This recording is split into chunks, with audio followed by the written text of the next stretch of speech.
کتاب ارمیای نبی باب یکم. سرسخن. سخنان ارمیا ابن حلقیاه از کاهنانی که در عناتوت در زمین بنیامین بودند، که در ایام یوشیا ابن امون پادشاه یهودا در سال 13 پادشاهی وی کلام خداوند بر او نازل شد و در ایام یهویاقیم ابن یوشیا پادشاه یهودا تا آخر سال 11 صدقیا ابن یوشیا پادشاه یهودا، تا وقتی که یروشلیم در ماه پنجم به اسیری برده شد. دعوت شدن ارمیا. و کلام خداوند بر من نازل شده گفت: پیش از آن که تو را در بطن به وجود آورم من تو را شناختم و پیش از آن که تو از شکم بیرون آیی تو را تقدیس نمودم، تو را برای خلقها نبی تعیین کردم. و من گفتم یا خدایا خداوندا، من آخر نمی توانم سخن رانم، زیرا که امرد هستم. ولی خداوند به من گفت: نگو من امرد هستم، بلکه سوی هر کسی که تو را بفرستم خواهی رفت و هر چی را که به تو امر فرمایم خواهی گفت. از آنها نترس، زیرا من با تو هستم تا که تو را خلاصی دهم، گفت خداوند. و خداوند دست خود را دراز کرده به دهنم رساند و خداوند به من گفت: اینک سخنان خود را در دهان تو گذاشتم، بدان که تو را امروز بر خلقها و بر مملکتها برگماشتم، تا که ریشه‌کن کنی و ویران نمایی، تلف کنی و خراب نمایی، آباد کنی و نهال شنانی. رؤیای شاخه درخت بادام و دیگ. و کلام خداوند بر من نازل شده گفت: ای ارمیا، چی چیزی تو می بینی؟ و من گفتم: شاخه درخت بادام را می بینم. و خداوند به من گفت: خوب دیده ای، زیرا که من بر کلام خود به خوبی دقت می کنم تا که آن را به عمل آورم. و کلام خداوند باری دیگر بر من نازل شده گفت: چی چیزی تو می بینی؟ و من گفتم: دیگی جوشان می بینم که روی آن از جانب شمال است. و خداوند به من گفت: مصیبت از شمال بر همه ساکنان این زمین خواهد آمد، زیرا اینک من همه قبیله های مملکت های شمال را دعوت خواهم نمود، گفت خداوند. و آنها آمده هر یک تخت خود را در دهن دروازه یروشلیم و نزد همه دیوارهای آن گرداگرد و نزد همه شهرهای یهودا برقرار خواهند کرد.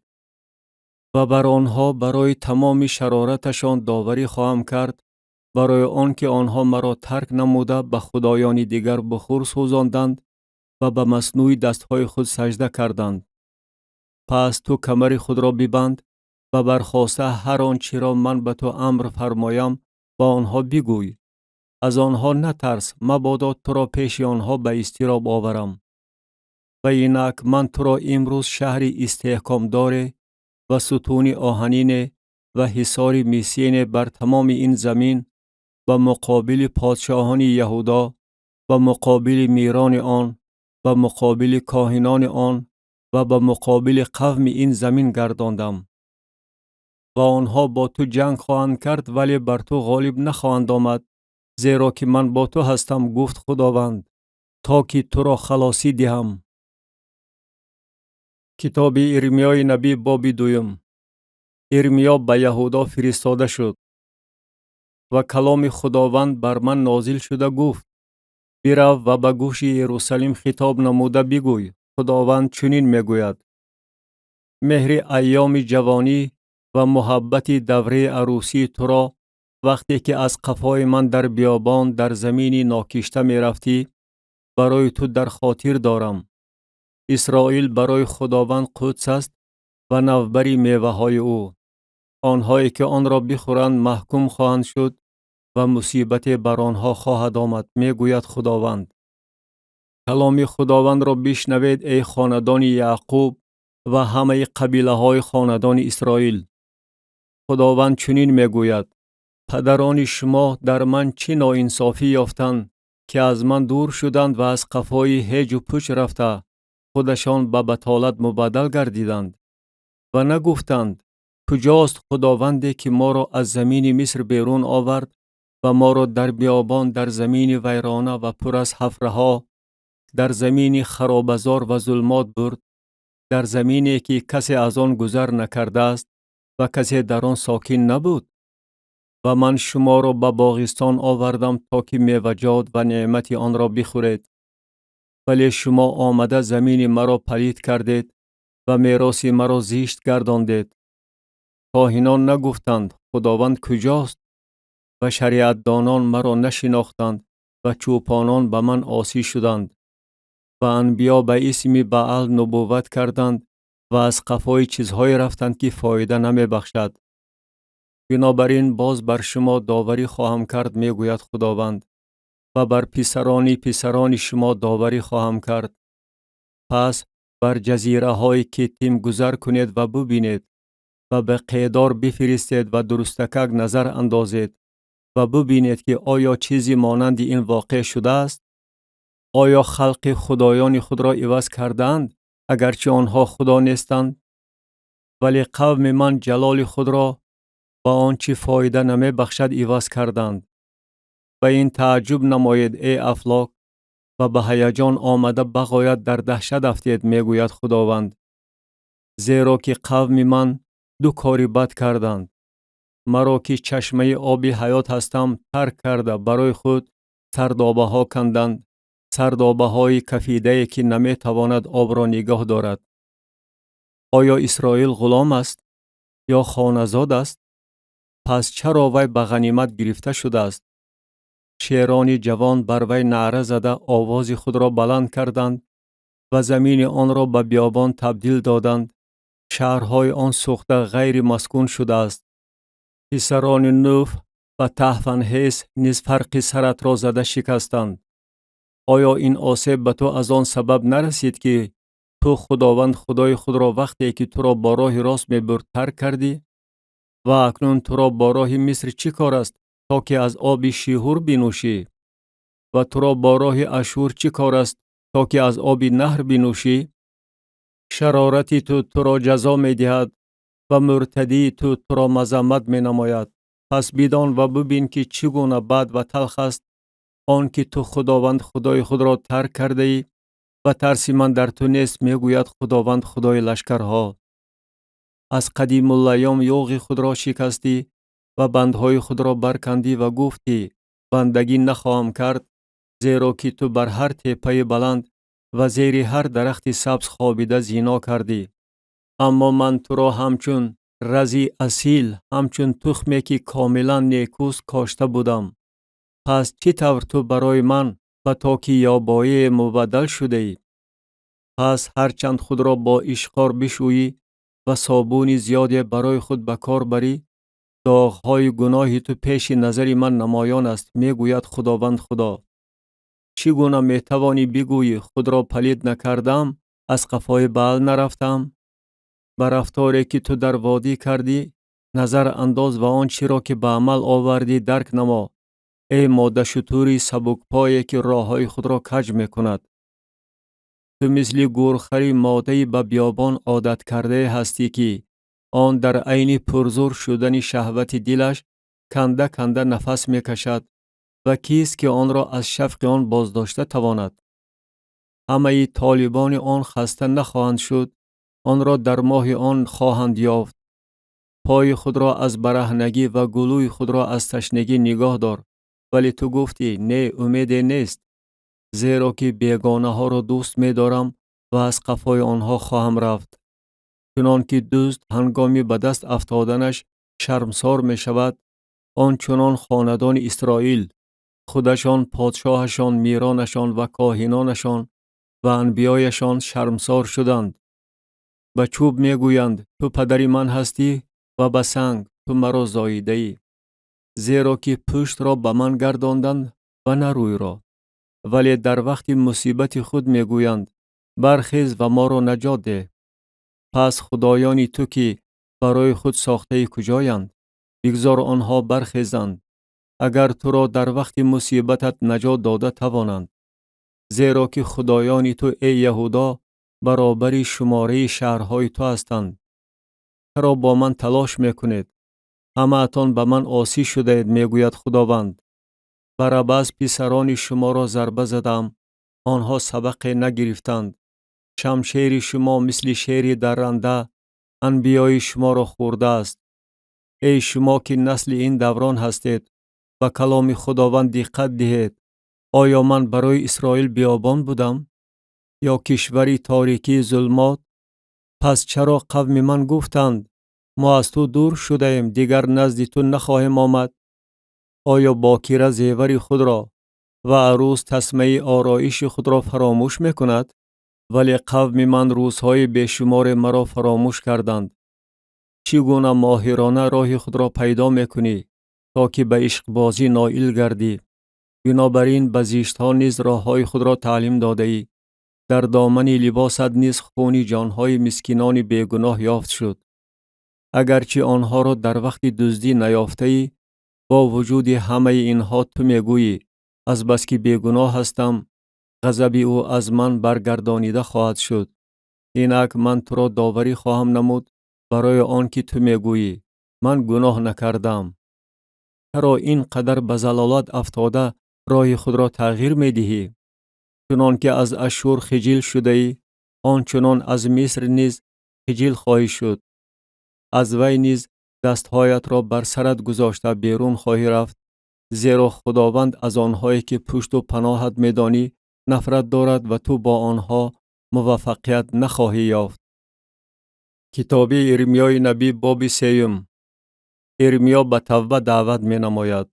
گفت: اگر مرد زنی خود را طلاق دهد و وی از او جدا شده به شوهری دیگری رسد، آیا او از نو سوی این زن بر می گردد؟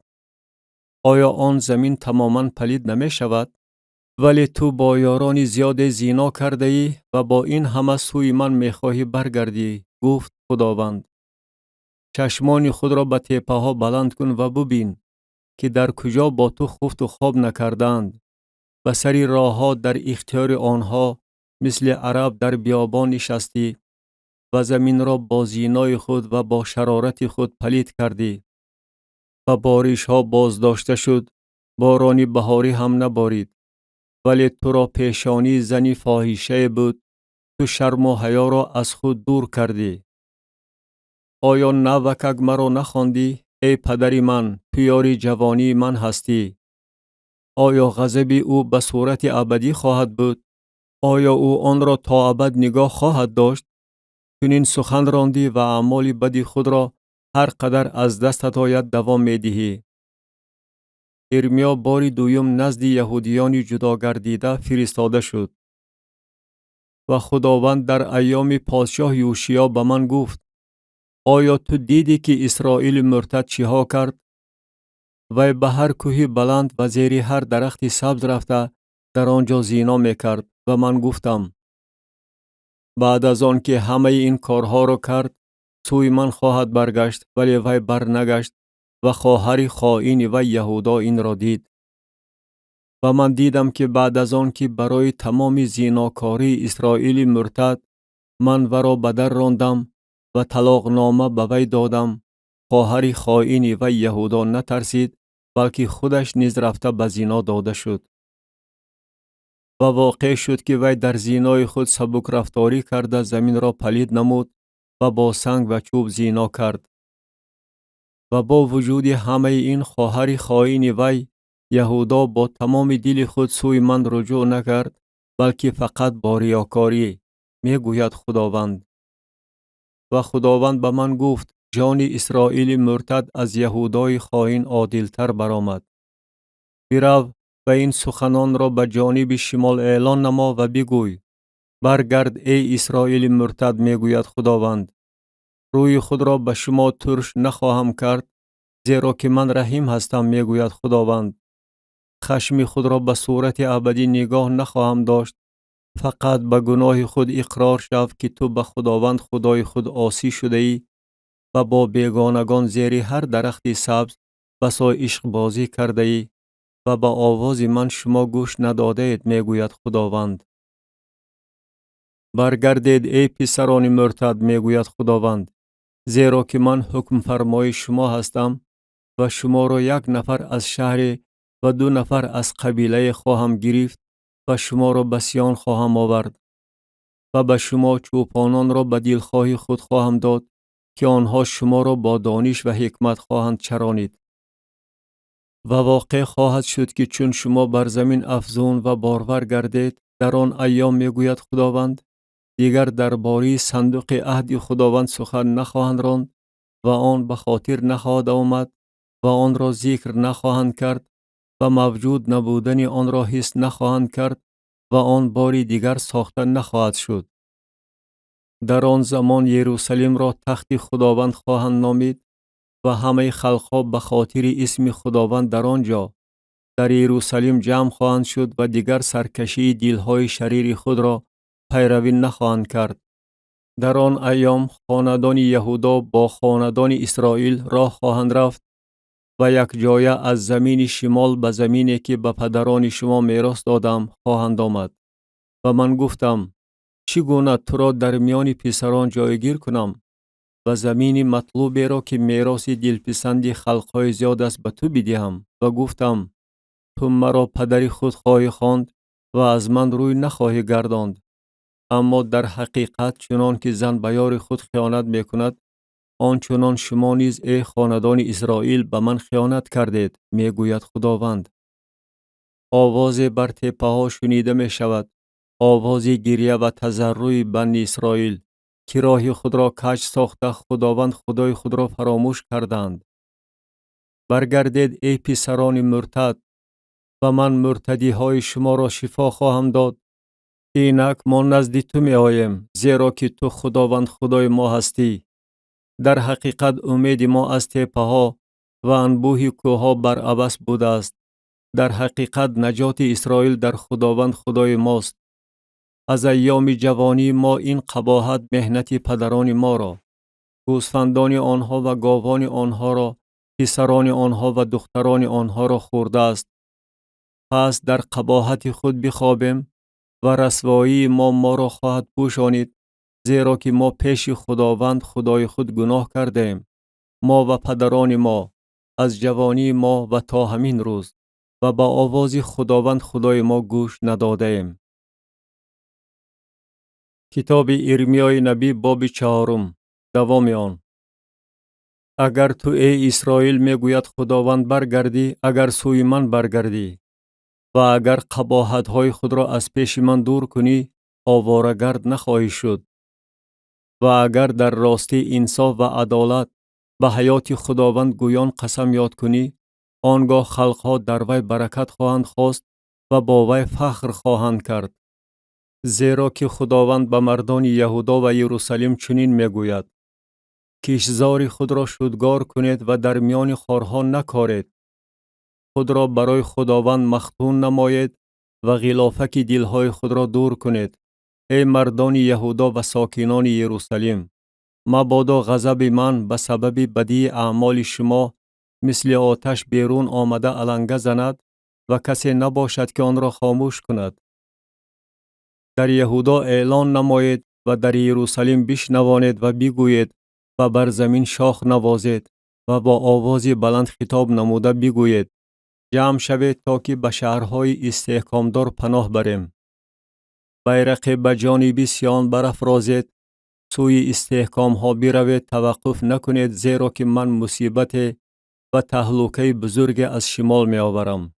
شیر از بیشه خود بالا برآمده است و تلف کننده خلقها حرکت کرده از مکان خود بیرون آمده است، تا که زمین تو را به بیابان تبدیل دهد و شهرهای تو خراب شده غیر مسکون گردد.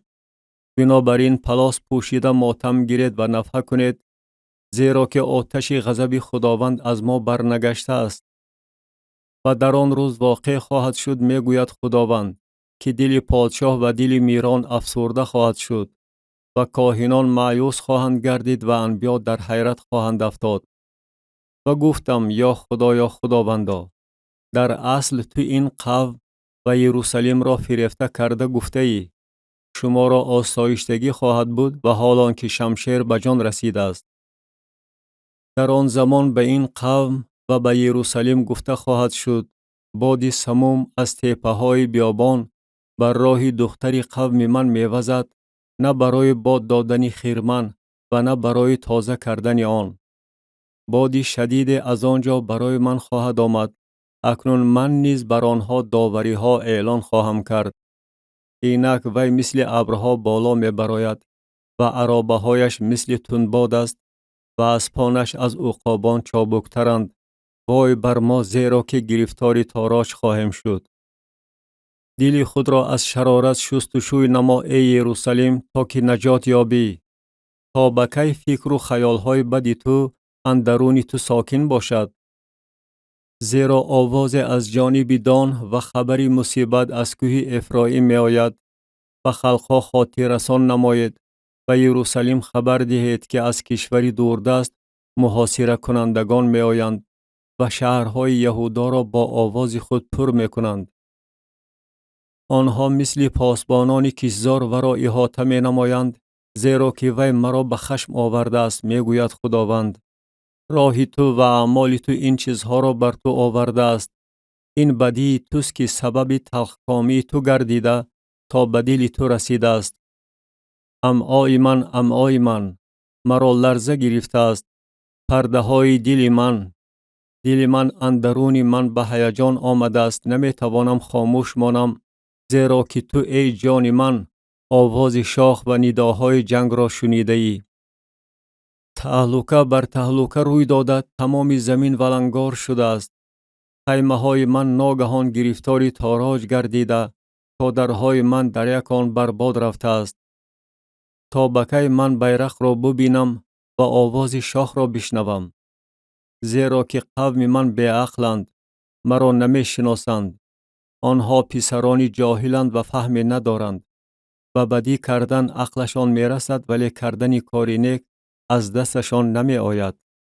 به زمین نگاه کردم و اینک در حالت هرج و مرج است و سوی آسمان نگریستم و هیچ نور نداشت. به کوهها نگاه کردم و اینک آنها می لرزند و همه تپه ها به جنبش آمدند. نگاه کردم و اینک کسی نیست و همه مرغان آسمان پریده رفتند.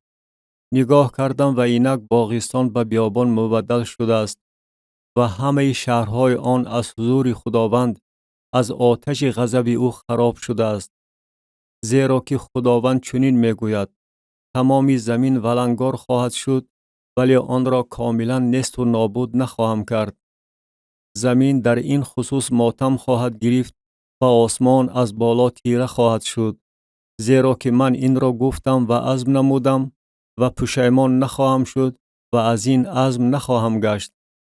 از غلغله سواران و تیراندازان تمام اهل شهرها می گریزند و جنگل‌های انبوه داخل می شوند و بر کوهپاره ها می برآیند. همه شهرها ترک کرده می شوند و کسی در آنها باقی نمی ماند. و تو ای تاراج شده چی خواهی کرد؟ اگرچه لباس قرمزی می پوشی، اگرچه خود را با زیورهای طلا آرام می دهی، اگرچه به چشمان خود سرمه می کشی، لیکن بر عبث خود را زینت می دهی. خوشدارانت از تو نفرت پیدا کردند و قصد جان تو دارند. زیرا آواز به گوشم می رسد مثل فریاد زنی که درد زایش دارد و همچون زنی نفزای عذاب می کشد. یعنی آواز دختری سیان که به زور نفس گرفته و دستهای خود را دراز کرده فغان می کشد. ای وای بر من که جانم از دست قاتلان به مجال شده است. کتاب ارمیای نبی باب 5. ارمیا گناههای قوم را فاش نموده داوری خدا را پیشگویی می کند. در کوچه های یروشلیم گردش کنید و ببینید و بفهمید و در میدانهایش بجویید که آیا کسی را که از روی انصاف عمل کند و طالب راستی باشد می توانید یافت، تا که من آن را بیامرزم. و اگرچه آنها به حیات خداوند می گویند، لیکن قسمشان بر دروغ است. خداوندا، چشمان تو آخر سوی راستی نگرانیده شده است. آنها را ضربه زدی ولی درد را حس نکردند. آنها را تلف نمودی، پند گرفتن نخواستند. رویهای خود را از صخره سخت‌تر گرداندند، نمیخواهند رجوع نمایند. و من گفتم: اینها آخر مردمی بینوایند، گرفتار جهالتند، چون که راه خداوند را، احکام خدای خود را نمیدانند. پس من نزد اکابر رفته با آنها گفتگو میکنم زیرا که آنها راه خداوند را، احکام خدای خود را می‌دانند، اما آنها سراسر یوغ را شکسته بندها را برکندند. بنابراین شیر از جنگل آنها را تلف خواهد نمود، گرگ بیابان آنها را تاراج خواهد کرد، پلنگ نزد شهرهای آنها کمین خواهد گرفت، هر کی از آنها بیرون رود دریده خواهد شد، زیرا که گناههای آنها افزون شده، مرتدیهای آنها پرزور گردیده است. چگونه من تو را برای این اعمال بد بیامرزم؟ پسران تو مرا ترک کردند و به چیزهایی که خدا نیستند قسم می‌خورند و آنها را سیر کردم، ولی آنها به زیناکاری داده شدند و گروه گروه به خانه‌های فاحشگان درآمدند. آنها مثل اسبان آخوری از شهوت مست شدند، هر یکی از آنها برای زن یار خود شیهه می‌زند. آیا برای چنین اعمال جزا نخواهم داد؟ میگوید خداوند. و آیا جان من از چنین خلق انتقام نخواهد گرفت؟ بر دیوارهای تاکزار آن برآمده آنها را خراب نمایید، ولی کاملا نیست و نابود نکنید. شاخه هایش را برکنید، چون که آنها از آن خداوند نیستند. زیرا که خاندان اسرائیل و خاندان یهودا در حق من بسیار خیانت کردند، میگوید خداوند. آنها خداوند را انکار کرده گفتند او نیست و مصیبت بر ما نخواهد آمد و ما شمشیر و قحطی را نخواهیم دید و انبیا برباد خواهند رفت و کلام در آنها نیست. بگذار این بر خودشان واقع شود. بنابراین خداوند خدای لشکرها چنین میگوید: برای آن که شما چنین سخن گفتید، اینک من سخنان خود را در دهان تو به آتش و این قوم را به هیزم تبدیل خواهم داد و آنها را وی خواهد خورد. اینک من بر شما ای خاندان اسرائیل خلقی را از دوردست خواهم آورد، میگوید خداوند، که خلقی زورآورند، خلقی قدیمند، خلقی که زبانشان را نمیدانی و گفتارشان را نخواهی فهمید. تیرکش آنها مثل قبری کشاده می باشد، همه‌شان جنگاورانی جسورند و آنها حاصلات تو و نان تو را خواهند خورد، پسران و دختران تو را خواهند خورد، بز و گوسفندان و گاوان تو را خواهند خورد، انگور تو و انجیر تو را خواهند خورد. شهرهای استحکامدار تو را که به آنها توکل می نمایی با شمشیر و لنگار خواهند کرد. ولی در همان روز نیز میگوید خداوند شما را کاملا نیست و نابود نخواهم کرد. و اگر شما بگویید از برای چه خداوند خدای ما همه این بلاها را بر ما آورده است، با آنها بگوی چنان که شما مرا ترک نمودید و به خدایان بیگانه در زمین خود خدمت کردید، آنچنان به بیگانه ها در زمینی که از آن شما نباشد خدمت خواهید کرد. این را در خاندان یعقوب اعلان کرده و در یهودا خبر داده بگویید: این را بشنوید ای قوم نادان و بفهم، که چشم دارید ولی نمی بینید، گوش دارید ولی نمی شنوید. آیا از من نمی ترسید؟ میگوید خداوند. آیا از حضور من به لرزه نمی آید؟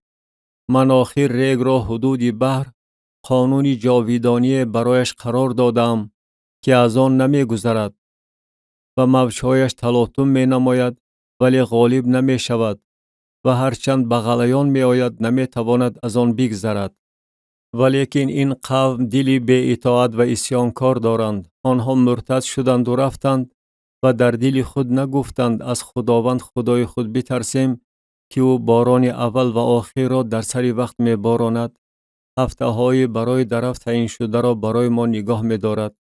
گناه های شما این را عقب انداخته است و خطاهای شما نیکی را از شما دور کرده است. زیرا در میان قوم من شریران پیدا شدند که مثل صیادان کمین گرفته دام می گذارند و آدمان را صید می کنند. چنان که قفس پر از پرندگان است، آنچنان خانه های آنها پر از فریب است. بنابراین آنها بزرگ و ثروتدار شدند، فربه و سرگوش شدند، در بدکاری از حد گذشتند، دعواها را علل خصوص دعوای یتیمان را نمی سنجند تا که آنها کامیاب شوند و بینوایان را از روی انصاف داوری نمی کنند. آیا برای چنین اعمال جزا نخواهم داد؟ میگوید خداوند. و آیا جان من از چنین خلق انتقام نخواهد گرفت؟ چیزی دهشت انگیز و زشت در این زمین به وقوع می آید. انبیا بر دروغ نبوت می نمایند و کاهنان با یاری آنها حکمرانی می کنند و قوم من این را دوست می دارند و شما در آخر این چی خواهید کرد؟ کتاب ارمیای نبی باب 6. دوام آن. ای بنی بنیامین، از درون یروشلیم بگریزید و در تقوا شاخ نوازید و بر بیت حکرم علامت با آتش بلند کنید، زیرا که مصیبت از جانب شمال و تهلکه بزرگ پدید می آید. من دختری سیان را که جمیل و لطیف می پنداشتم نابود خواهم کرد. توپانان با رمه های خود نزد وی خواهند آمد، گرداگرد وی خیمه ها خواهند برافراشت، هر یکی در قطعه خود خواهند چرانید. برای جنگ به مقابل وی آماده شوید. برخیزید تا که در نیمه روزی برایم. وای بر ما که روز به آخر رسیده، سایه های شام دراز می شود. برخیزید تا که شبانه برآمده قصرهایش را نیست و نابود کنیم، زیرا که خداوند لشکرها چنین می گوید: درختان را بریده خاکریز بر ضد یروشلیم برپا کنید. این شهر باید به جزا گرفتار شود، چون که سراسر پر از ظلم است. چنان که چشمه آبهایش را به ایست جاری می نماید، آنچنان وی شرارت خود را تا رفت می افزاید. ستم و تاراج اندرون وی شنیده می شود. جراحت و شلاق همیشه پیش نظر من است. به عقل ای یروشلیم، مبادا جان من از تو دور شود.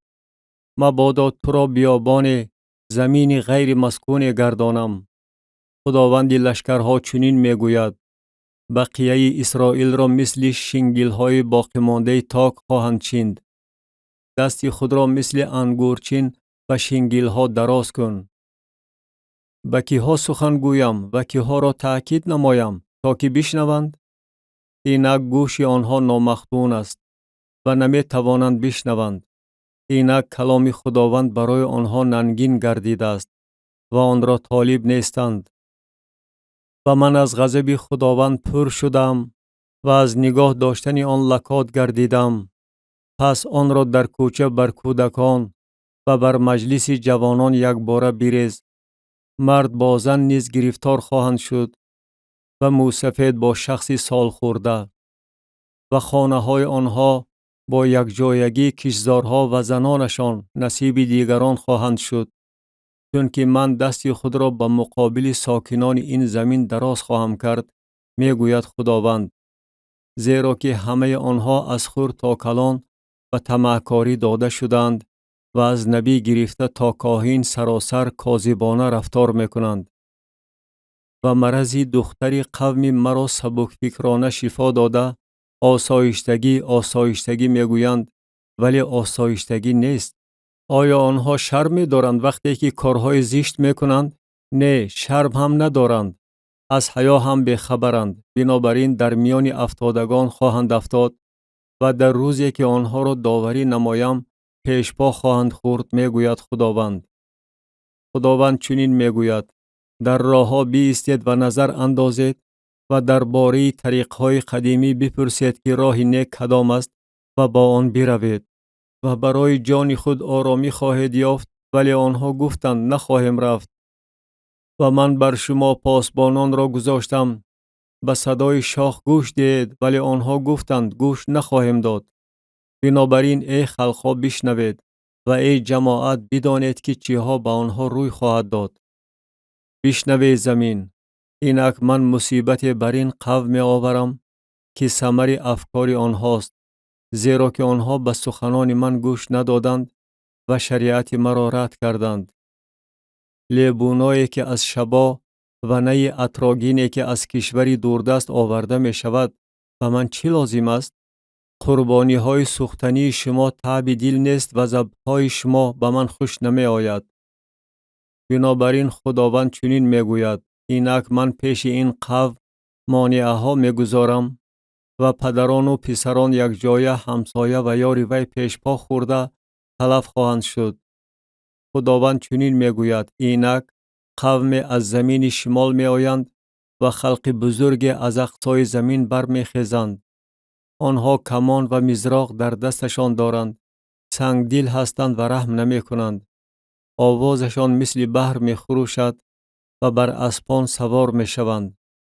چون یک تن برای جنگ به ضد تو ای دختر سیان صف بستند. آوازه و را شنیدیم و دستهای ما سوز شد. عذاب و درد ما را مثل زنی که میزاید در بر گرفت. به صحرا نبرایید و در راه روانه نشوید، زیرا که شمشیر دشمن و دهشت از هر طرف است. ای دختر قوم من، پلاس بپوش و خاکستر بر خود بپاش. مثل زنی که پسری یگانه‌اش مرده باشد ماتم بگیر و زار زار گریه بکن، زیرا که تاراجگر ناگهان بر ما می آید. تو را در میان قوم خود امتحان کننده و زرشناس قرار دادم تا که راه آنها را بدانی و امتحان نمایی. همه اشان مرتدهای گذرا هستند و بهتان زده می گردند. آنها مس و آهن می باشند و همه اشان فساد پیشند. دمی زرگری نیم سوخته شد، سرب در آتش فنا شد. زرگر بر عبس گداخت چون که شریران جدا نشدند. آنها را نقره مردود می نامند، زیرا که خداوند آنها را رد نموده است. کتاب ارمیای نبی باب 7. کلام نزد دروازه خانه خداوند. کلامی که از جانب خداوند بر ارمیا نازل شده گفت: نزد دروازه خانه خداوند بایست و در آنجا این کلام را اعلان نموده بگوی: ای همه یهودیانی که به این دروازه داخل می شوید، تا که به خداوند سجده نمایید، کلام خداوند را بشنوید. خداوند لشکرها خدای اسرائیل چنین می گوید: راههای خود و اعمال خود را اصلاح نمایید و من شما را در این مکان ساکن خواهم گردانید. و سخنان دروغ آنهایی که این معبد خداوند، معبد خداوند، معبد خداوند میگویند توکل نکنید. بلکه اگر راههای خود و اعمال خود را حقیقتا اصلاح نمایید، اگر در میان کسی و یاری وی انصاف را درست به عمل آورید، غریب، یتیم و بیوزن را به تنگ نآورید و خون بیگناه را در این مکان نریزید و خدایان بیگانه را به ضرر خود پیروی نکنید، آنگاه شما را در این مکان، در زمینی که به پدرانتان از ازل تا ابد بخشیدم، ساکن خواهم گردانید. اینک شما به سخنان دروغی که منفعت نمی بخشد توکل میکنید. آیا رواست که شما به دزدی، قتل و زنا مشغولید و قسم دروغ میخورید و برای بعل بخور میسوزانید و خدایان دیگر را که نمی شناختید پیروی می نمایید؟ بعد از این آمده به حضور من در این خانه که به اسم من نامیده شده است بایستید و بگویید: ما نجات یافتیم، تا که همه این کارهای زشت را باز به عمل آورید. آیا این خانه که به اسم من نامیده شده است در نظر شما به دزدخانه تبدیل یافته است؟ اینک من نیز این را دیدم، میگوید خداوند.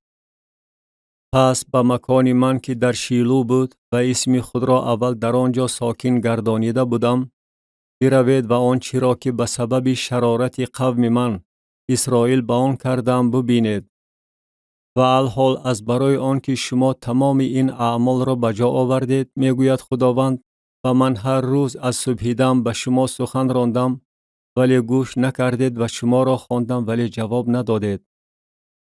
به این خانه که به اسم من نامیده شده است و شما به آن توکل می نمایید و به مکانی که به شما و پدران شما بخشیدم، آنچنان که به شیلو عمل کردم عمل خواهم کرد و شما را از حضور خود خواهم راند، آنچنان که همه برادران شما را، تمام نسل افرایم را راندم. و تو برای این قوم دعا نگوی و برای آنها آواز تضرع و استغاثه بلند نکن و نزد من شفاعت ننما، زیرا که من تو را اجابت نخواهم کرد. آیا تو نمی بینی که آنها در شهرهای یهودا و در کوچه های یروشلیم چه کارها می کنند؟ پسران هیزم جمع می آورند و پدران آتش در می دهند و زنان خمیر می کنند تا که سنبوسه ها برای ملکه آسمان بپزند و هدیه های ریختنی برای خدایان دیگر ریخته مرا خشمگین سازند. آیا آنها مرا خشمگین می سازند؟ می گوید خداوند. نه، بلکه خودشان را، تا که رویهای خود را ننگین سازند. بنابراین خداوند خدا چنین میگوید: اینک خشم من و غضب من بر این مکان، بر آدم و بر حیوان و بر درخت صحرا و بر میوه زمین ریخته می شود و آن خواهد سوخت و خاموش نخواهد شد. خداوند لشکرها، خدای اسرائیل چنین میگوید: قربانی های سوختنی خود را بر ذبح های خود علاوه نمایید و گوشت بخورید.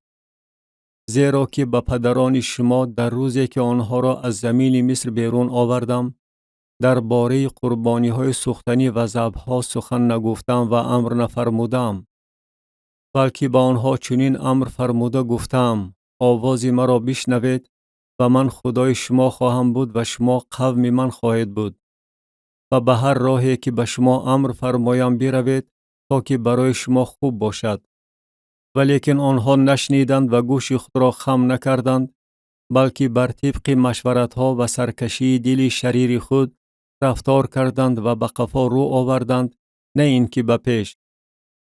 از همان روزی که پدران شما از زمین مصر بیرون آمدند تا خود امروز، و من همه بندگان خود انبیا را نزد شما فرستادم، هر روز از صبحدم روانه نمودم.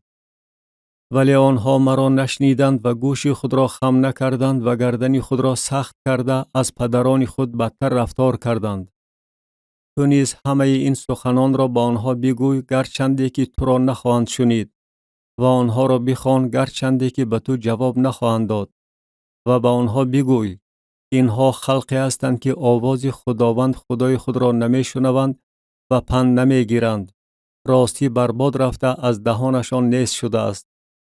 موی سری خود را تراشیده بپرتا و بر تپه ها نوحه بزن، چون که خداوند از نسلی که او را به غضب آورد نفرت نموده آن را ترک کرده است. زیرا که بنی یهودا آنچه را که در نظر من بد است به عمل آوردند، میگوید خداوند، و چیزهای زشت خود را در خانه‌ای که به اسم من نامیده شده است گذاشتند، تا که آن را پلید کنند. و منبرهای توفیت را که در وادی بن هینوم واقع است بنا کردند، تا که پسران و دختران خود را در آتش بسوزانند، که این را من امر نفرمودم و این به خیالم نآمده است. بنابراین میگوید خداوند: اینک ایام فرا می رسد که آن دیگر توفیت و وادی بن هینوم گفته نخواهد شد، بلکه وادی قتل، و به سبب کمی جای در توفیت دفن خواهد کرد. و جسدهای مرده این قوم خوراک مرغان آسمان و حیوانات زمین خواهد شد و کسی نباشد که آنها را گریزاند. و من از شهرهای یهودا و از کوچه های یروشلیم صدای شادمانی و صدای خرسندی، آواز داماد و آواز عروس را نیست خواهم کرد، زیرا که این زمین بیابان خواهد شد. کتاب یرمیای نبی باب 8. دوام آن. در آن زمان میگوید خداوند: استخوان‌های پادشاهان یهودا و استخوان‌های میران آن و استخوان‌های کاهنان و استخوان‌های انبیا و استخوان‌های ساکنان یروشلیم را از قبرهای آنها بیرون خواهند آورد. و آن استخوان‌ها را پیش آفتاب و ماه و تمام لشکر آسمان که آنها را دوست می داشتند و عبادت و پیروی و جستجو نموده پیش آنها سجده می کردند، پهن خواهند کرد.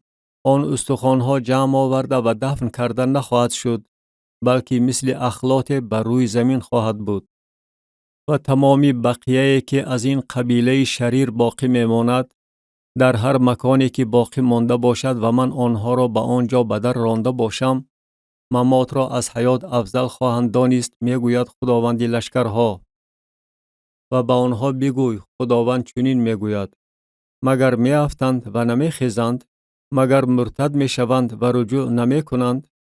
پس چرا این قوم، یعنی اهل یروشلیم، با مرتدی دائمی مرتد شدند؟ آنها به فریب محکم چسبیدند و نمیخواهند رجوع نمایند. با دقت گوش دادم، اما سخنان آنها از صمیم قلب نیست. هیچ کس از شرارت خود پشیمان شده نمیگوید: چی کاری است که من کردم؟ بلکه هر یکی مثل اسبی که به جنگ می دود، در تاز برای خود رجوع می نماید. لیلک نیز در آسمان مهلت‌های خود را می‌داند و قمری و فراشتروک و ترنه زمان آمدن خود را رعایت می‌کنند. ولی قوم من احکام خداوند را نمی‌دانند. چگونه شما می‌توانید بگویید ما خردمند هستیم و شریعت خداوند با ماست؟ در حقیقت قلم کاذب کتابدانان آن را به چیزی دروغ تبدیل می‌دهد. خردمندان شرمسار و آشفته خاطر گردیده به دام افتادند. اینک آنها از کلام خداوند نفرت کردند. پس خردمندی آنها از چی عبارت است؟ بنابراین زنان آنها را به دیگران خواهم داد، کشزارهای آنها را به وارثان غیر. زیرا که همه آنها از خور تا کلان و طمعکاری داده شدند، از نبی گرفته تا کاهن سراسر کاذبانه رفتار میکنند. و مرضی دختری قوم مرا سبک فکرانه شفا داده آسایشتگی آسایشتگی میگویند، ولی آسایشتگی نیست. آیا آنها شرم می‌دارند وقتی که کارهای زشت میکنند؟ نه، شرم هم ندارند. از حیا هم بیخبرند. بنابراین در میان افتادگان خواهند افتاد و در روزی که آنها را داوری نمایم پیشپا خواهند خورد، میگوید خداوند. آنها را کاملا تلف خواهم کرد، میگوید خداوند. نه انگور بر تاک باقی خواهد ماند، نه انجیر بر درخت انجیر، و برگها پژمرده خواهد شد و آنچه به آنها دادم به دست دیگران خواهد گذشت. پس ما چرا نشستیم؟ جمع شوید تا که به شهرهای استحکامدار رویم و در آنجا تلف شویم. زیرا که خداوند خدای ما را گرفتار هلاکت کرده است و ما را آب زهردار نوشانیده است، چون که پیش خداوند گناه کرده ایم. آسایشتگی را امیدوار شدیم ولی نیکی حاصل نشد. زمانی شفا را انتظار شدیم و اینک دهشت فرا رسید. از جانب دان فخفخ اسپان وی شنیده می شود. از صدای شیهه اسپان زورآورش تمام زمین به لرزه می آید و آنها آمده زمین و هر چی را که در آن است شهر و ساکنانش را تلف می کنند. زیرا اینک من بر شما ماران افعی را می فرستم که آنها را افزون کردن ممکن نیست و آنها شما را زهر خواهند زد، می گوید خداوند. کاش که بر اندوه خود غالب می آمدم، اما دلم اندرون من سوزش می کند. اینک استغاثه دختری قوم خود را از کشوری دوردست می شنوم. مگر خداوند در سیان نیست؟ مگر پادشاهش در آن نیست؟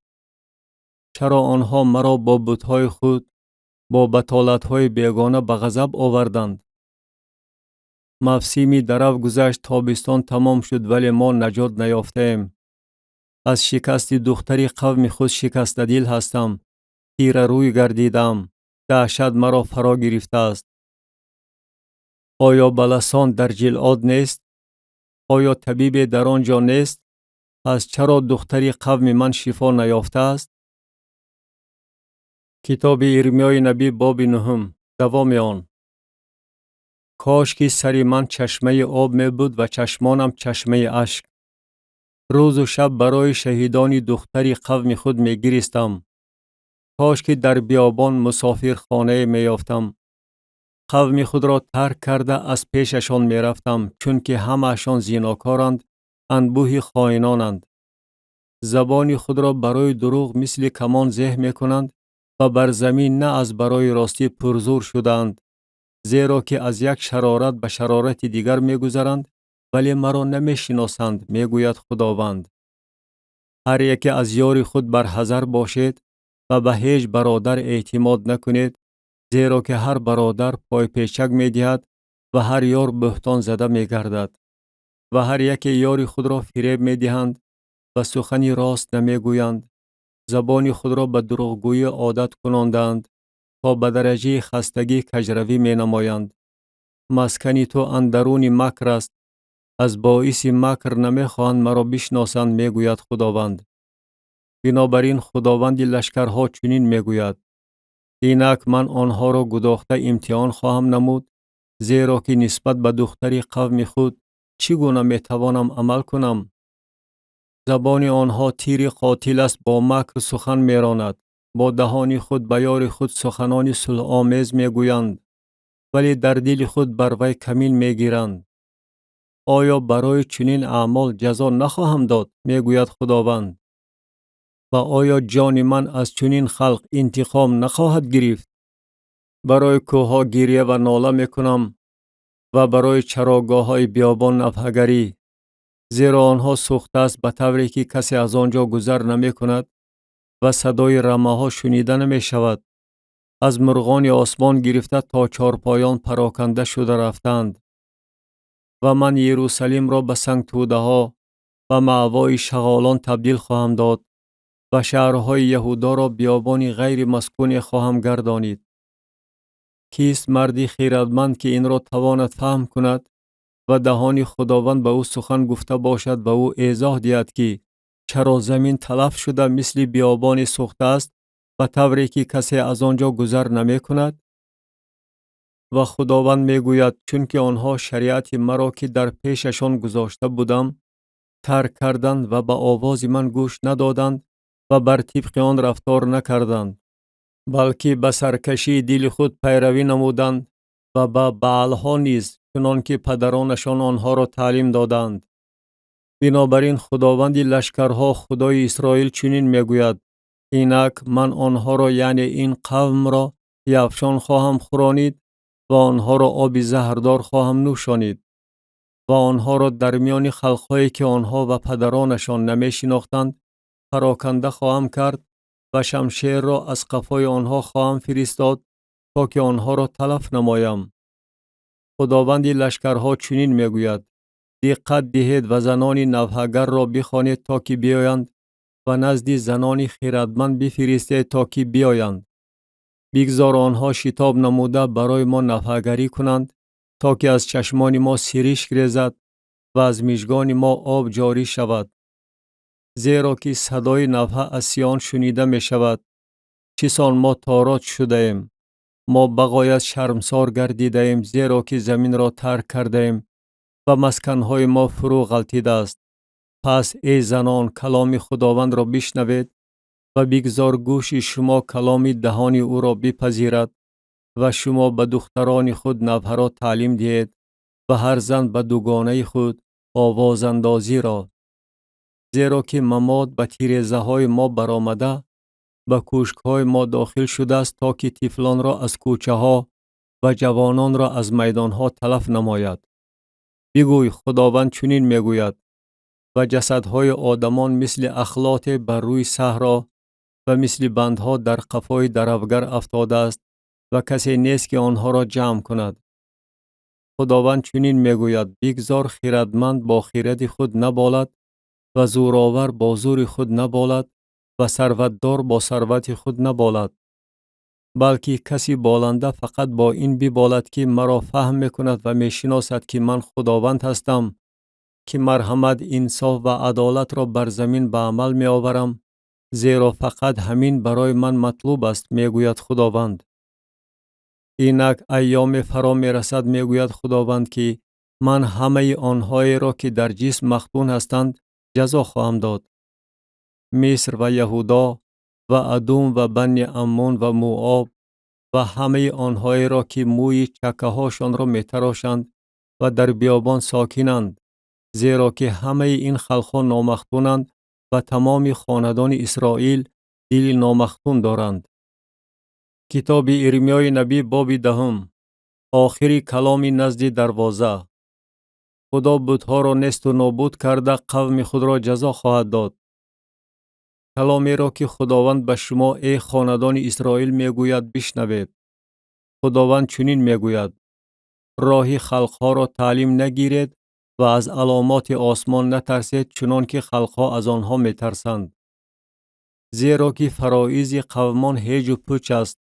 درختی از جنگل میبرند که آن را دست نجار با تیشه میتراشد. با نقره و طلا آن را زینت میدهند، با میخا و بلغم مستحکم میکنند تا که ناجنبان باشد. آنها مثل خوسه در پالیز می باشند و نمی توانند سخن رانند. آنها را برداشته بردن لازم است چون که نمی توانند قدم زنند. از آنها نترسید، زیرا که نمی توانند آسیب رسانند. ولی که نیکی کردن هم از دستشان نمی آید. مانند تو ای خداوند نیست. تو بزرگ هستی و اسم تو در قدرت بزرگ است. کیست که از تو ای پادشاه خلقها نترسد؟ زیرا که تو سزاوار این هستی، چون که در میان همه خردمندان خلقها و در تمام ممالکشان مانند تو نیست. آنها از یک سر جاهل و بیعقل می باشند. تعلیماتشان هیج و پوچ است. از غول و چوب عبارت است. نقره تختگی از ترشیش آورده شده است و طلا از اوفاز. مصنوع نجار و عمل دستی زرگر است. متاع لاجورد و ارغوان لباس آنهاست. همه آنها مصنوعات خردمندان است. ولی خداوند خدای راستی است. او خدای حی و پادشاه جاودانی است. از غضب او زمین به لرزه می آید و خلقها به قهر او نمی توانند تاب آورند. با آنها چنین بگوید: خدایانی که آسمان و زمین را نآفریدند از روی زمین و از زیر آسمان نیست خواهند شد. او زمین را با قوت خود آفرید، دنیا را با حکمت خود برقرار نمود و آسمان را با خیرت خود گسترانید. همین که او آواز دهد آبها در آسمان غلغله می اندازد و او ابرها را از اقصای زمین بالا می بردارد. برقها را برای باران به وجود می آورد و باد را از مخزنهای خود بیرون می آورد.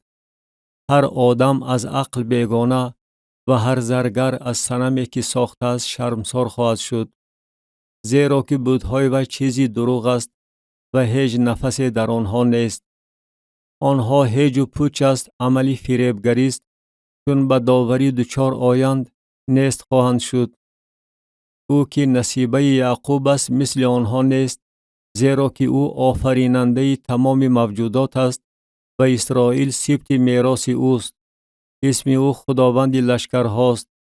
ای که در محاصره نشسته ای، بار و بود خود را از زمین بردار، زیرا که خداوند چنین میگوید: اینک من همین دفعه ساکنان این زمین را دور خواهم انداخت و آنها را به تنگ خواهم آورد تا که فهم کنند: وای بر من در این شکستی من.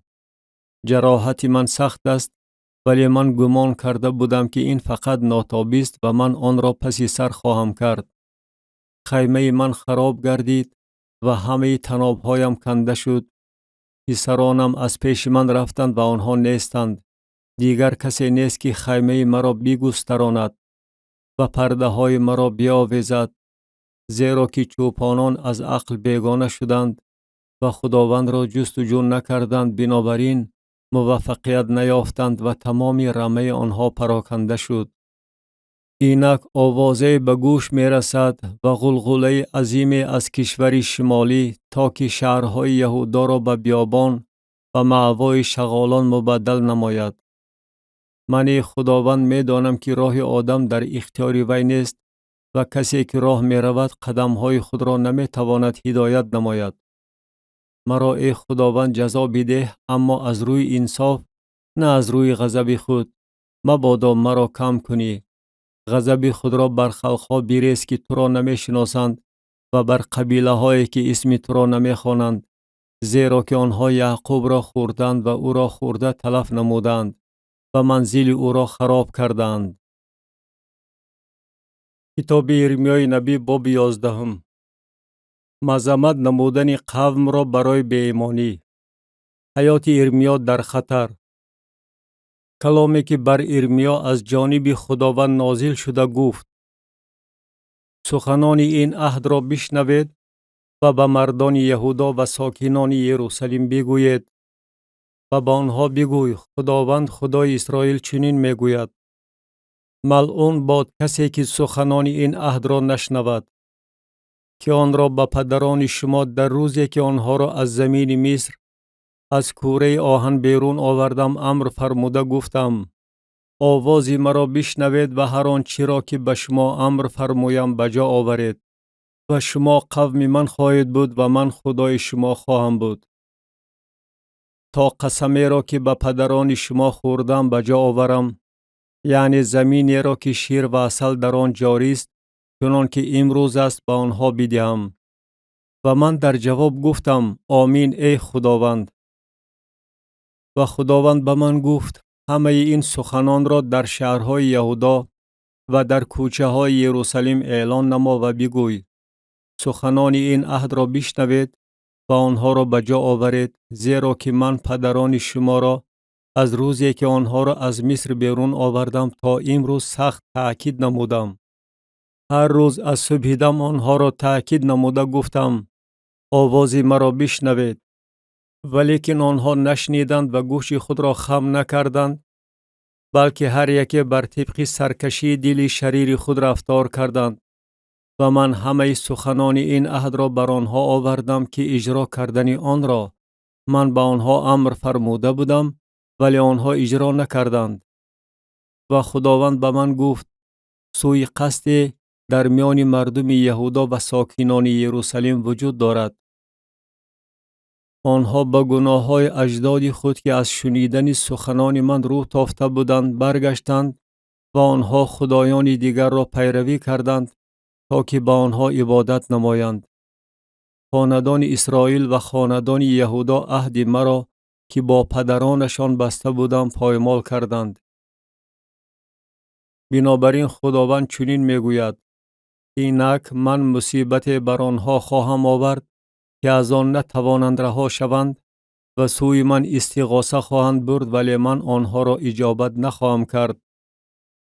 و آنگاه شهرهای یهودا و ساکنان یروشلیم رفته به خدایانی که برایشان بخور می سوزانند استغاثه خواهند برد، ولی آن خدایان آنها را در وقت مصیبتشان به هیچ وجه نجات نخواهند داد. زیرا که خدایان تو ای یهودا برابر شماره شهرهای تو هستند و برابر شماره کوچه های یروشلیم شما برای قباحت قربانگاه ها برپا کردید، یعنی قربانگاه ها از بهر سوزانیدن بخور برای بعل. و تو برای این قوم دعا نگوی و برای آنها آواز تضرع و استغاثه بلند نکن، زیرا وقتی که آنها به سبب مصیبت خود سوی من بخوانند اجابت نخواهم کرد. محبوب مرا در خانه من چی کار است در صورتی که او بسیار کارهای بد کرده است؟ و آیا گوشت مقدس می تواند گناهایت را از تو دور کند که در وقت بدکرداری خود اینقدر وجد می نمایی؟ خداوند تو را زیتونی سرسبز خوش ثمر و خوش منظر نامیده است و الحال او با صدای غلغله عظیم بر وی آتش زد و شاخه های آن شکست. و خداوند لشکرها که نهال تو را شنانده است مصیبت بر تو فرمود از باعث بدی که خاندان اسرائیل و خاندان یهودا به مقابل خودشان کردند، یعنی برای بعل بخور سوزانیده مرا به غضب آوردند. و خداوند به من معلوم کرد و من دانستم، آنگاه تو اعمال آنها را به من نشان دادی و من مثل بره دست آموزی بودم که آن را به ذبح میبرند و نمی دانستم که بر ضد من نیتهای بدی دارند. درخت را با میوه آن تلف نماییم و از عرصه حیات آن را برکنیم تا که نامش دیگر ذکر نیابد. ولی تو ای خداوند لشکرها که داوری عادل هستی و باطن و دل را می آزمایی چنین بکن که از آنها انتقام گرفتنت را ببینم، زیرا که دعوای خود را پیش تو ظاهر نمودم. بنابراین خداوند چنین میگوید در حق مردم عناتوت که قصد جان تو داشته میگویند به اسم خداوند نبوت نکن تا که از دست ما نمیری. بنابراین خداوند لشکرها چنین میگوید اینک آنها را جزا خواهم داد، جوانانشان به دم شمشیر خواهند مرد، پسرانشان و دخترانشان از قحطی خواهند مرد و بقیه از آنها نخواهد ماند، زیرا که من بر مردم عناتوت در سال جزای آنها مصیبت خواهم آورد. کتاب ارمیای نبی باب 12. فاش کردن گناه های قوم. توی خداوند عادل خواهی برآمد اگر من با تو مباحثه نمایم، اما با تو درباره داوری سخن خواهم راند. چرا راه شریران موفقیتناک است و همه خائنان نیکروزند؟ تو نهال آنها را شنانده و آنها ریشه دواندند و نشأ و نما یافته میوه هم دادند. تو به دهان آنها نزدیک هستی ولیکن از باطنشان دور. و تو ای خداوند مرا میدانی و مرا دیده ای و دل مرا نسبت به خودت امتحان نموده ای. پس آنها را مثل گوسفندان برای ذبح بیرون آور و آنها را برای روز قتل تعیین نما. تا به کی زمین ماتم خواهد گرفت و علف همه صحراها خشک خواهد شد. چارپایان و مرغان از باعث شرارت ساکنان آن تلف می شوند، زیرا که آن شخصان می گویند او آینده ما را نخواهد دید. اگر تو با پیاده‌گردان دویده خسته شده باشی، چگونه با اسب سواران مسابقه خواهی کرد؟ و اگر در سرزمین آسایشته تو به هراس افتاده باشی، در جنگلستان انبوه اردن چگونه رفتار خواهی کرد؟ زیرا که حتی برادرانت و خاندان پدرت، حتی آنها به تو خیانت می نمایند. حتی آنها از قفایت با آواز بلند خطاب می کنند. با آنها وقتی که به تو سخنان نیک گویند باور نکن. خانه خود را ترک کردم، میراث خود را پرتافتم، جانانه خود را به دست دشمنانش سپردم. میراث من برای من مثل شیر جنگل شد، آوازش را به من بلند کرد، بنابراین از وی نفرت نمودم. آیا میراث من بازی رنگین است که بازان دیگر از هر طرف به آن حمله کردند؟ رفته تمام حیوانات صحرا را جمع کنید و آمده گوشت آن را بخورید. طوفانان بسیار تاگزار مرا خراب کردند، قحطی مرا پایمال ساختند، قحطی محبوب مرا به بیابان ویرانه تبدیل دادند. آن را ویرانه کردند و آن ویرانه شده پیش من ماتم گرفته است. تمام زمین ویرانه شده است، زیرا کسی نیست که این را در دل خود راه دهد. به همه تپه های بیابان تاراجگران آمدند، چون که شمشیر خداوند از یک کنار زمین تا کنار دیگر زمین تلف می نماید.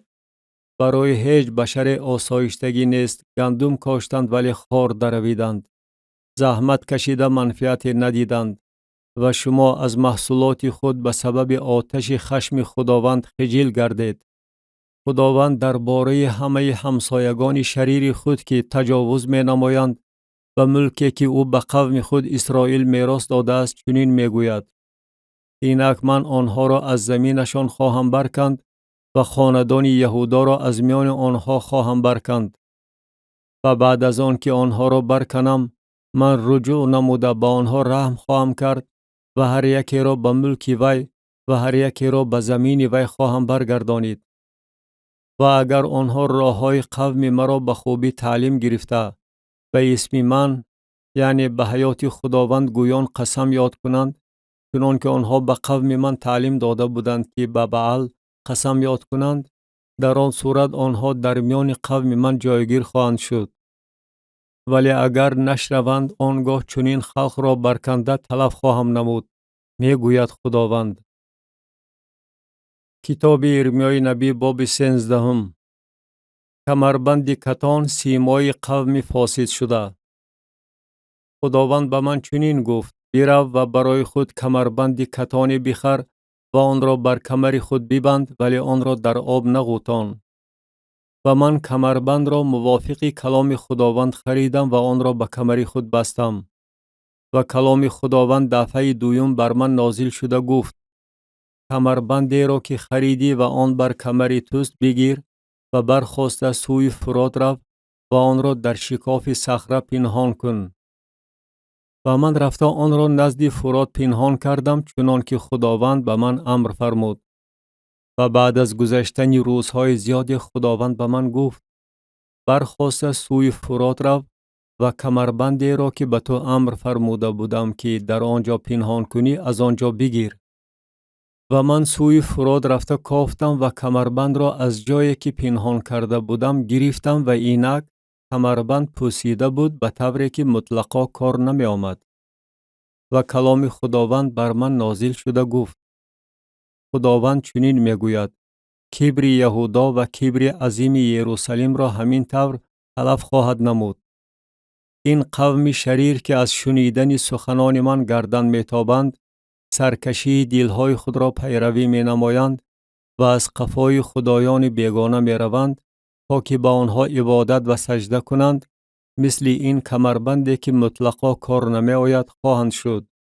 زیرا چنان که کمربند به کمر آدم می چسبد، آنچنان من تمام خاندان اسرائیل و تمام خاندان یهودا را به خودم چسبانیدم، میگوید خداوند، تا که برای من قوم و اسم و فخر و زینت باشند، ولیکن نشنیدند. و تو به آنها این کلام را بگوی: خداوند خدای اسرائیل چنین میگوید: هر مشک از شراب پر خواهد شد و آنها به تو خواهند گفت: آیا ما نمیدانیم که هر مشک از شراب پر خواهد شد؟ و تو به آنها بگوی: خداوند چنین میگوید: اینک من همه ساکنان این زمین را با پادشاهانی که بر تخت داوود نشستند و کاهنان و انبیا و همه ساکنان یروشلیم را از شراب تا به درجه مسیح پر خواهم کرد و آنها را، یعنی پدران و پسران را، به یکدیگر زده پاره پاره خواهم کرد. در وقت تلف ساختن آنها دلسوزی، شفقت و رحم نخواهم کرد. بشنوید و گوش دهید و هوا بلندی نکنید، زیرا که خداوند سخن میراند. خداوند خدای خود را جلال دهید پیش از آن که او تاریکی را پدید آورد و پیش از آن که پایهای شما بر کوههای تیره رنگ بلغزد و شما روشنایی را انتظار خواهید شد، ولی او آن را ظلمات خواهد گردانید و به ابر سیاه مبدل خواهد کرد. و اگر شما این را نشنوید، جان من از دیدن غرور شما به طور پنهانی گریه خواهد کرد و چشم من زار زار گریسته اشک خواهد ریخت، زیرا که رمه خداوند به اسیری برده شده است. و پادشاه و به مادر او بگوی: پایانتر بنشینید، چون که از سرهاتان تاج شفقت شما افتاده است. شهرهای جنوبی بسته شده است و کسی نیست که آنها را بگشاید.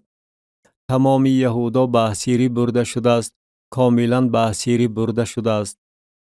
چشمان خود را بلند کنید و آنهایی را که از شمال می آیند ببینید.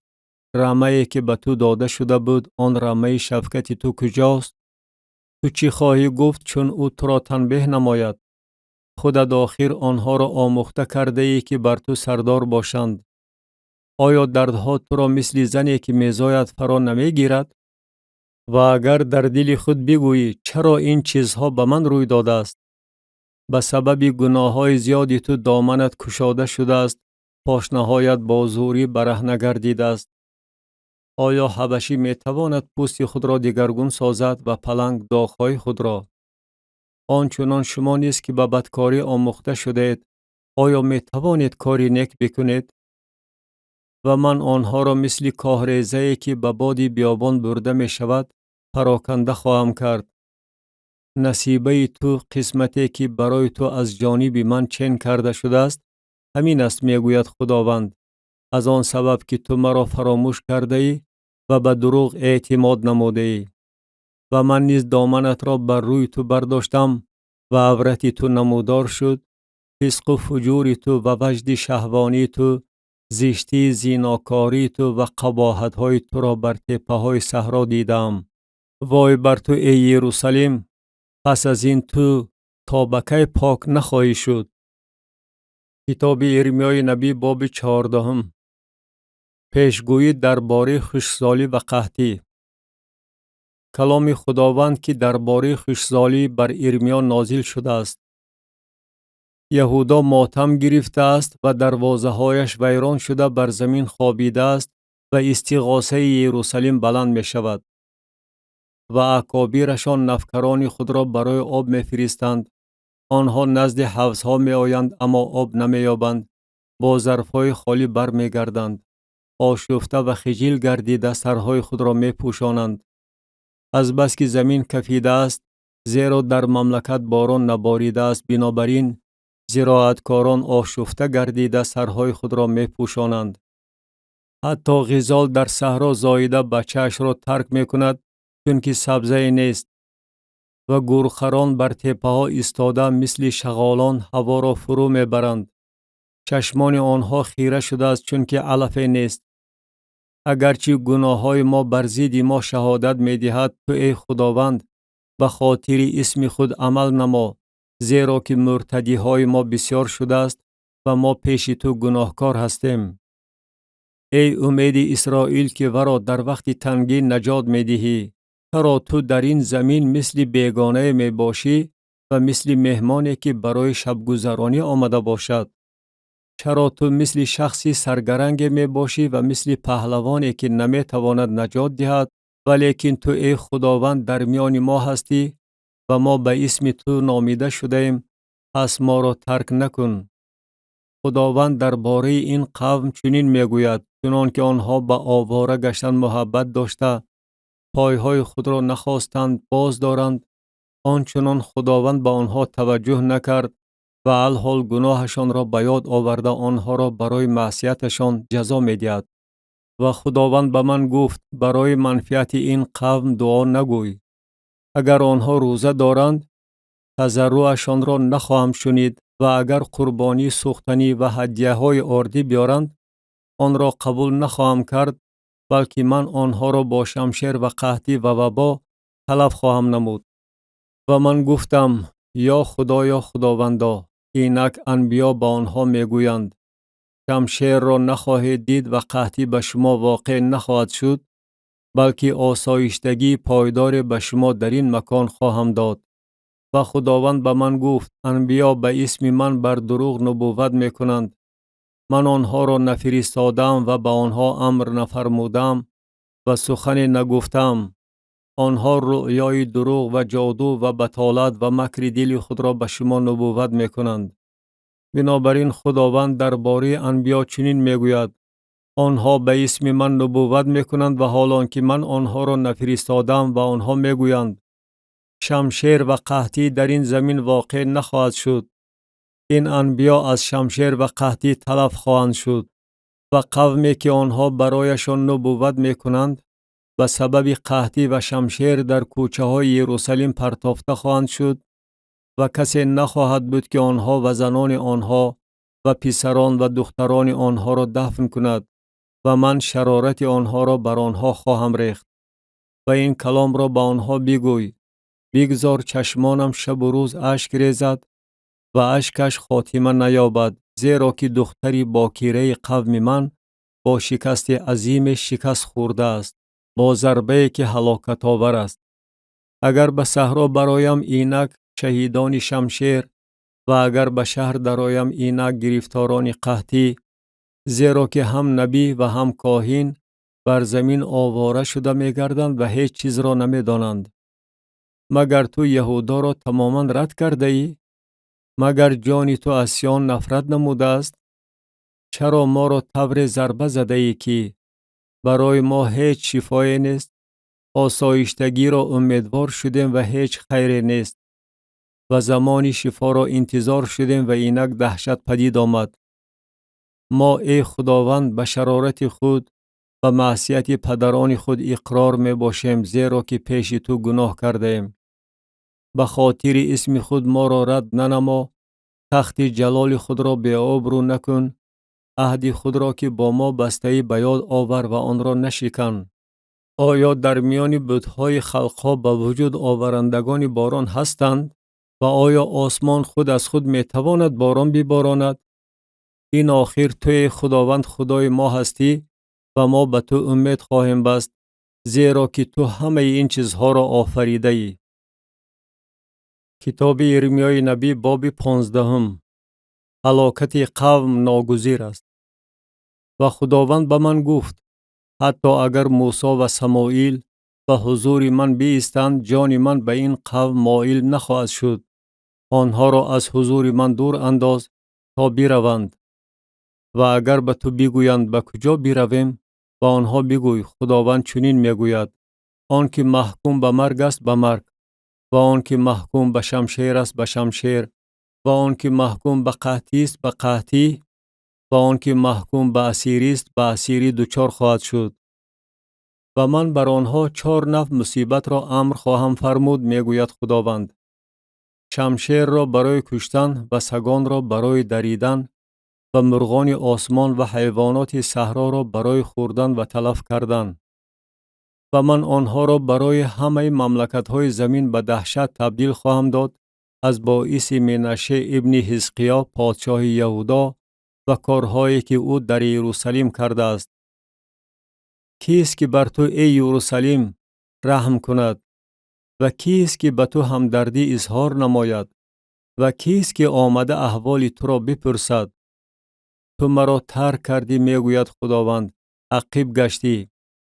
بنابراین من دست خود را بر تو دراز کرده تو را تلف خواهم نمود. از پشیمان شدن بیزارم. و من آنها را نزد دروازه های زمین با غلبر باز خواهم داد. قوم خود را از فرزندهاشان محروم ساخته تلف خواهم نمود، چون که آنها از راه های خود نگشتند. بیوزنان آنها پیش نظر من از ریگ دریا زیادترند. بر آنها بر مادر جوانان تاراجگری را خواهم آورد که در نیم روزی تاراج می کند. آنها را ناگهان در ترس و دهشت خواهم انداخت. زنی که 7 بچه زاییده است بیهوش گردیده جان می دهد. آفتاب وی در میانه روز غروب نموده، وی شرمسار و خجل شده است. بقیه آنها را نیز پیش نظر دشمنانشان به دم شمشیر خواهم سپرد، میگوید خداوند. وای بر من ای مادرم که تو مرا مرد زاییده ای، که تمام اهل زمین با من نزاع و نفاق می کنند. نه به کسی قرض دادم و نه از کسی قرض گرفتم، لیکن همه به من لعنت می خوانند. خداوند می گوید: آیا من تو را به منفعت تو تقویت ندادم؟ آیا در زمان مصیبت و در زمان تنگی دشمنانت را پیش تو مغلوب نکردم؟ آیا می توانند آهن یعنی آهن شمالی و مصر را بشکنند؟ ثروت تو و خزینه های تو را از باعث همه گناه هایی که تو در تمام حدود خود کردی مفت به تاراج خواهم داد و تو را با دشمنانت به زمینی که نمیدانی خواهم کوچانید، زیرا غضب من آتش گرفته است و آن بر شما علنگه خواهد زد. تو ای خداوند این را میدانی، پس مرا به یاد آور و تفقد نما و انتقام مرا از تعقیب کنندگانم بگیر. و سبب پرصبری خود مرا تلف نکن، بدان که به خاطر تو باری ننگ را برداشتم. سخنان تو پیدا شد و من آنها را فرو بردم و کلام تو شادی من و خرسندی دل من گردید، زیرا که من به اسم تو ای خداوند خدای لشکرها نامیده شدم. در مجلس بازیگران ننشستم و دلخوشی نکردم. از دست تو تنها نشستم، زیرا که تو مرا از غضب پر کردی. چرا درد من دائمی است و زخم من سخت است و طوری که شفا را نمیپذیرد؟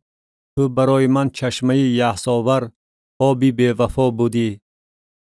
بنابراین خداوند چنین میگوید: اگر تو برگردی من تو را قبول خواهم کرد، آنگاه به حضور من خواهی ایستاد. و اگر گرانبها را از ناچیز بیرون آوری، مثل دهان من خواهی بود. آنها نزد تو خواهند برگشت، ولی تو نزد آنها نخواهی برگشت.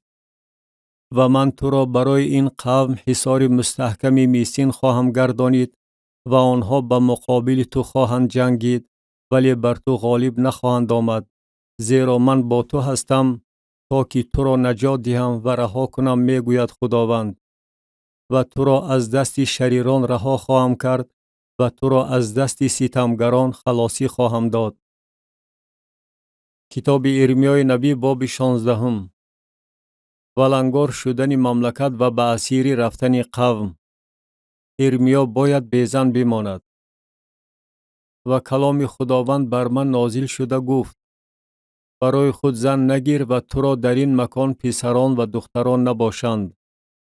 زیرا خداوند درباره پسران و دخترانی که در این مکان زاییده می شوند و درباره مادران آنها که آنها را می زایند و درباره پدران آنها که آنها را در این زمین به وجود می آورند چنین می گوید: آنها از بیماری های سخت خواهند مرد، برای آنها کسی نفع نخواهد کرد و آنها دفن کرده نخواهند شد، بلکه مثل اخلاط بر روی زمین خواهند بود و به دم شمشیر و از قحطی تلف خواهند شد و جسدهای مرده آنها خوراک مرغان آسمان و حیوانات زمین خواهد شد.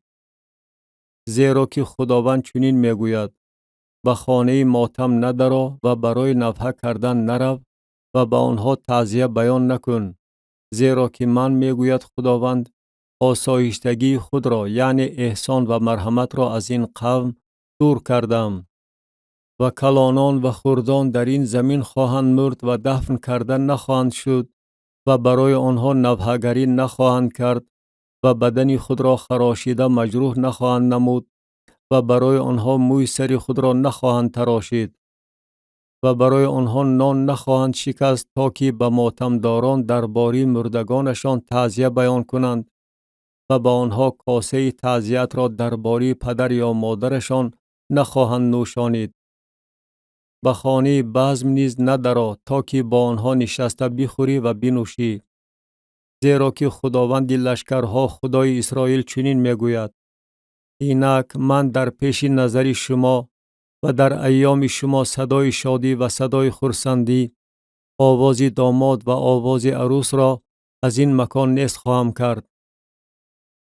و هنگامی که تو به این قوم همه این سخنان را بیان نمایی و آنها به تو بگویند: از چه سبب خداوند تمام این مصیبت بزرگ را بر ضد ما اظهار کرده است و معصیت ما چیست و گناهی که پیش خداوند خدای خود کرده ایم چیست؟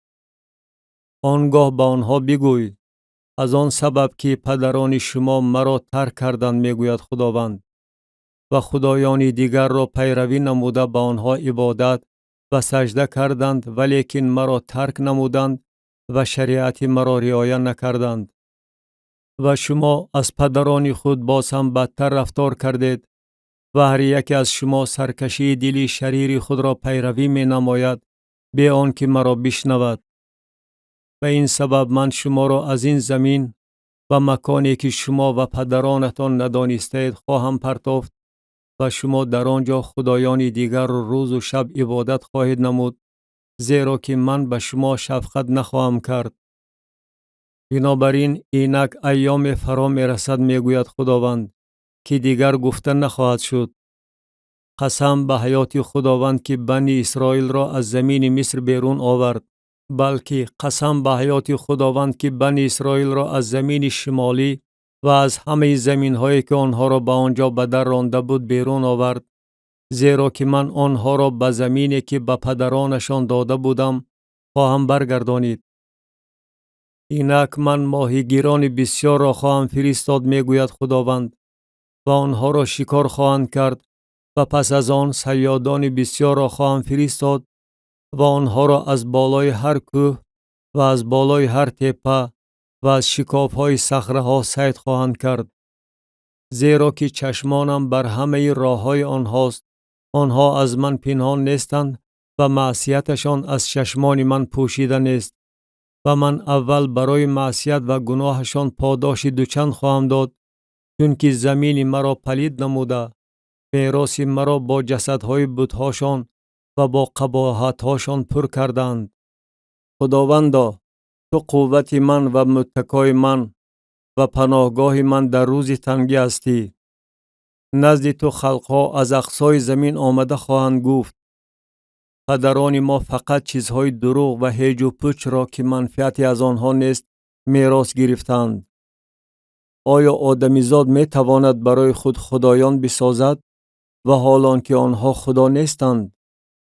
بنابراین اینک من همین دفعه به آنها نشان خواهم داد، دست خود و اقتدار خود را به آنها نشان خواهم داد و آنها خواهند دانست که اسم من خداوند است. کتاب ارمیای نبی باب 17. دوام آن. گناه یهودا با قلم آهنین نوشته شده است، با نیش الماس بر لوح دلهای آنها و بر شاخهای قربانگاه‌های شما نقش بسته است. چنان که پسران خود را آنها در خاطر نگاه می دارند، آنچنان قربانگاه‌های خود و عشیره‌های خود را که نزد درختان سبز بر تپه‌های بلند می باشند در خاطر نگاه می دارند. ای کوه من که در صحرا هستی، ثروت تو و همه خزینه‌های تو را به تاراج خواهم داد. منبرهای تو را نیز از باعث گناهی که در تمام حدود خود کرده ای و تو با عیب خودت از میراث خود که من به تو دادم محروم خواهی شد و تو را در زمینی که نمیدانی به دست دشمنانت و بندگی خواهم سپرد، زیرا غضب من آتش گرفته است و آن تا ابد علنگه خواهد زد. خداوند چنین میگوید: ملعون است مردی که به آدمیزاد توکل می کند و جسم را متکای خود می گرداند و دلش از خداوند دور می شود. و او مثل درخت عرعر در بادیه خواهد بود و نخواهد دید که کی نیکی می آید و در جایهای خشک بیابان در شورزمین غیر مسکون ساکن خواهد شد. مبارک است مردی که به خداوند توکل می کند و خداوند پشت و پناه اوست. و او مثل درختی خواهد بود که نزد آب شنانده شده است و ریشه هایش را به سوی جویها روانه می کند و از آمدن گرما نمی ترسد و برگهایش سبز است و در خشکسالی غم نمی خورد و از میوه دادن باز نمی ماند. دل از همه چیز مکارتر است و آن شفا ناپذیر است. کیست که آن را تواند درک کند؟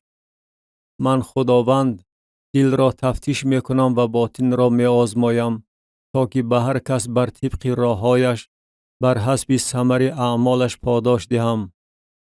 کبک بر تخمهایی که خودش نزاییده است می نشیند، چنین از شخصی که با راه غیر عادلانه ثروت می اندوزد. در نصف عمرش آن ثروت او را ترک خواهد کرد و در آخر عمرش او ناکس خواهد بود. تخت جلال که مکان مقدس ماست از ازل بلند است. تو امید اسرائیل هستی ای خداوند. همه آنهایی که تو را ترک می کنند شرمسار خواهند شد و آنهایی که از من دور می شوند بر خاک نوشته خواهند شد، زیرا که آنها خداوند را که چشمه آب حیات است ترک کردند. مرا ای خداوند شفا بده و من شفا خواهم یافت. مرا نجات ده و من نجات خواهم یافت، زیرا که تو حمد و ثنای من هستی. اینک آنها به من میگویند کلام خداوند کجاست؟ بگذار آن به عمل آید. ولی من به پیروی تو برای آن نشتافتم که چوپان باشم و روز مصیبت را آرزو نکردم. تو این را میدانی. آنچه از دهان من بیرون آمده است به حضور تو آشکار است. برای من سبب ترس و هراس نباش. تو در روز مصیبت پناهگاه من هستی. بگذار تعقیب کنندگان من خجل شوند ولی من خجل نشوم. بگذار آنها هراسان شوند ولی من هراسان نشوم. بر آنها روز مصیبت را بیار و آنها را با شکست دوچند تار و مار نما. نطق ارمیا نزد دروازه درباره روز شنبه. خداوند به من چنین گفت: برو و نزد دروازه پسران قوم که پادشاهان یهودا از آن می درآیند و از آن می برآیند و نزد همه دروازه های یروشلیم بیست و به آنها بگوی کلام خداوند را بشنوید ای پادشاهان یهودا و تمام اهل یهودا و همه ساکنان یروشلیم که از این دروازه ها می درآیید. خداوند چنین می گوید: از جانهای خود با خبر باشید و در روز شنبه هیچ بار نبردارید و آن را به دروازه های یروشلیم ندرارید.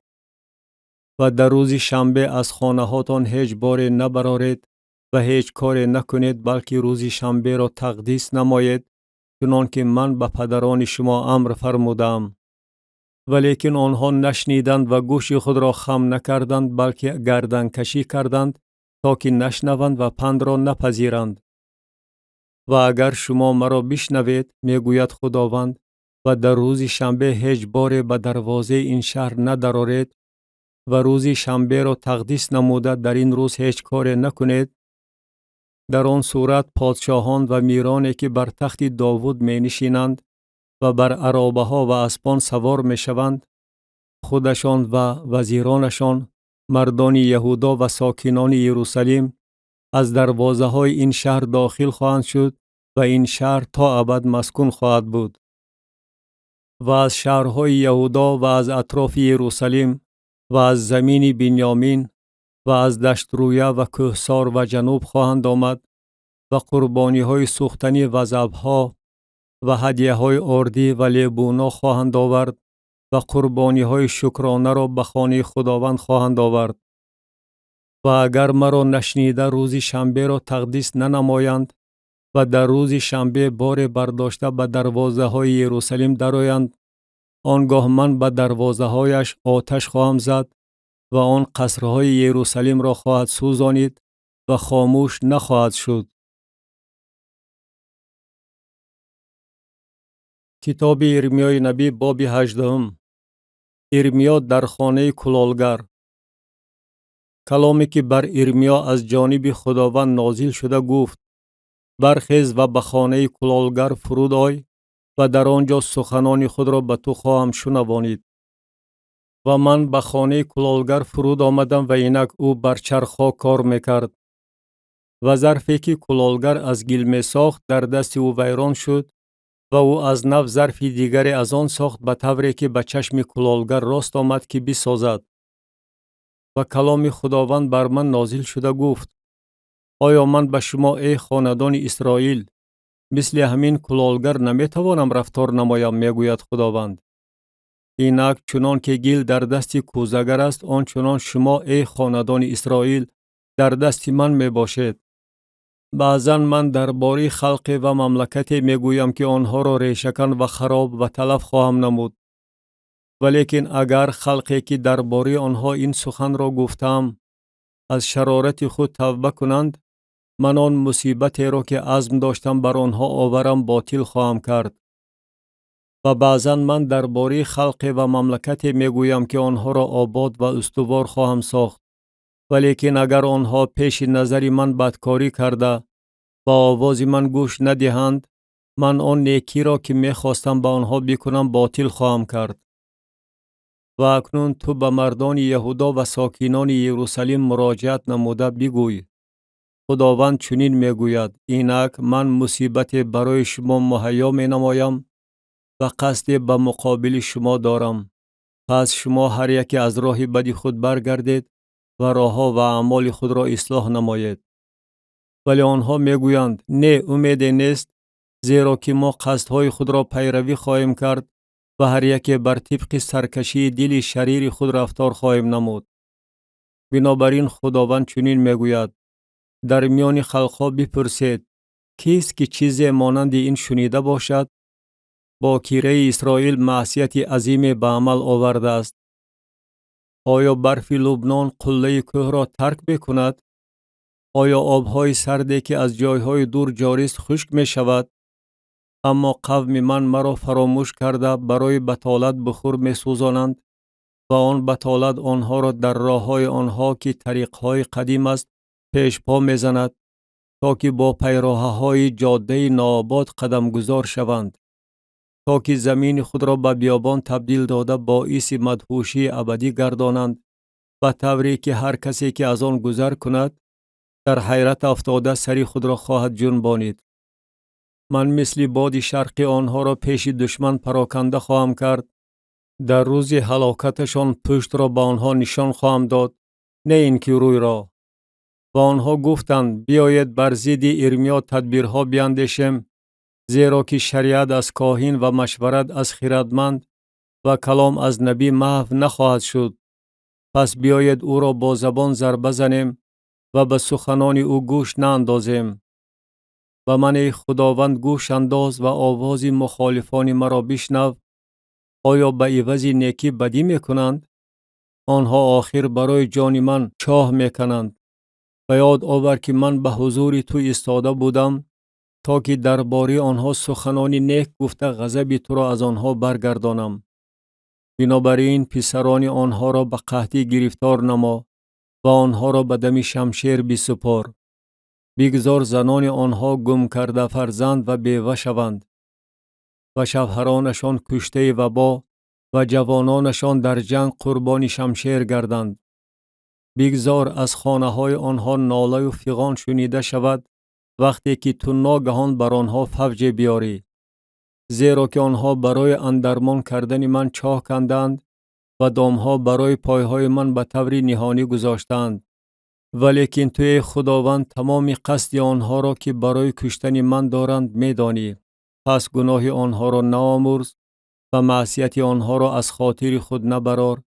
بگذار آنها به حضور تو واژگون گردند. در وقت غضب خود بر آنها داوری نما. کتاب ارمیای نبی باب 19. کوزه شکسته، تمثال ولنگار شدن یروشلیم. خداوند چنین گفت: برو و کوزه سفالین از کلالگر بخر و بعضی از پیران قوم و پیران کاهنان را با خود بگیر و به وادی بین هینوم که در دهن دروازه هرسید واقع است برآمده، سخنانی را که به تو خواهم گفت در آنجا اعلان نما و بگوی کلام خداوند را بشنوید ای پادشاهان یهودا و ساکنان یروشلیم.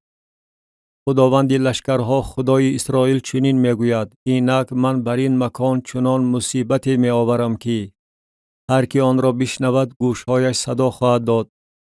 از برای آن که مرا ترک کردند و این مکان را از من بیگانه ساختند و در آن برای خدایان دیگر که خودشان و پدرانشان و پادشاهان یهودا نمی شناختند بخور سوزانیدند و این مکان را از خون بیگناهان پر کردند و منبرها برای بعل بنا کردند تا که پسران خود را همچون قربانی های سوختنی برای بعل در آتش بسوزانند، که این را من امر نفرمودم و نگفتم و این به خیالم نآمده است.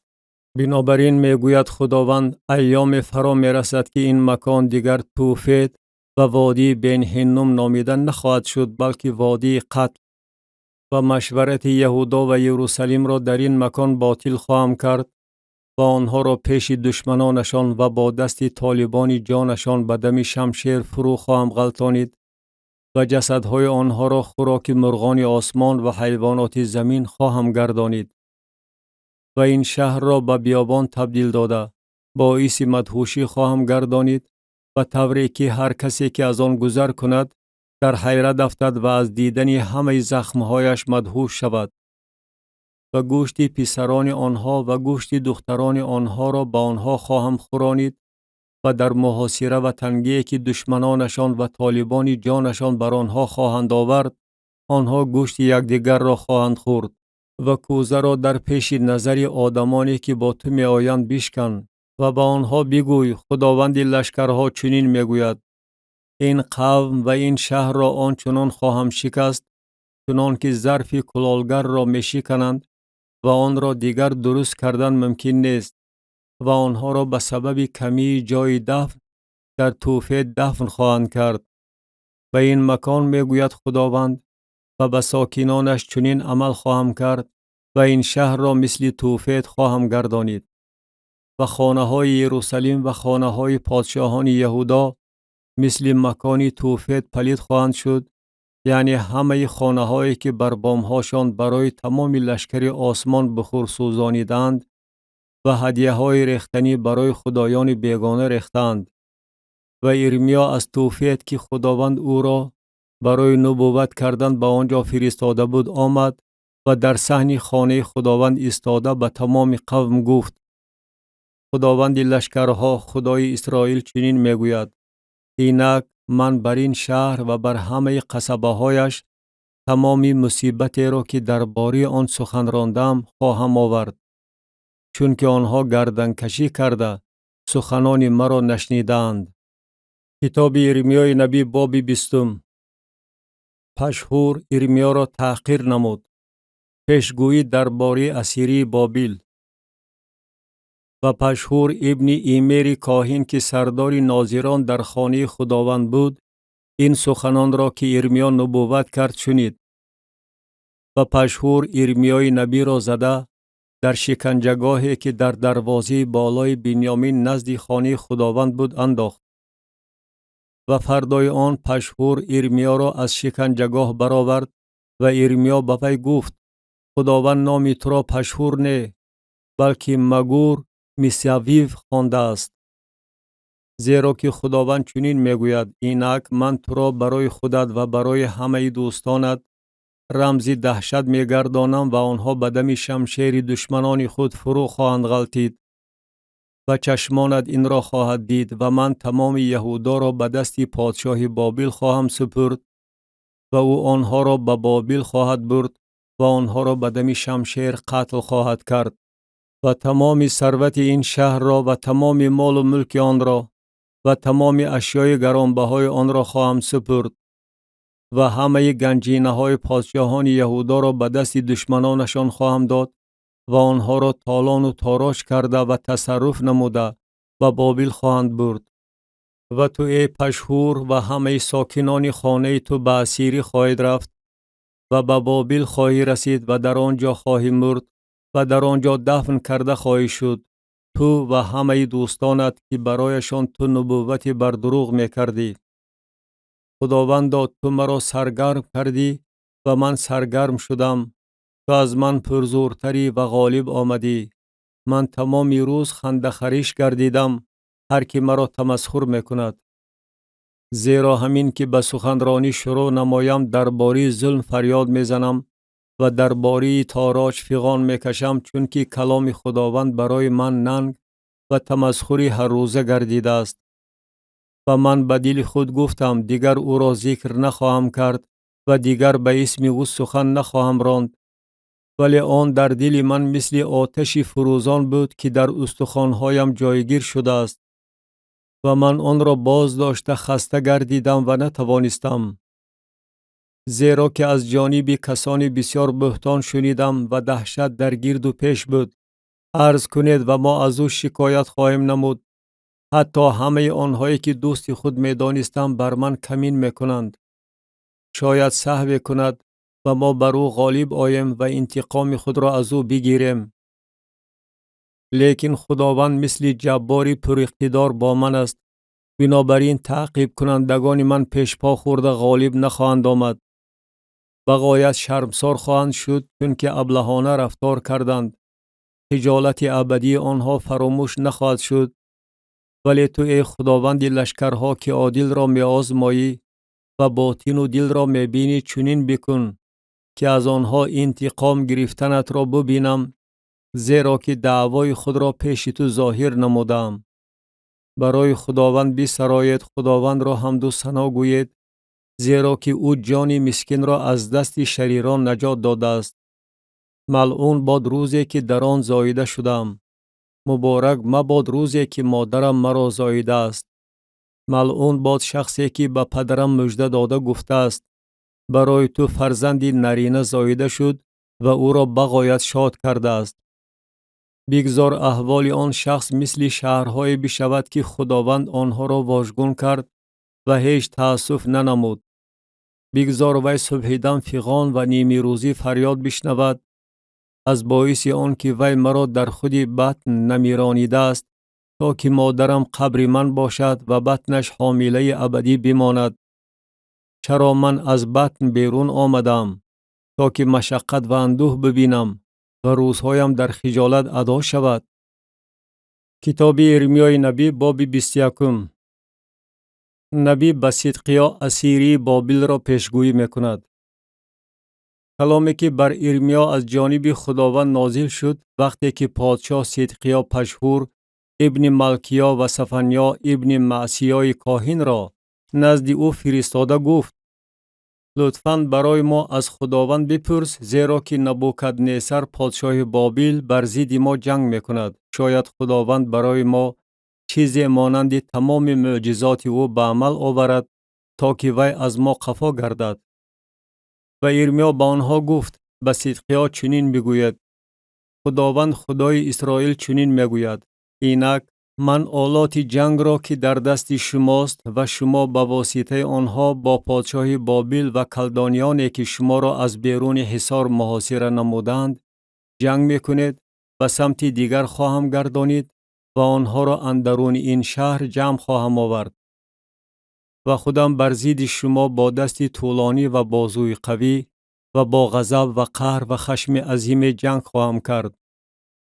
و ساکنان این شهر را، هم آدمان و هم چارپایان را ضربه خواهم زد. آنها از وبای بزرگ خواهند مرد.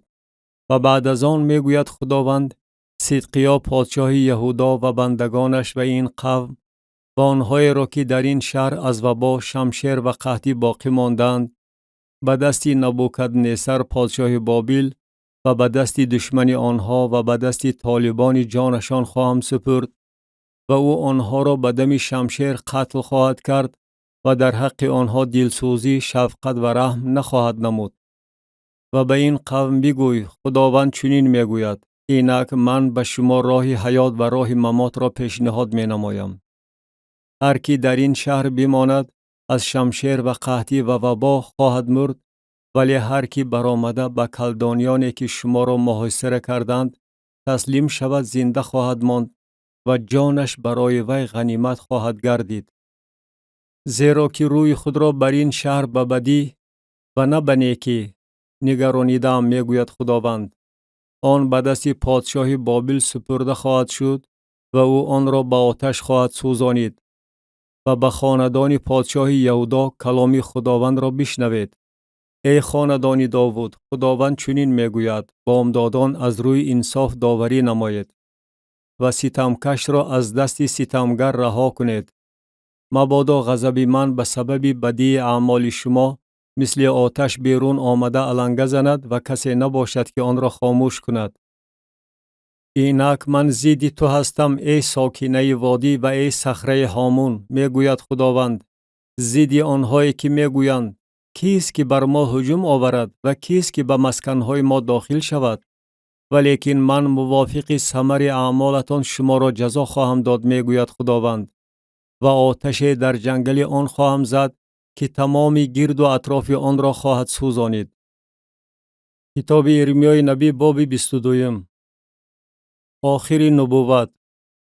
خداوند چنین گفت: به خانه پادشاه یهودا فرود آی و در آنجا این کلام را به زبان بیران و بگوی: کلام خداوند را بشنو ای پادشاه یهودا که بر تخت داوود نشسته ای، تو و بندگان تو و قوم تو که به این دروازه داخل می شوند. خداوند چنین می گوید: عدالت و انصاف را به عمل آورید و ستمکش را از دست ستمگر رها کنید و غریب، یتیم و بیوه را آزار ندهید و ظلم نکنید و خون بیگناه را در این مکان نریزید. زیرا اگر شما این کلام را حقیقتاً به جا آورید، آنگاه پادشاهانی که بر تخت داوود می نشینند و بر عرابه ها و اسبان سوار می شوند، خودشان و بندگانشان و قومشان به دروازه این خانه داخل خواهند شد. ولی اگر شما این سخنان را نشنوید، به ذات خود قسم می خورم، میگوید خداوند، که این خانه به خرابزار مبدل خواهد شد. زیرا که خداوند درباره خانه پادشاه یهودا چنین میگوید: تو برای من جلعاد و قله لبنان بودی، اما به یقین تو را بیابان مثل شهرهای غیر مسکون خواهم گردانید و بر ضد تو خراب کنندگان را که هر یکی با آلات خود باشد تقدیس خواهم نمود و آنها ارزهای گزین تو را بریده در آتش خواهند انداخت و خلقهای بسیار از این شهر خواهند گذشت و به یکدیگر خواهند گفت: از چه سبب خداوند به این شهر بزرگ چنین کرده است؟ و در جواب خواهند گفت: از آن سبب که عهد خداوند خدای خود را ترک کردند و به خدایان دیگر سجده و عبادت نمودند. برای مرده گریه نکنید و برای او ماتم نگیرید، بلکه برای کسی که می رود زار زار بگیرید، زیرا که او دیگر نخواهد برگشت و زمین زادگاه خود را نخواهد دید. زیرا خداوند درباره شلوم ابن یوشیا پادشاه یهودا که به جای پدرش یوشیا پادشاه شده از آن مکان بیرون رفته است چنین میگوید: او دیگر به آنجا نخواهد برگشت، بلکه در مکانی که او را به اسیری بردند خواهد مرد و این زمین را دیگر نخواهد دید. وای بر کسی که خانه خود را به ناانصافی و بالاخانه هایش را به بی‌عدالتی بنا می کند. یاری خود را مفت کار فرموده مزد او را نمی دهد و می گوید: برای خود خانه کلان و بالاخانه های فراخ بنا می کنم و تیریزه ها برای خود می کشاید و آنها را با چوب ارز روی بست می نماید و با شنگرف رنگ می کند. آیا به آن سبب که از ارز بیناها می سازی تو پادشاهی خواهی کرد؟ پدرت آخر می خورد و می نوشید ولی عدالت و انصاف را رعایت می نمود. بنابراین احوالش خوب بود. او به مسکین و بینوا دادرسی می کرد، بنابراین احوالش خوب بود. محض همین است شناختن من، میگوید خداوند. اما چشمان تو و دل تو فقط به طمعکاری و به ریختن خون بیگناهان و به ظلم و ستم کردن نگرانیده شده است. بنابراین خداوند درباره یهویاقیم ابن یوشیا پادشاه یهودا چنین میگوید: برای او نفحه نخواهند کرد، ای وای برادرم و ای وای خواهرم. برای او نفحه نخواهند کرد، ای وای آقا و ای وای کبریا. مثل دفن خر مدفون خواهد شد. جسدش را کشیده برآورده دورتر از دروازه یروشلیم خواهند پرتافت. بر لبنان برآمده فریاد زن و بر باشان آوازت را بلند کن و از اباریم فریاد زن، زیرا که همه دوستدارانت شکست خوردند. در وقت نیکروزیت تو را تأکید کرده بودم، اما تو گفتی نخواهم شنید. راه تو از جوانیت همین بود که آواز مرا نشنوی. همه چوپانان تو را باد خواهد برد و دوستداران تو به اسیری خواهند رفت. آنگاه از تمام شرارت خود خجل و شرمسار خواهی شد. ای که بر لبنان نشسته ای و بر ارزها لانه ساخته ای، وقتی که دردها مثل عذاب زنی که میزاید تو را فرا گیرد، چقدر آه و واه خواهی کرد. به حیات من قسم میگوید خداوند که اگرچه کانیا ابن یهویاقیم پادشاه یهودا نگین بر دست راست من می بود، از آنجا هم تو را میکندم و من تو را به دست طالبان جانت و به دست کسانی که از آنها میترسی، به دست نبوکدنصر پادشاه بابل و به دست کلدانیان خواهم سپرد. و تو و مادری تو را که تو را زاییده است و زمین دیگری که در آنجا زاییده نشده اید خواهم انداخت و شما در آنجا خواهید مرد. و به زمینی که جانشان آرزو دارد به آنجا برگردند، نخواهند برگشت. آیا این شخص کانیا هیکل منفوری شکسته است یا ظرف نادرکار است؟ چرا آنها او و نسل او دور انداخته به زمینی که نمیدانستند پرتافته شدند؟ ای زمین، ای زمین، ای زمین، کلام خداوند را بشنو. خداوند چنین میگوید: این شخص را به ذات و ذریات، مردی در عمرش کامیاب نشده بنویسید، زیرا که کسی از نسلش کامیاب شده بر تخت داوود نخواهد نشست و در یهودا دیگر سلطنت نخواهد راند. کتاب ارمیای نبی باب 23. در آینده از نو برقرار شدن اسرائیل. غضب خدا بر چوپانان بی‌وفا. وای بر چوپانانی که گوسفندانی رمه مرا گمراه و پراکنده می کنند، می گوید خداوند. بنابراین خداوند خدای اسرائیل و چوپانانی که قوم مرا می چرانند چنین می گوید: شما رمه مرا پراکنده نموده اید و به در رانده اید و به آنها نگاه بین نکرده اید. اینک من شما را برای کارهای بدتان جزا خواهم داد، می گوید خداوند. و من بقیه رمه خود را از همه زمین هایی که به آنجا به در راندم جمع خواهم کرد و آنها را به چراگاه هاشان خواهم برگردانید و آنها بارور و افزون خواهند شد. و بر آنها چوپانان را تعیین خواهم نمود که آنها را بچرانند و آنها دیگر هراسان و مشوش و سرگم نخواهند شد، می گوید خداوند. اینک ایام فرا می رسد، می گوید خداوند، که من شاخه عادل برای داوود برقرار خواهم نمود و پادشاه سلطنت خواهد راند و خردمندانه رفتار خواهد نمود و انصاف و عدالت را در زمین به عمل خواهد آورد. در ایام او یهودا نجات خواهد یافت و اسرائیل در امنیت ساکن خواهد شد و این است اسم او که با آن خوانده خواهد شد: خداوند عدالت ما. بنابراین اینک ایام فرا می رسد، می گوید خداوند، که دیگر گفته نخواهد شد: قسم به حیات خداوند که بنی اسرائیل را از زمین مصر بیرون آورد، بلکه قسم به حیات خداوند که بنی اسرائیل را از زمین شمالی و از همه زمین هایی که آنها را به آنجا به در رانده بود بیرون آورد و آنها در زمین خود ساکن خواهند شد. درباره انبیا: دل من اندرون من شکسته است، همه استخوان‌های مرا لرزه گرفته است. مثل شخص مست گردیدم و مثل مردی که شراب بر وی غالب آمده باشد. این همه از بحر خداوند است، از بحر سخنان مقدس او. زیرا که زمین از زیناکاران پر شده است، زیرا که زمین از باعث لعنت ماتم گرفته است و چراگاه‌های بیابان خشکیده است، زیرا که شرارت اشتیاق آنهاست و کذب قوت آنهاست. زیرا که هم نبی و هم کاهن ریاکاری میکنند، حتی در خانه خود شرارت آنها را یافتم، میگوید خداوند. بنابراین راهشان برای آنها مثل جایهای لغزانک در تاریکی خواهد بود. آنها را تیله خواهند داد و آنها در آنجا خواهند افتاد، زیرا که من بر آنها مصیبت در سال جزایشان خواهم آورد. و من در میان انبیای سامریه چیزهای هیج و پوچ را دیدم. آنها به اسم بعل نبوت کرده قوم من اسرائیل را در اشتباه انداختند. ولیکن در میان انبیای یروشلیم چیزهای زشت را می بینم. آنها به زنا داده می شوند و در کذب راه می روند و دستهای شریران را تقویت می نمایند، به آنکه هر یک از شرارت خود برگردند. همه آنها در نظر من مثل سدوم و ساکنان آن مثل عمورا گردیدند.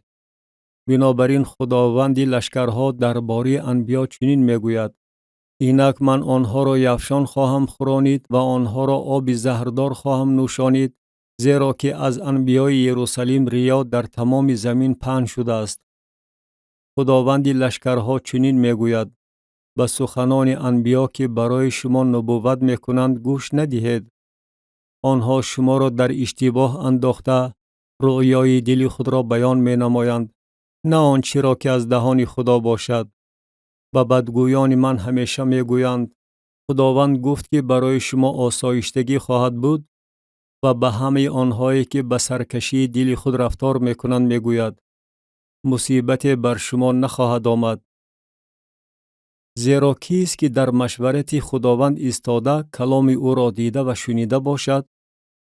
کیست که به کلام او گوش داده و سرفهم رفته باشد؟ اینک تنباد با شدت وزیده خشم خداوند بیرون آمده است و تنباد چرخ زده بر سر شریران فرود خواهد آمد. آتش غضب خداوند تا او مرادات دل خود را به عمل نآورد و اجرا نکند فرو نخواهد نشست. در آینده شما این را به خوبی فهم خواهید کرد. این انبیا را من نفرستادم، بلکه خودشان دویدند. با آنها سخنی نگفتم، بلکه خودشان نبوت کردند. و اگر آنها در مشورت من می ایستادند، می بایست سخنان مرا به قوم من می فهماندند و آنها را از راه بدشان و از اعمال شریرانه اشان می گرداندند. آیا من فقط از نزدیک خدا هستم، می گوید خداوند، و از دور خدا نیستم؟ اگر کسی در جای مخفی پنهان شود، آیا من او را نمی بینم؟ می گوید خداوند. آیا من زمین و آسمان را پر نمی کنم؟ می گوید خداوند. آنچه را که این انبیا به اسم من بر دروغ نبوت کردند شنیدم. آنها می گویند خواب دیدم، خواب دیدم. تا بکی این در دل انبیایی که بر دروغ نبوت می کنند و انبیای فریب دل خود می باشند خواهد بود، که آنها به واسطه خوابهای خود که به هم دیگر نقل می کنند می خواهند قوم مرا به فراموش کردن اسم من آورده رسانند، چنان که پدران آنها اسم مرا از برای بعل فراموش کردند. نبیی که خواب دیده باشد بگذار خوابش را نقل کند، و کسی که کلام من در اوست کلام مرا به راستی بیان نماید. کاه را با گندم چی کار است؟ می گوید خداوند. کلام من آخر مثل آتش است، می گوید خداوند، و مثل بالغه صخره را پاره پاره می کند. بنابراین اینک من می گوید خداوند ضد انبیای هستم که سخنان مرا از همدیگر می دزدند. اینک من می گوید خداوند ضد انبیای هستم که زبان خود را به کار انداخته نطق ایراد می کنند. اینک من می گوید خداوند ضد آنهای هستم که در اساس خوابهای دروغ نبوت می کنند و آن خوابها را نقل نموده قوم مرا با دروغگویی ها و به ملاحظگی خود در اشتباه می اندازند. و حالان که من آنها را نفرستادم و امر نفرمودم و آنها به این قوم هیچ منفعت نخواهند رسانید، می گوید خداوند. و اگر این قوم یا نبی یا کاهن از تو پرسیده گویند بار خداوند چیست؟ پس به آنها بگوی کدام بار؟ من شما را ترک خواهم کرد، می گوید خداوند. و هرگاه نبی و کاهن و قوم بگویند باری خداوند، من آن شخص و خانه وی را گرفتاری جزا خواهم کرد. هر یک به یار خود و برادر خود چنین بگوید: خداوند چی جواب داده است و خداوند چی گفته است؟ ولیکن باری خداوند را دیگر ذکر نکنید، زیرا که بار برای کس سخنی که وی میگوید خواهد بود و حالان که شما سخنان خدای های خداوند لشکرها خدای ما را تحریف نموده اید. و نبی چنین بگوی: خداوند به تو چی جواب داده است و خداوند چی گفته است؟ و اگر باری خداوند بگوید، پس خداوند چنین میگوید: از بس که شما این سخن را یعنی باری خداوند را گفته اید، در صورتی که من نزد شما فرستاده فرمودم که باری خداوند نگویید. بنابراین اینک من شما را تماما فراموش خواهم کرد و شما و آن شهری را که به شما و پدرانتان دادم از حضور خود رد خواهم نمود و ننگ ابدی و خجالت ابدی را بر شما خواهم آورد که آن فراموش نخواهد شد. کتاب ارمیای نبی باب 24. مثل درباره انجیرهای نیک و بد. یک قسم یهودا از نو برقرار خواهد شد. خداوند به من نمایان کرد و اینک 2 سبد انجیر پیش معبد خداوند گذاشته شده است. پس از آن که نبوکدنصر پادشاه بابل یکانیا ابن یهویاقیم پادشاه یهودا را با میران یهودا و هنرمندان و آهنگران از یروشلیم اسیر کرده و بابل برد. در یک سبد انجیر بغایت نیک مثل انجیر پیشپزک بود و در سبد دویم انجیر بغایت بد بود که به سبب بدی آن خوردن ممکن نبود. و خداوند به من گفت: تو ای ارمیا چی میبینی؟ و من گفتم: انجیرهای نیک بغایت نیک است و انجیرهای بد بغایت بد است که به سبب بدی آن خوردن ممکن نیست. و کلام خداوند بر من نازل شده گفت: خداوند خدای اسرائیل چنین میگوید: چنان که این انجیرها نیک است، آنچنان من اسیران یهودا را که از این مکان به زمین کلدانیان فرستادم به نیکی خواهم شناخت و بر آنها به نیکی نظر خواهم کرد و آنها را به این زمین خواهم برگردانید و آنها را بینا نموده خراب نخواهم کرد و مثل نهال شنانیده ریشه‌کن نخواهم کرد و دل به آنها خواهم بخشید تا مرا بشناسند که من خداوند هستم و آنها قوم من خواهند بود و من خدای آنها خواهم بود، زیرا که آنها با تمام دل خود سوی من خواهند برگشت. و چنان که انجیرهای بد را به سبب بدی آنها خوردن ممکن نیست، میگوید خداوند، آنچنان من صدقیا پادشاه یهودا و میران او و بقیه یروشلیم را که در این زمین باقی ماندند و آنهایی را که در زمین مصر ساکنند خواهم گردانید و آنها را برای همه مملکت‌های زمین به دهشت و مصیبت و در همه مکان‌هایی که آنها را به آنجا به در راندم به ننگ و مثل به مسخره و لعنت تبدیل خواهم داد و به ضد آنها شمشیر، قحطی و وبا را خواهم فرستاد تا از زمینی که به آنها و پدرانشان دادم نیست شوند. کتاب ارمیای نبی باب 25. نبوت درباره اسیری 70 ساله، تنزل بابل. کلامی که بر ارمیا درباره تمام قوم یهودا در سال 4 یهویاقیم ابن یوشیا پادشاه یهودا که سال 1 نبوکدنصر پادشاه بابل بود نازل شد، که آن را ارمیای نبی به تمام قوم یهودا و به همه ساکنان یروشلیم بیان نموده گفت: از سال 13 یوشیا ابن آمون پادشاه یهودا و تا امروز یعنی 23 سال باز کلام خداوند بر من نازل می شد و من آن را به شما می گفتم.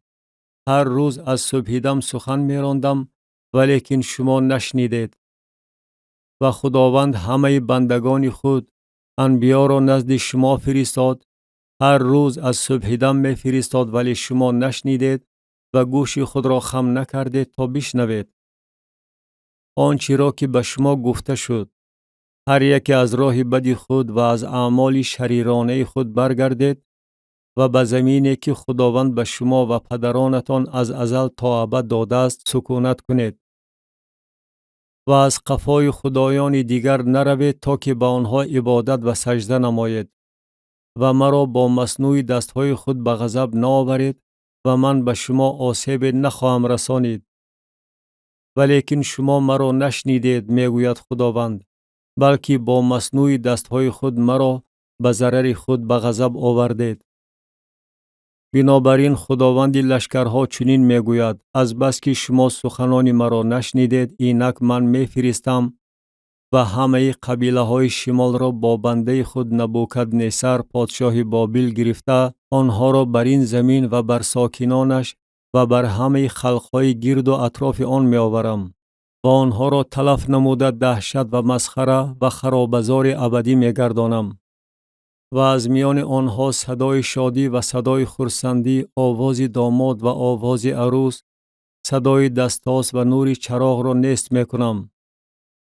و تمام این زمین ویرانه و بیابان خواهد شد و این خلقها 70 سال به پادشاه بابل بندگی خواهند کرد. و واقع خواهد شد که بعد از گذشتن 70 سال من میگوید خداوند، پادشاه بابل و آن قوم و زمین کلدانیان را برای گناهشان گرفتاری جزا خواهم کرد و آن را بیابان ابدی خواهم گردانید. و بر آن زمین من همه سخنان خود را که درباره آن گفتم، یعنی هرچی در این کتاب نوشته شده است که ارمیا آن را درباره همه خلقها نبوت کرده است، به عمل خواهم آورد. زیرا که آنها را نیز خلقهای بسیار و پادشاهان بزرگ گرفتار اسارت خواهند کرد و من پاداش آنها را موافق کردارشان و بر طبق عملی دستهاشان خواهم داد. مثل درباره کاسه شراب غضب. زیرا که خداوند خدای اسرائیل به من چنین گفت: این کاسه شراب غضب را از دست من بگیر و آن را به همه خلقهایی که تو را نزد آنها میفرستم بنوشان، تا آنها نوشیده از شمشیری که اندرون آنها میفرستم به اضطراب آیند و دیوانه شوند. و من کاسه را از دست خداوند گرفتم و به همه خلقهایی که خداوند مرا نزد آنها فرستاد نوشانیدم. و یروشلیم و شهرهای یهودا و به پادشاهانش و میرانش، تا که آنها را ویرانه و ولنگار و مورد مسخره و لعنت گردانم، چنان که امروز است. و به فرعون پادشاه مصر و بندگانش و میرانش و تمام قومش و به تمام خلق مخلوط و به همه پادشاهان زمین اوس و به همه پادشاهان زمین فلسطی و به اشقلون و غزه و اقرون و بقیه اشدود و به ادوم و موآب و بنی عمون و به همه پادشاهان سور و به همه پادشاهان سیدون و به همه پادشاهان جزیره هایی که در آن طرف بحر واقعند و به ددان و تیما و بوز و به همه آنهایی که موی چکه خود را می تراشند و به همه پادشاهان عرب و به همه پادشاهان خلقهای مخلوط که در بیابان ساکنند و به همه پادشاهان زمری و به همه پادشاهان اعلام و به همه پادشاهان مادی و به همه پادشاهان شمالی نزدیک و دور یکی از پس دیگری و به همه مملکت‌های جهان که بر روی زمین می باشند. و پادشاه شیشک بعد از آنها خواهد نوشید و به آنها بگوی: خداوند لشکرها، خدای اسرائیل چنین میگوید: بنوشید و مست شوید و قی کنید و بیافتید و از شمشیری که من به میان شما میفرستم برنخیزید. و اگر آنها از گرفتن کاسه از دست تو و نوشیدن آن شراب روی گردانند، آنگاه به آنها بگوی: خداوند لشکرها چنین میگوید: حتما خواهید نوشید. زیرا اینک من به آوردن مصیبت بر شهری که به اسم من نامیده شده است شروع خواهم کرد. و آیا شما بی جزا خواهید ماند؟ بی جزا نخواهید ماند. زیرا من بر همه ساکنان زمین شمشیر را خواهم خواند، میگوید خداوند لشکرها. پس تو در حق همه‌شان همه این سخنان را نبوت نما و به آنها بگوی: خداوند از افراس غرش میکند و از مسکن مقدس خود آواز خود را میبرارد. بر چراگاه خود با شدت غرش میکند، مثل آنهایی که انگور پخش می کنند بر همه ساکنان زمین بانگ می زنند. غلغله آن تا اقصای زمین می رسد، زیرا که خداوند به خلق دعوا دارد. او بر هر بشر داوری می نماید. شریران را به دم شمشیر می سپارد. می گوید خداوند لشکرها چنین می گوید: اینک مصیبت از خلق به خلق می گذرد و تندباد عظیم از اقصای زمین بر می خیزد. و در آن روز مقتولان خداوند از یک کنار زمین تا کنار دیگر زمین خواهند بود. برای آنها ماتم نخواهند گرفت و آنها را جمع نخواهند کرد و دفن نخواهند نمود. آنها مثل اخلاط بر روی زمین خواهند بود. ناله کنید ای چوپانان، فیغان کشیده بر خاکستر غیل زنید ای پیشوایان رمه، زیرا که ایام قتل شما رسیده است و من شما را شکسته پاره پاره خواهم کرد و مثل ظرفی گرانبهای خواهید افتاد. و پناهگاه برای چوپانان و نجات برای پیشوایان رمه نخواهد بود. صدای فیغان چوپانان و ناله پیشوایان رمه به گوش می رسد، زیرا که خداوند چراگاه آنها را ولنگار کرده است و اقامتگاه های آسایشتگی از شدت غضب خداوند خراب شده است. او مثل شیر جوان لانه خود را ترک کرده است، زیرا که زمین آنها از خشم ستمگر و از آتش غضب او بیابان گردیده است. کتاب ارمیای نبی باب 26. ارمیا در صحن معبد به توبه دعوت می نماید.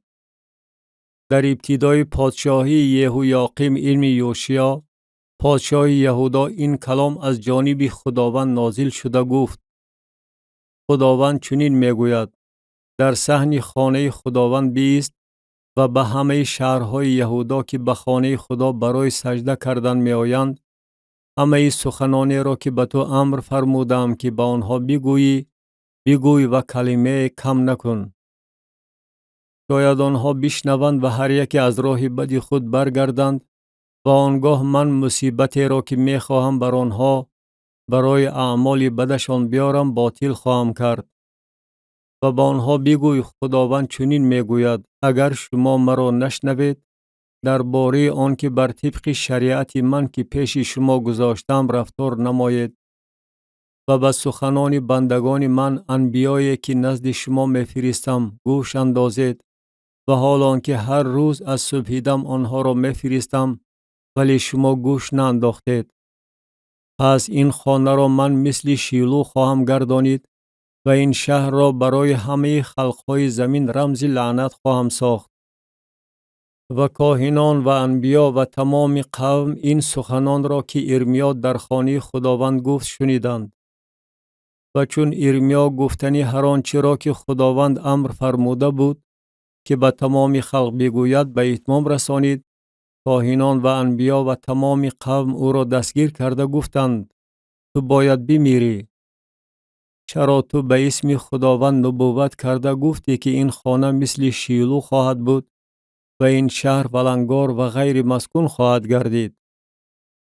و تمام قوم در خانه خداوند در گرد ارمیا جمع آمدند و هنگامی که میران یهودا این چیزها را شنیدند، از خانه پادشاه برآمده به دهن دروازه نو خانه خداوند نشستند. و کاهنان و انبیا به میران و تمام قوم رو آورده گفتند: این شخص سزاوار حکم قتل است، زیرا که در حق این شهر نبوت نمود چنان که به گوشهای خود شنیدید. ولیکن ارمیا به همه میران و تمام قوم خطاب نموده گفت: خداوند مرا فرستاده است تا در حق این خانه و این شهر همه سخنانی را که شنیدید نبوت نمایم.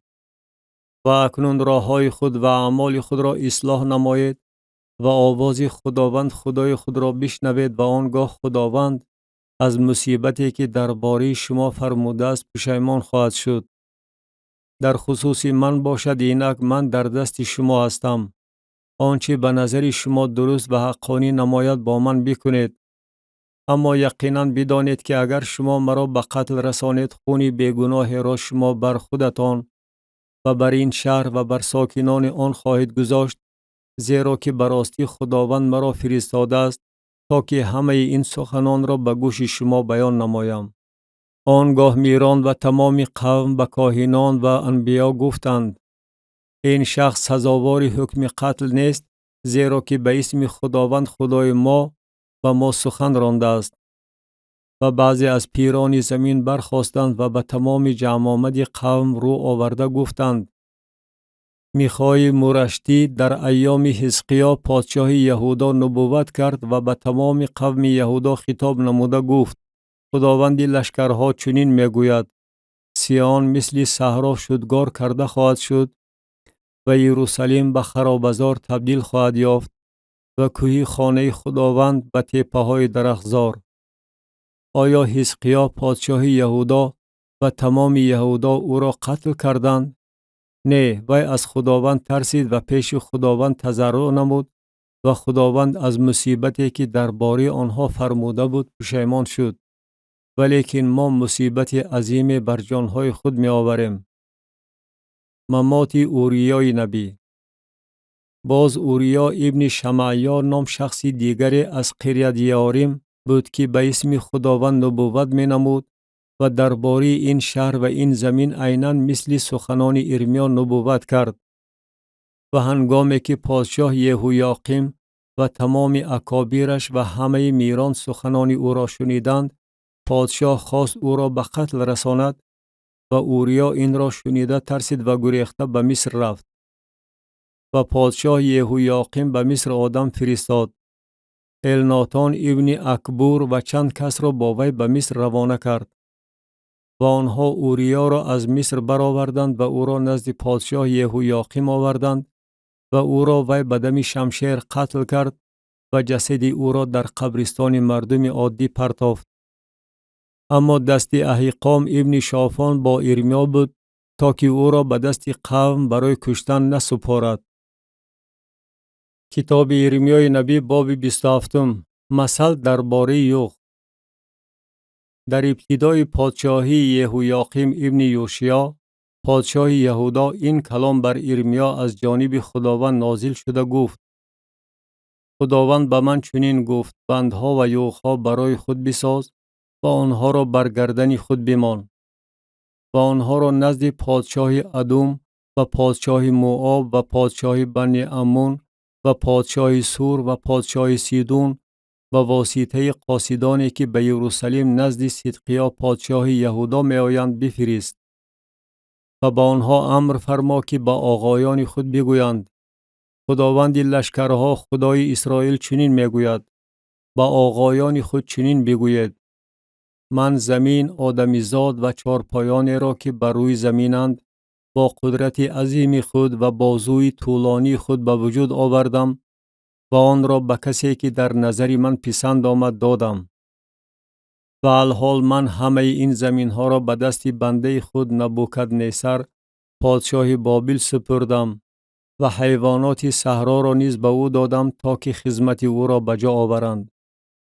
و همه خلقها به او و به پسرش و به پسر پسرش خدمت خواهند کرد تا زمانی که نوبت زمین او نیز برسد و آنگاه خلقهای بسیار و پادشاهان بزرگ او را بنده خود خواهند گردانید.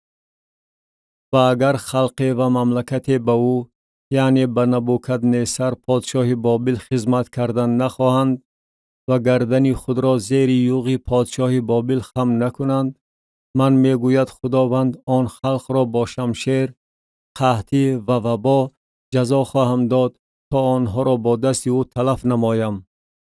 و شما به انبیای خود و به ساحران خود و به خوابگزاران خود و به فالبینان خود و به جادوگران خود که به شما میگویند و پادشاه بابل خدمت نخواهید کرد گوش ندهید، زیرا آنها به شما بر دروغ نبوت میکنند تا که شما را از زمینتان دور سازند و من شما را به در رانم و شما تلف شوید. ولیکن خلقی که گردن خود را زیر یوغ پادشاه بابل خم کرده به او خدمت میکنند، من میگوید خداوند آنها را بر زمینشان خواهم گذاشت و آنها آن را کشت و کار خواهند کرد و در آن ساکن خواهند شد.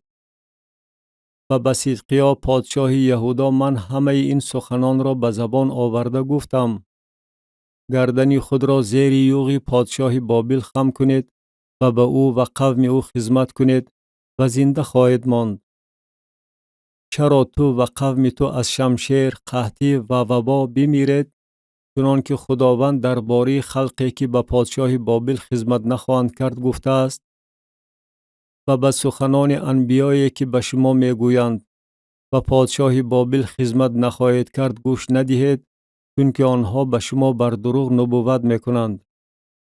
زیرا من آنها را نفرستادم، میگوید خداوند، بلکه آنها به اسم من بر دروغ نبوت میکنند تا که من شما را به در رانم و شما تلف شوید، شما و انبیایی که به شما نبوت میکنند. و به کاهنان و تمام این قوم من رو آورده گفتم، خداوند چنین میگوید، به سخنان انبیای خود که به شما نبوت کرده میگویند، اینک ظرفهای خانه خداوند اکنون به زودی از بابل برگردانیده خواهد شد، گوش ندهید، زیرا که آنها به شما بر دروغ نبوت میکنند. و آنها گوش ندهید، به پادشاه بابل خدمت کنید و زنده مانید، چرا این شهر خرابزار شود؟ و اگر آنها انبیا باشند و اگر کلام خداوند با آنها باشد، بگذار پیش خداوند لشکرها شفاعت نمایند که ظرفهایی که در خانه خداوند و در خانه پادشاه یهودا و در یروشلیم باقی مانده است و بابل برده نشود. زیرا که خداوند لشکرها چنین میگوید درباره ستونها و آبانبار و پایه ها و دیگر ظرفهایی که در این شهر باقی مانده است، که آنها را نبوکدنصر پادشاه بابل نگرفته است، هنگامی که یکانیا ابن یهویاقیم پادشاه یهودا و همه میران یهودا و یروشلیم را از یروشلیم به بابل و اسیری برده است. زیرا که خداوند لشکرها خدای اسرائیل درباره ظرفهایی که در خانه خداوند و در خانه پادشاه یهودا و در یروشلیم باقی مانده است چنین میگوید، آنها به بابل برده خواهد شد و تا روزی که من آنها را تفقد نمایم در آنجا خواهد ماند، میگوید خداوند، و آنگاه آنها را بیرون آورده به این مکان خواهم برگردانید. کتاب یرمیای نبی باب 28. دوام مثل درباره یوغ. نبوت دروغ حنانیا و ممات او. و در همان سال در ابتدای پادشاهی صدقیا پادشاه یهودا، در سال 4 در ماه 5، حنانیا ابن عزوری نبی که از جبعون بود در خانه خداوند در پیش نظر کاهنان و تمام قوم به من رو آورده گفت، خداوند لشکرها خدای اسرائیل چنین میگوید، یوغ پادشاه بابل را در هم خواهم شکست. بعد از 2 سال من همه ظرفهای خانه خداوند را که نبوکدنصر پادشاه بابل از این مکان گرفته به بابل برد و این مکان خواهم برگردانید. و یکانیا ابن یهویاقیم پادشاه یهودا و همه اسیران یهودا را که به بابل رفتند من به این مکان خواهم برگردانید، میگوید خداوند، زیرا که یوغ پادشاه بابل را در هم خواهم شکست. و ارمیای نبی به حنانیای نبی در پیش نظر کاهنان و در پیش نظر تمام قومی که در خانه خداوند ایستاده بودند گفت.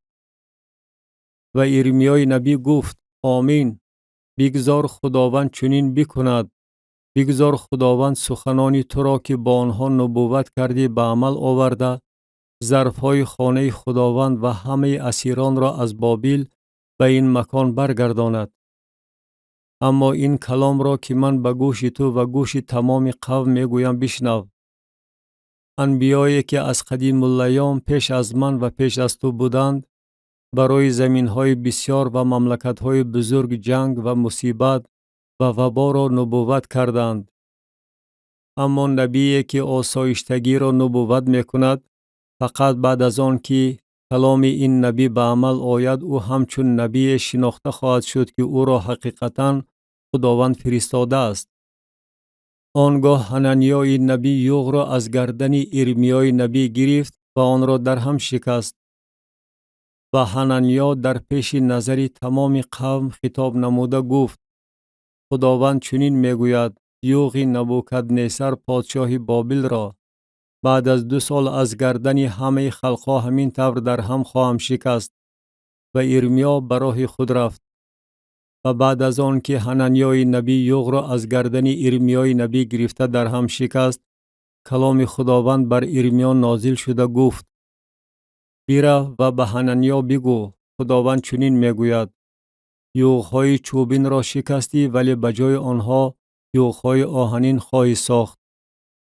زیرا که خداوند لشکرها خدای اسرائیل چنین میگوید: من یوغ آهنین بر گردن همه این خلقها گذاشتم تا که به نبوکدنصر پادشاه بابل خدمت کنند و آنها خدمت خواهند کرد و حیوانات صحرا را نیز به او دادم. و ارمیای نبی به حنانیای نبی گفت: بشنو ای حنانیا، خداوند تو را نفرستاده است و تو قوم را بر دروغ امیدوار میکنی. بنابراین خداوند چنین میگوید: اینک من تو را از روی زمین دور میاندازم. امسال تو خواهی مرد، زیرا که برخلاف خداوند سخن رانده ای. و حنانیای نبی همان سال در ماه هفتم مرد. کتاب ارمیای نبی باب 29. نامه ارمیا به برادرانی که در اسیری بابل بودند. و این از سخنان نامه‌ای که ارمیای نبی از یروشلیم به بقیه پیران اسیران و به کاهنان و انبیا و تمام قومی که نبوکدنصر از یروشلیم به بابل به اسیری برده بود فرستاد. بعد از آن که پادشاه یکانیا و ملکه و خواجه سرایان، میران یهودا و یروشلیم و هنرمندان و آهنگران از یروشلیم بیرون آمدند، به واسطه العاصا ابن شافان و جمریا ابن حلقیا که آنها را صدقیا پادشاه یهودا نزد نبوکدنصر پادشاه بابل به بابل فرستاده بود. خداوند لشکرها خدای اسرائیل به همه اسیرانی که من از یروشلیم به بابل به اسیری فرستادم چنین میگوید: خانه ها بنا کرده در آنها ساکن شوید و باغ‌ها پرورش نموده میوه آنها را بخورید. زنان گرفته پسران و دختران به دنیا آورید و زنان برای پسران خود بگیرید و دختران خود را به شوهر بدهید تا که پسران و دختران به دنیا آورند و در آنجا بیفزایید و کم نشوید. و آسایشتگی آن شهر را که من شما را به آنجا به اسیری فرستادم بطلبید و برای آن پیش خداوند دعا گویید، زیرا که در آسایشتگی آن برای شما آسایشتگی خواهد بود. زیرا که خداوند لشکرها خدای اسرائیل چنین میگوید: بگذار انبیای شما که در میان شما هستند و ساحران شما را فریفته نکنند و به خوابگزاران خود که به دلهای شما خواب دیدنشان را میخواهید گوش ندهید، چون که آنها برای شما بر دروغ به اسم من نبوت میکنند، در صورتی که من آنها را نفرستادم، میگوید خداوند.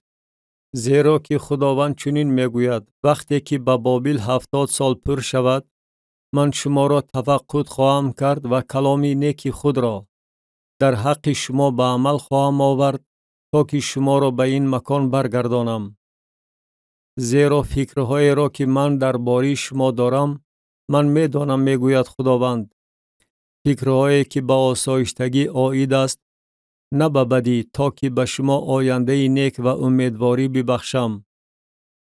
و شما مرا خواهید خواند و آمده پیش من دعا خواهید گفت و من شما را اجابت خواهم نمود. و مرا خواهید جست و پیدا خواهید کرد، به شرطی که با تمام دل خود مرا جستجو نمایید.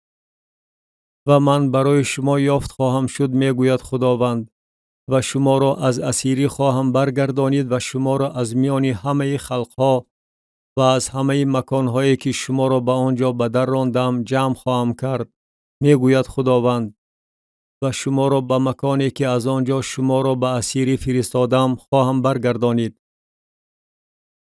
شما میگویید خداوند برای ما در بابل انبیا و میدان آورده است. خداوند درباره پادشاهی که بر تخت داوود نشسته است و درباره تمام قومی که در این شهر ساکنند، یعنی درباره برادران شما که همراه شما به اسیری برده نشدند، چنین میگوید: آری خداوند لشکرها چنین میگوید: اینک من بر آنها شمشیر و قحطی و وبا میفرستم و آنها را مثل انجیرهای بدی که به سبب بدی آنها خوردن ممکن نیست میگردانم و آنها را با شمشیر، قحطی و وبا تعقیب خواهم نمود و آنها را برای همه مملکت‌های زمین به دهشت و در میان همه خلق‌هایی که آنها را به آنجا بدر راندم به لعنت و واهمه و مسخره و ننگ تبدیل خواهم داد. چون که آنها سخنان مرا نشنیدند، میگوید خداوند، وقتی که بندگان خود انبیا را نزد آنها فرستادم، هر روز از صبحیدن فرستادم، ولی شما نشنیدید، میگوید خداوند. و شما ای همه اسیرانی که از یروشلیم به بابل فرستادم، کلام خداوند را بشنوید. خداوند لشکرها، خدای اسرائیل، درباره احعاب ابن قولایا و درباره صدقیا ابن معصیا که به اسم من به شما بر دروغ نبوت میکنند چنین میگوید: اینک من آنها را به دست نبوکدنصر پادشاه بابل خواهم سپرد و او آنها را در پیش نظر شما خواهد کشت و نام آنها را همه اسیران یهودا که در بابل می باشند برای لعنت به زبان گرفته خواهند گفت: خداوند تو را مثل صدقیا و احعاب گرداند که پادشاه بابل آنها را در آتش بریان کرده بود، چون که آنها در اسرائیل کار زشت کردند، با زنان یاران خود زنا کردند و به اسم من سخنی دروغ گفتند که آن را من به آنها امر نفرمودم و من از این وقوف دارم و شاهد هستم، میگوید خداوند.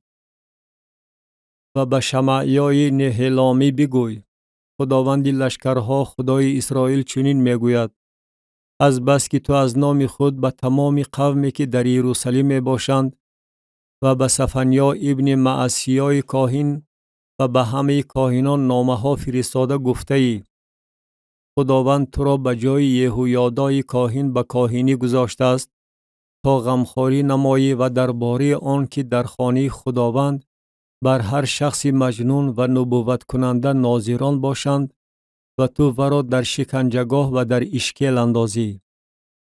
پس چرا تو بر ارمیای اناتوتی که نزد شما خود را نبی وانمود میکند عتاب ننموده ای؟ زیرا که اون نزد ما نیز به بابل فرستاده گفته است: اسیری مدتی دور و دراز دوام خواهد کرد، خانه ها بنا کرده در آنها ساکن شوید و باغها پرورش نموده میوه آنها را بخورید.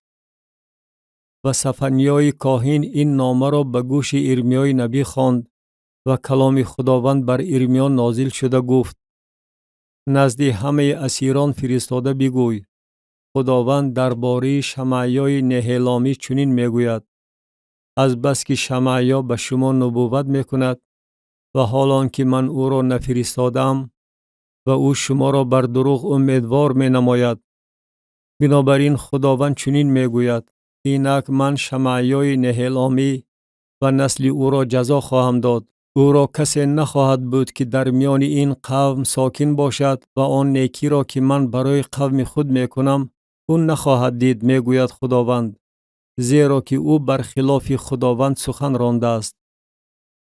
کتاب ارمیای نبی باب 30. پیشگویی درباره خلاصی یافتن اسرائیل و یهودا. کلامی که بر ارمیا از جانب خداوند نازل شده گفت: خداوند خدای اسرائیل سخن رانده چنین میگوید: همه سخنانی را که من به تو گفتم برای خود در تومار کتابت بنویس، زیرا اینک ایام فرا می رسد، میگوید خداوند، که من قوم خود اسرائیل و یهودا را از اسیری خواهم برگردانید، میگوید خداوند، و آنها را به زمینی که به پدرانشان دادم خواهم برگردانید و آنها آن را تصرف خواهند کرد. و این از سخنانی که خداوند درباره اسرائیل و یهودا گفته است. خداوند چنین میگوید: صدای خواطرناک شنیدیم، ترس و هراس است و آسایشتگی نیست. بپرسید و ببینید که آیا مرد میزاید؟ پس چرا هر مرد را میبینم که مثل زنی زاینده دستهایش بر کمرش می باشد و همه چهره ها کبود شده است. آه چی گونه عظیم است آن روز که مثل ندارد و این برای یعقوب زمانی تنگی است، ولی از آن او نجات خواهد یافت. و در آن روز واقع خواهد شد که من، میگوید خداوند لشکرها، یوغی ورا که بر گردن توست در هم خواهم شکست و بندهای تو را خواهم برکند و دیگر به اجنبیان خدمت نخواهند کرد، بلکه به خداوند خدای خود و به داوود پادشاه خود که برای آنها از نو برقرار خواهم نمود خدمت خواهند کرد. ولی تو ای بنده من یعقوب نترس، میگوید خداوند، و ای اسرائیل هراسان نشو، زیرا اینک من تو را از جای دوردست و نسل تو را از زمین اسیری آنها نجات خواهم داد و یعقوب برگشته در امنیت و آسایشتگی خواهد زیست و کسی او را نخواهد ترسانید. زیرا من با تو هستم، میگوید خداوند، تا که تو را نجات دهم. زیرا من همه خلقهای را که در میانشان تو را پراکنده نمودم تلف خواهم کرد، اما تو را تلف نخواهم کرد، بلکه تو را از روی انصاف جزا خواهم داد، ولی تو را تماما بی جزا نخواهم مانند.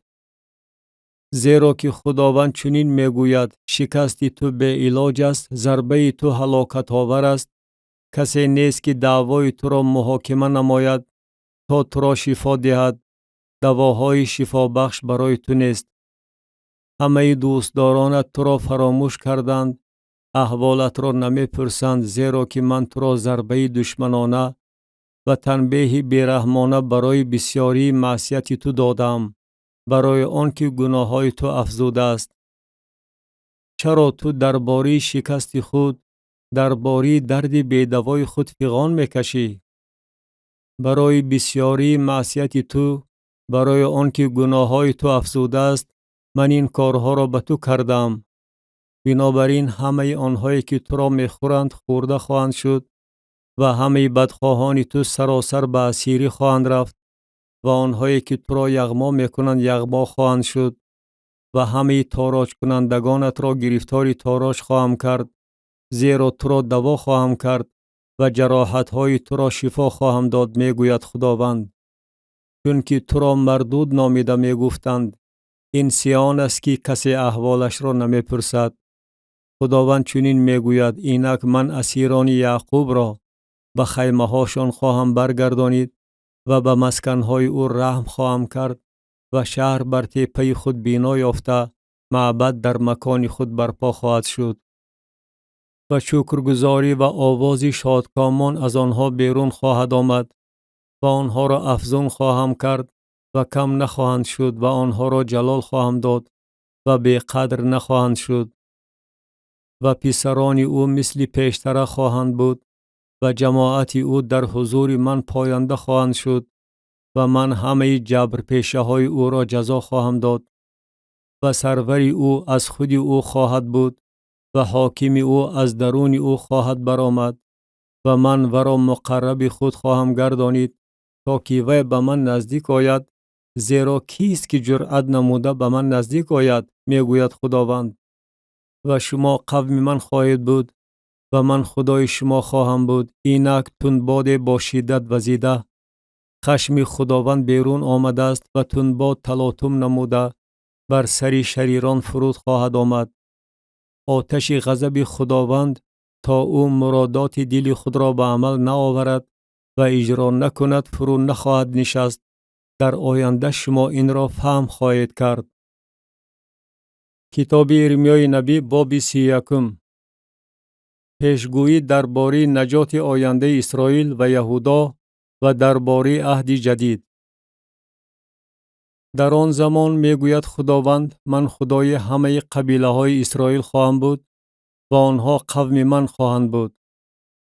خداوند چنین میگوید، قومی که از شمشیر سلامت ماندند، در بیابان لطف پیدا کردند، بروم تا اسرائیل را آرام نمایم.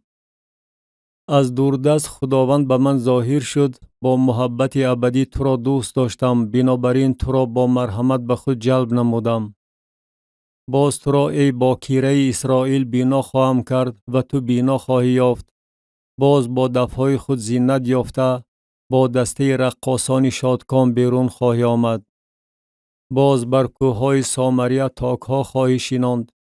تاکداران تاک شینانده خودشان میوه آن را خواهند خورد. زیرا روز فرا خواهد رسید که دیدبانان بر کوه افرایم ندا خواهند کرد: برخیزید و نزد خداوند خدای خود به سیان برآییم. زیرا خداوند چنین میگوید: برای یعقوب با شادمانی ترنم نمایید و در سری خلقها به وجد آیید. ندا کرده و حمد و ثنا خوانده بگویید: قوم خدا را ای خداوند، بقیه اسرائیل را نجات ده. اینک من آنها را از زمین شمالی خواهم آورد و آنها را از اقصای زمین جمع خواهم کرد. در میان آنها کور و لنگ، زنی حامله‌دار و زاینده با هم خواهند بود. انبوه بزرگ به اینجا خواهند برگشت. آنها با گریه خواهند آمد و من آنها را با مرحمت خواهم برد. آنها را سوی جویهای آب با راه راست خواهم برد که در آن پیشپا نخواهند خورد. زیرا که من پدری اسرائیل هستم و افرایم نخست زاده من است. کلام خداوند را بشنوید ای خلقها و به جزیره های دوردست اعلان نمایید و بگویید: او که اسرائیل را پراکنده نمود او را جمع خواهد آورد و او را نگاهداری خواهد کرد چنان که چوپان رمه خود را نگاهداری می کند. زیرا خداوند برای یعقوب فدیه خواهد داد و او را از دست کسی که از او پرزورتر است رها خواهد کرد. و آنها آمده بر بلندی سیان ترنم خواهند کرد و سوی نعمت خداوند، سوی گندم و شراب و روغن زیتون و سوی بره ها و گساله ها روان خواهند شد و جان آنها مثل باغ سیراب خواهد بود و آنها دیگر غمگین نخواهند شد. آنگاه باکره در دسته رقاصان شادی خواهد کرد و جوانان و پیران با یک جایگی. و من ماتم آنها را به شادمانی تبدیل خواهم داد و آنها را از کلفتی که کشیدند تسلی داده شاد خواهم گردانید. و جان کاهنان را از چربو به فراوانی غذا خواهم داد و قوم من از نعمت من سیر خواهند شد، میگوید خداوند. خداوند چنین میگوید: آواز در راما شنیده شد، صدای ناله و گریه تلخ. راحل برای فرزندان خود گریه می کند. برای فرزندان خود نمی تواند تسلی یابد، زیرا که آنها نیستند. خداوند چنین میگوید: آواز خود را از نبحه و چشمان خود را از اشک نگاه دار، زیرا که برای زحمت خود پاداش خواهی گرفت، میگوید خداوند. و آنها از زمین دشمن خواهند برگشت و برای آینده تو امیدی هست، میگوید خداوند. و فرزندانت به حدود خود خواهند برگشت. آواز افرایم را شنیدم که در ماتم خود سرجنبانده می گفت: تو مرا جزا دادی و من مثل گوساله ناآزموده جزا دیدم. مرا برگردان و من خواهم برگشت، زیرا که تو خداوند خدای من هستی. زیرا بعد از آن که برگشتم پشیمان شدم و بعد از آن که فهم کردم بر ران خود زدم، خجل شدم و ننگم نیز آمد، زیرا که رسوایی جوانی خود را برداشته می گشتم. آیا افرایم پسر عزیزی من است؟ آیا او ولدی سرورانگیز است؟ زیرا هر بار که درباره او سخن می رانم او را بسیار یاد می کنم، بنابراین به او دلم می سوزد. به هر حال به او رحم خواهم کرد، می گوید خداوند. نشانه ها برای خود بمان، ستون ها برای خود برپا بکن. به جاده و راهی که رفته دقت نما. برگرد ای باکیره اسرائیل و این شهرهای خود برگرد. تا به کی رو خواهی تافت ای دختر مرتد؟ زیرا خداوند بر زمین تعاملی نو آفریده است. زن گرد مرد خواهد گشت. خداوند لشکرها، خدای اسرائیل چنین میگوید: باز در زمین یهودا و شهرهایش وقتی که اسیران آنها را برگردانم این کلام را خواهند گفت: ای مسکن عدالت و ای کوه مقدس، خداوند تو را مبارک سازد. و یهودا با یک جایگی همه شهرهایش، زراعتکاران و آنهایی که با رامه می گردند در آن ساکن خواهند شد. زیرا که من جان تشنه را خواهم نوشانید و هر جان غمگین را سیر خواهم کرد. در عین حال من بیدار شدم و به گرد و پیشم نظر انداختم و خوابم برای من خوش بود. اینک ایام فرا می رسد می گوید خداوند که من خاندان اسرائیل و خاندان یهودا را با تخم آدم و تخم چارپایان کشت خواهم کرد و واقع خواهد شد چنان که من بر آنها برای از بیخ و بار کندن و واژگون ساختن و خراب کردن و برهم زدن و آسیب رساندن دقت نمودم، آنچنان بر آنها برای بینا کردن و نهال شناندن دقت خواهم نمود، می گوید خداوند. در آن روزها دیگر نخواهند گفت پدران غوره خوردند و دندان پسران کند شد، بلکه هر کس به گناه خود خواهد مرد. هر آدمی که غوره خورد دندانش کند خواهد شد. اینک ایام فرا می رسد می گوید خداوند که من با خاندان اسرائیل و با خاندان یهودا عهد نو خواهم بست، نه مثل آن عهدی که با پدران آنها بستم در روزی که دستشان را گرفتم تا که آنها را از زمین مصر بیرون آورم. آنها آن عهد مرا پایمال کردند، گرچنده که من آقای آنها بودم، می گوید خداوند. چنین عهد من با خاندان اسرائیل بعد از آن ایام خواهم بست، می گوید خداوند. شریعت خود را در باطن آنها جایگیر خواهم کرد و آن را بر دل آنها خواهم نوشت و من خدای آنها خواهم بود و آنها قوم من خواهند بود. و کسی به یار خود و کسی به برادر خود دیگر تعلیم دادن نخواهد گفت خداوند را بشناسید، زیرا که همه اشان از خرد تا کلان مرا خواهند شناخت، می گوید خداوند. چون که من معصیت آنها را خواهم آمرزید و گناه آنها را دیگر به یاد نخواهم آورد. چنین می گوید خداوندی که آفتاب را برای روشنایی روز و قانونهای ماه و ستارگان را برای روشنایی شب داده است و بحر را طور به شور می آورد که موجهایش خروش بردارد. اسم او خداوند لشکر هاست. اگر این قانونها از حضور من برهم خورد، می گوید خداوند، آنگاه نسل اسرائیل نیز دیگر در حضور من به طور دائمی خلق نخواهند بود. خداوند چنین می گوید: اگر در بالا چین کردن آسمان و در پایان تدقیق نمودن اساسهای زمین امکان پذیر باشد، آنگاه من نیز از تمام نسل اسرائیل از باعث هر آنچه آنها کردند بیزار خواهم شد، می گوید خداوند. اینک ایام فرا می رسد، می گوید خداوند، که این شهر از برج حننعیل تا دروازه کنجکی برای خداوند بینا خواهد یافت و باز ریسمان اندازه در رو بروی آن تا تپه جاره بیرون رفته سوی جوعا دور خواهد زد و تمام وادی لاشه ها و خاکستر و تمام صحرا تا نهر قدرون تا گوشه دروازه اسپان به طرف شرق برای خداوند مقدس خواهد بود. دیگر هرگز ریشه‌کن و خراب نخواهد شد. کتاب ارمیای نبی باب 32. ارمیا کشزار را همچون علامت برگشتن اسیران می خرد. کلامی که بر ارمیا از جانب خداوند در سال 10 صدقیا پادشاه یهودا نازل شد که این سال 18 نبوکدنصر بود. و آن وقت لشکری پادشاه بابل یروشلیم را محاصره کرده بود و ارمیای نبی در صحن پاسگاه نزد خانه پادشاه یهودا محبوس بود. او را صدقیا پادشاه یهودا در آنجا حبس کرده گفته بود: چرا تو نبوت کرده میگویی خداوند چنین میگوید: اینک من این شهر را به دست پادشاه بابل خواهم سپرد و او آن را مسخر خواهد کرد. و صدقیا پادشاه یهودا از دست کلدانیان رها نخواهد شد، زیرا که او حتما به دست پادشاه بابل سپرده خواهد شد و دهان او با دهان وی سخن خواهد راند و چشمان او چشمان وی را خواهد دید.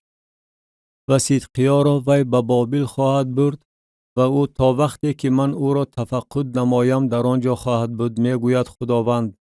زیرا که اگر با کلدانیان جنگ کنید موفقیت نخواهید یافت. و ارمیا گفت: کلام خداوند بر من نازل شده گفت: اینک حننعیل ابن شلوم تقاید نزد تو می آید تا بگوید کشزار مرا که در عناتوت است بخر، زیرا موافق حق فدیه خویشاوندی تو باید بخری. و حنمعیل پسر تقایم بر طبق کلام خداوند نزد من به صحن پاسگاه آمده به من گفت: لطفاً کشزار مرا که در عناتوت در زمین بنیامین است بخر، زیرا که حق میراثگیری از آن توست و حق فدیه خویشاوندی از آن توست. پس آن را برای خود بخر. و من دانستم که این کلام خداوند است. و کشزار را که در عناتوت بود از حنمعیل پسر تقایم خریدم و بهای آن را به او برکشیده دادم که 17 سیقل نقره بود. و وثیقه نوشتم و مهر زدم و شاهدان را برای شهادت دعوت نمودم و نقره را با ترازو برکشیدم. و وثیقه خرید را هم آن را که بر طبق احکام و فرایض بسته مهر زده شده بود و هم آن را که یله بود گرفتم. و این وثیقه خرید را به باروخ ابن نیریا ابن محسیا در پیش نظر حنمعیل پسر تقایم و در پیش نظر شاهدانی که وثیقه خرید را امضا کرده بودند، در پیش نظر همه یهودیانی که در صحن پاسگاه نشسته بودند سپردم. و به باروخ در پیش نظر آنها سپارش داده گفتم: خداوند لشکرها خدای اسرائیل چنین میگوید: این وثیقه ها را، یعنی وثیقه این خرید را، هم آن را که بسته مهر زده شده است و هم این وثیقه یله را بگیر و آنها را در ظرف سفالین بمان تا که روزهای بسیار بیستد. زیرا که خداوند لشکرها خدای اسرائیل چنین میگوید: باز خانه ها و کشزارها و تاگزارها در این زمین خریده خواهد شد. دعای ارمیا. و بعد از آن که وثیقه خرید را به باروخ ابن نیریا سپردم، پیش خداوند چنین دعا گفتم: یا خدایا خداوندا، اینک تو آسمان و زمین را با قوت بزرگ خود و با بازوی طولانی خود به وجود آوردی. برای تو چیزی مشکل نیست.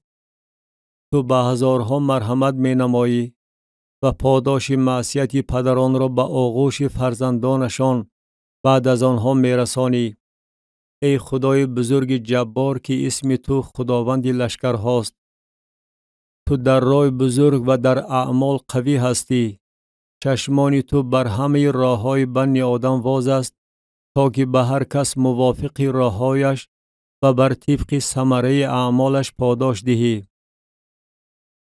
تو علامات و معجزات در زمین مصر و تا امروز در اسرائیل و در میان مردمان به عمل آوردی و برای خود چنان که امروز است اسم پیدا کردی. تو قوم خود اسرائیل را با علامات و معجزات و با دست قوی و بازوی طولانی و با هیبت عظیم از زمین مصر بیرون آوردی. و این زمین را که به پدرانشان قسم خوردی که به آنها بدهی به آنها دادی. زمینی که شیر و عسل در آن جاری است. و آنها آمده آن را به تصرف خود درآوردند، ولی آواز تو را نشنیدند.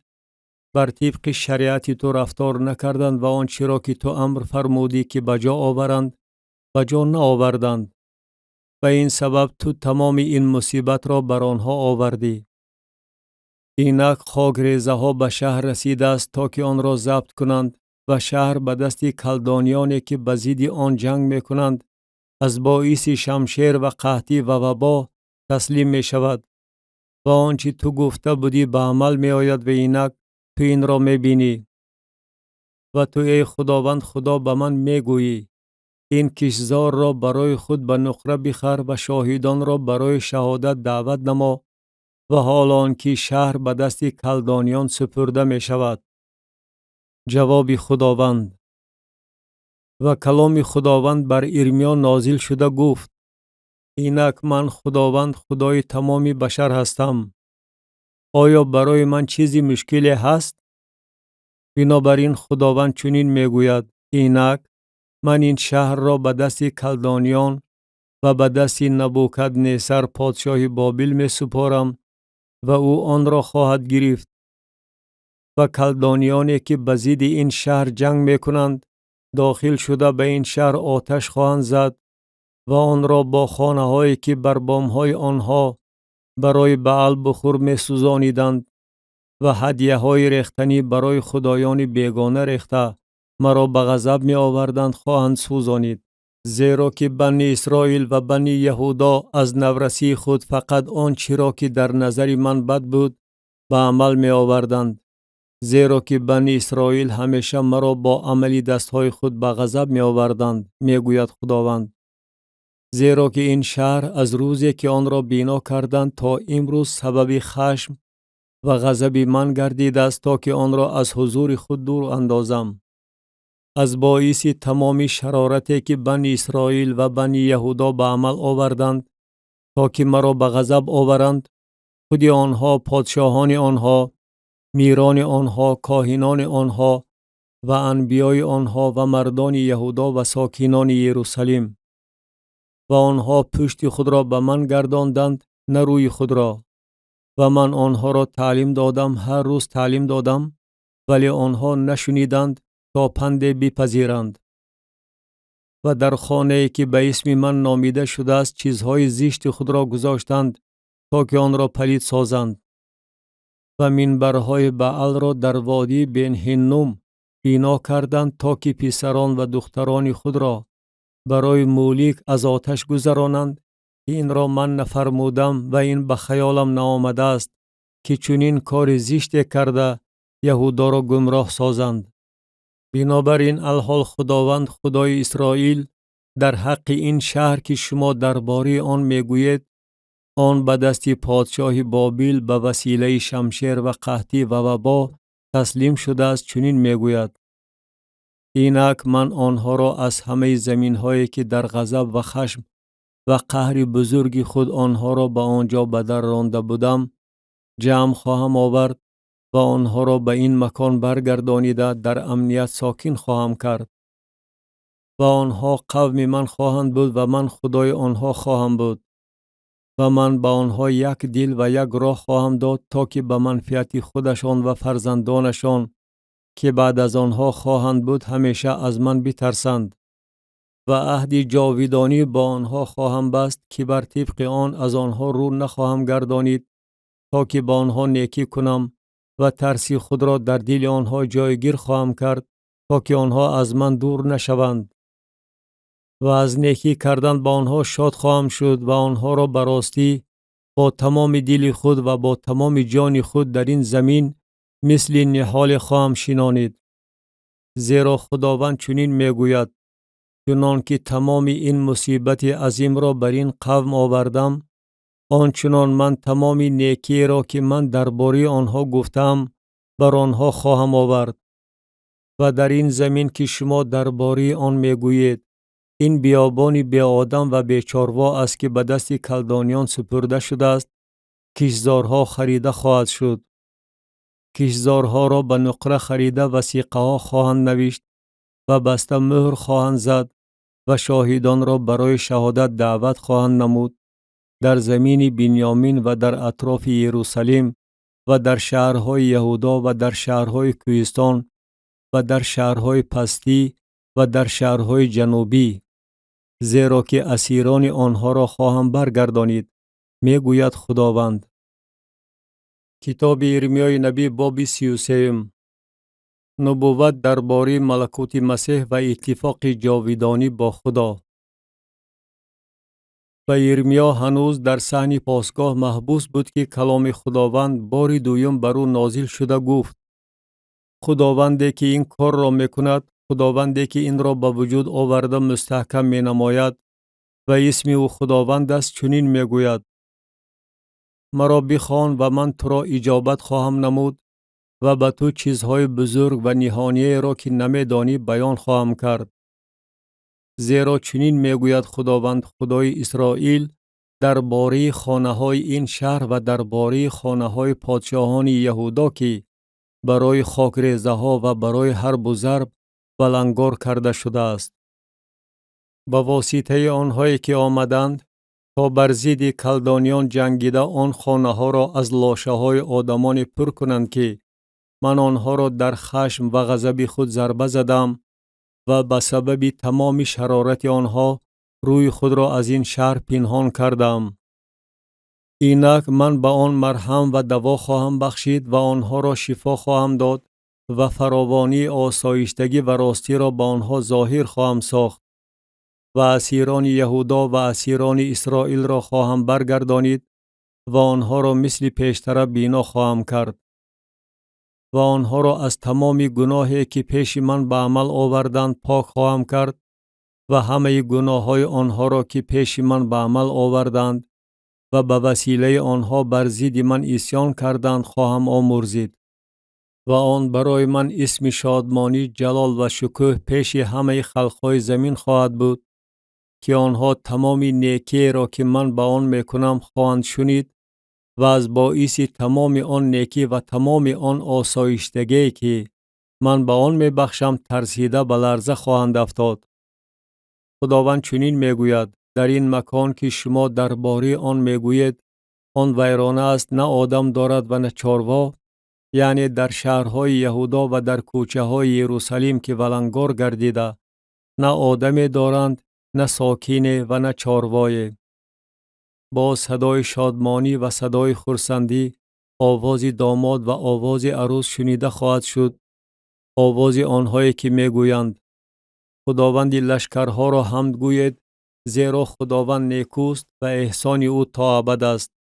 آواز آنهایی که قربانی شکرانه به خانه خداوند می آورند، زیرا که من اسیران این زمین را مثل پیشتر خواهم برگردانید، میگوید خداوند.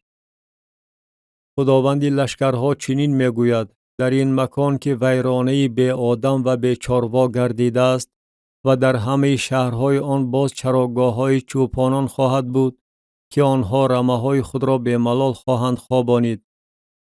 در شهرهای کوهستان، در شهرهای پستی و در شهرهای جنوبی و در زمین بنیامین و در اطراف یروشلیم و در شهرهای یهودا باز رمه‌ها از زیر دست شمارندگان خواهند گذشت، میگوید خداوند. اینک ایام فرا میرسد، میگوید خداوند، که من آن کلام نیک را که درباره خاندان اسرائیل و درباره خاندان یهودا بیان نمودم به جا خواهم آورد. در آن ایام و در آن زمان من شاخه عادل برای داوود خواهم رویانید و او انصاف و عدالت را در زمین به عمل خواهد آورد.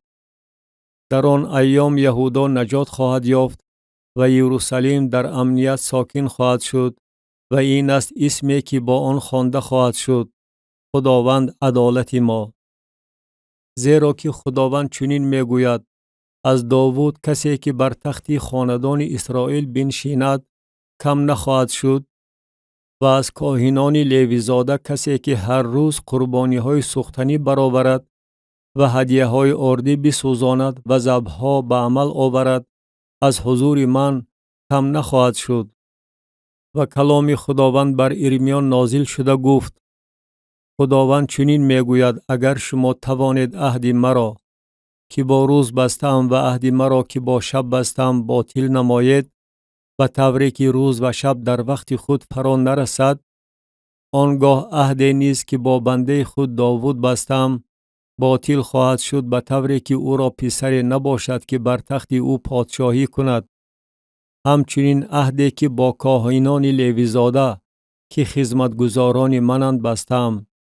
چنان که لشکری آسمان سان و شمار ندارد و ریگ دریا از اندازه بیرون است، آنچنان نسل بنده خود داوود و لیوی زادگان را که به من خدمتگزاری می نمایند افزون خواهم کرد. و کلام خداوند بر ارمیا نازل شده گفت: آیا نمی بینی که این قوم چی می گویند؟ آن دو خاندانی که خداوند برگزیده بود، او از آنها بیزار شده است و از قوم من نفرت می کنند، گویا که دیگر در نظر آنها خلق نباشند. خداوند چنین می گوید: اگر عهد خود را با روز و شب نمی بستم و قانونهای آسمان و زمین را برقرار نمی کردم، آنگاه از نسل یعقوب و بنده خود داوود نیز بیزار می شدم، تا که از نسل او حاکمان را برای نسل ابراهیم، اسحاق و یعقوب نگیرم. زیرا که اسیران آنها را خواهم برگردانید و بر آنها رحم خواهم کرد. کتاب ارمیای نبی باب 34 به صدقیا پیشگویی کرده شد که به زودی به اسیری می افتد. کلامی که از جانب خداوند در زمانی که نبوکدنصر پادشاه بابل و تمام لشکری او و همه مملکت‌های زمین که زیر دست او بودند و همه قوم‌ها بر ضد یروشلیم و بر ضد همه شهرهای آن می جنگیدند بر ارمیا نازل شده گفت: خداوند خدای اسرائیل چنین می گوید: برو و صدقیا پادشاه یهودا را خطاب نما و به او بگوی: خداوند چنین می گوید اینک من این شهر را به دست پادشاه بابل می سپارم و او آن را به آتش خواهد سوزانید و تو از دست او رها نخواهی شد، بلکه دستگیر گردیده به دست او سپرده خواهی شد و چشمان تو چشمان پادشاه بابل را خواهد دید و دهان او با دهان تو گفتگو خواهد کرد و تو به بابل خواهی رفت. اما کلام خداوند را بشنو ای صدقیا پادشاه یهودا. خداوند درباره تو چنین میگوید: تو به دم شمشیر نخواهی مرد. تو در آسایشتگی خواهی مرد و چنان که برای پدران تو، برای پادشاهانی که پیش از تو بودند، ماده های خوشبوی سوزانیدند، آنچنان برای تو خواهند سوزانید و برای تو نفحه کرده خواهند گفت: ای وای آقا، زیرا که این سخن را من گفتم، میگوید خداوند. و ارمیای نبی همه این سخنان را به صدقیا پادشاه یهودا در یروشلیم گفت. در این میان لشکری پادشاه بابل بر ضد یروشلیم و بر ضد همه شهرهای باقی مانده یهودا، یعنی بر ضد لاکیش و عزیقا می جنگیدند، زیرا که از شهرهای حصاردار یهودا فقط همین شهرها باقی مانده بودند. کلامی که از جانب خداوند بر ارمیا نازل شد بعد از آن که پادشاه صدقیا با تمام قومی که در یروشلیم بودند عهد بست که آزادی اعلان نمایند، تا که هر کس غلام عبری خود و هر کس کنیز عبریه خود را با آزادی جواب دهد و هیچ کس برای یهودی برادری خود غلام نباشد. و همه میران و تمام قومی که به این عهد شریک شدند اطاعت کردند، با آنکه هر کس غلام خود و هر کس کنیز خود را با آزادی جواب دهد و دیگر غلام نداشته باشد، و آنها اطاعت کردند و جواب دادند. ولیکن بعد از این آنها از فکر خود گشته غلامان و کنیزانی را که به آزادی جواب داده بودند برگردانیده زیر دست کردند تا که غلام و کنیز باشند. و کلام خداوند بر ارمیا از جانب خداوند نازل شده گفت: خداوند خدای اسرائیل چنین میگوید: من با پدران شما در روزی که آنها را از زمین مصر از خانه غلامی بیرون آوردم عهد بسته گفتم: در سال هفتم که سال آخرین است، هر یکی از شما برادری عبری خود را که خود را به تو فروخته باشد جواب دهید. بگذار او نزد تو 6 سال غلام باشد و بعد از آن او را از پیش خود به آزادی جواب ده. ولی پدران شما مرا نشنیدند و گوش خود را خم نکردند. و الحال شما رجوع نموده آنچه را که در نظر من حقانی است به عمل آوردید. هر کس برای یار خود آزادی اعلان نمود و در حضور من در خانه‌ای که به اسم من نامیده شده است عهد بستید. ولی از فکر خود گشته اسم مرا خوار داشتید و هر کس غلام خود و هر کس کنیز خود را که به دلخواه آنها با آزادی جواب داده بودید برگردانیده آنها را زیر دست کردید تا که برای شما غلام و کنیز باشند. بنابراین خداوند چنین میگوید: شما مرا نشنیدید درباره آن که هر کس برای برادر خود و هر کس برای یار خود آزادی اعلان نماید. پس اینک من میگوید خداوند: برای شما آزادی را سوی شمشیر و با قحطی اعلان خواهم کرد و شما را برای همه مملکت‌های زمین به دهشت تبدیل خواهم داد و تسلیم خواهم نمود کسانی را که عهد مرا پایمال کردند و به جا نآوردند سخنان عهدی را که به حضور من به وسیله گوساله بستند که آن را 2 پاره کردند و از میان پاره های آن گذشتند، یعنی میران یهودا و میران یروشلیم، خواجه سرایان و کاهنان و تمام قوم زمین را که از میان پاره های گساله گذشتند. آنها را به دست دشمنانشان و به دست طالبان جانشان تسلیم خواهم نمود و جسدهاشان خوراک مرغان آسمان و حیوانات زمین خواهد شد. و صدقیا پادشاه یهودا و میران او را به دست دشمنانشان و طالبان جانشان و به دست لشکری پادشاه بابل که از نزد شما عقیب نشستند تسلیم خواهم نمود. اینک من امر می فرمایم میگوید خداوند و آنها را سوی این شهر بر می گردانم و آنها به مقابل آن جنگیده آن را ضبط خواهند کرد و آن را به آتش خواهند سوزانید و شهرهای یهودا را بیابانی غیر مسکون خواهم گردانید. کتاب ارمیای نبی باب 35. اطاعت ریکابیان همچون نمونه عبرت برای یهودیان آورده می شود.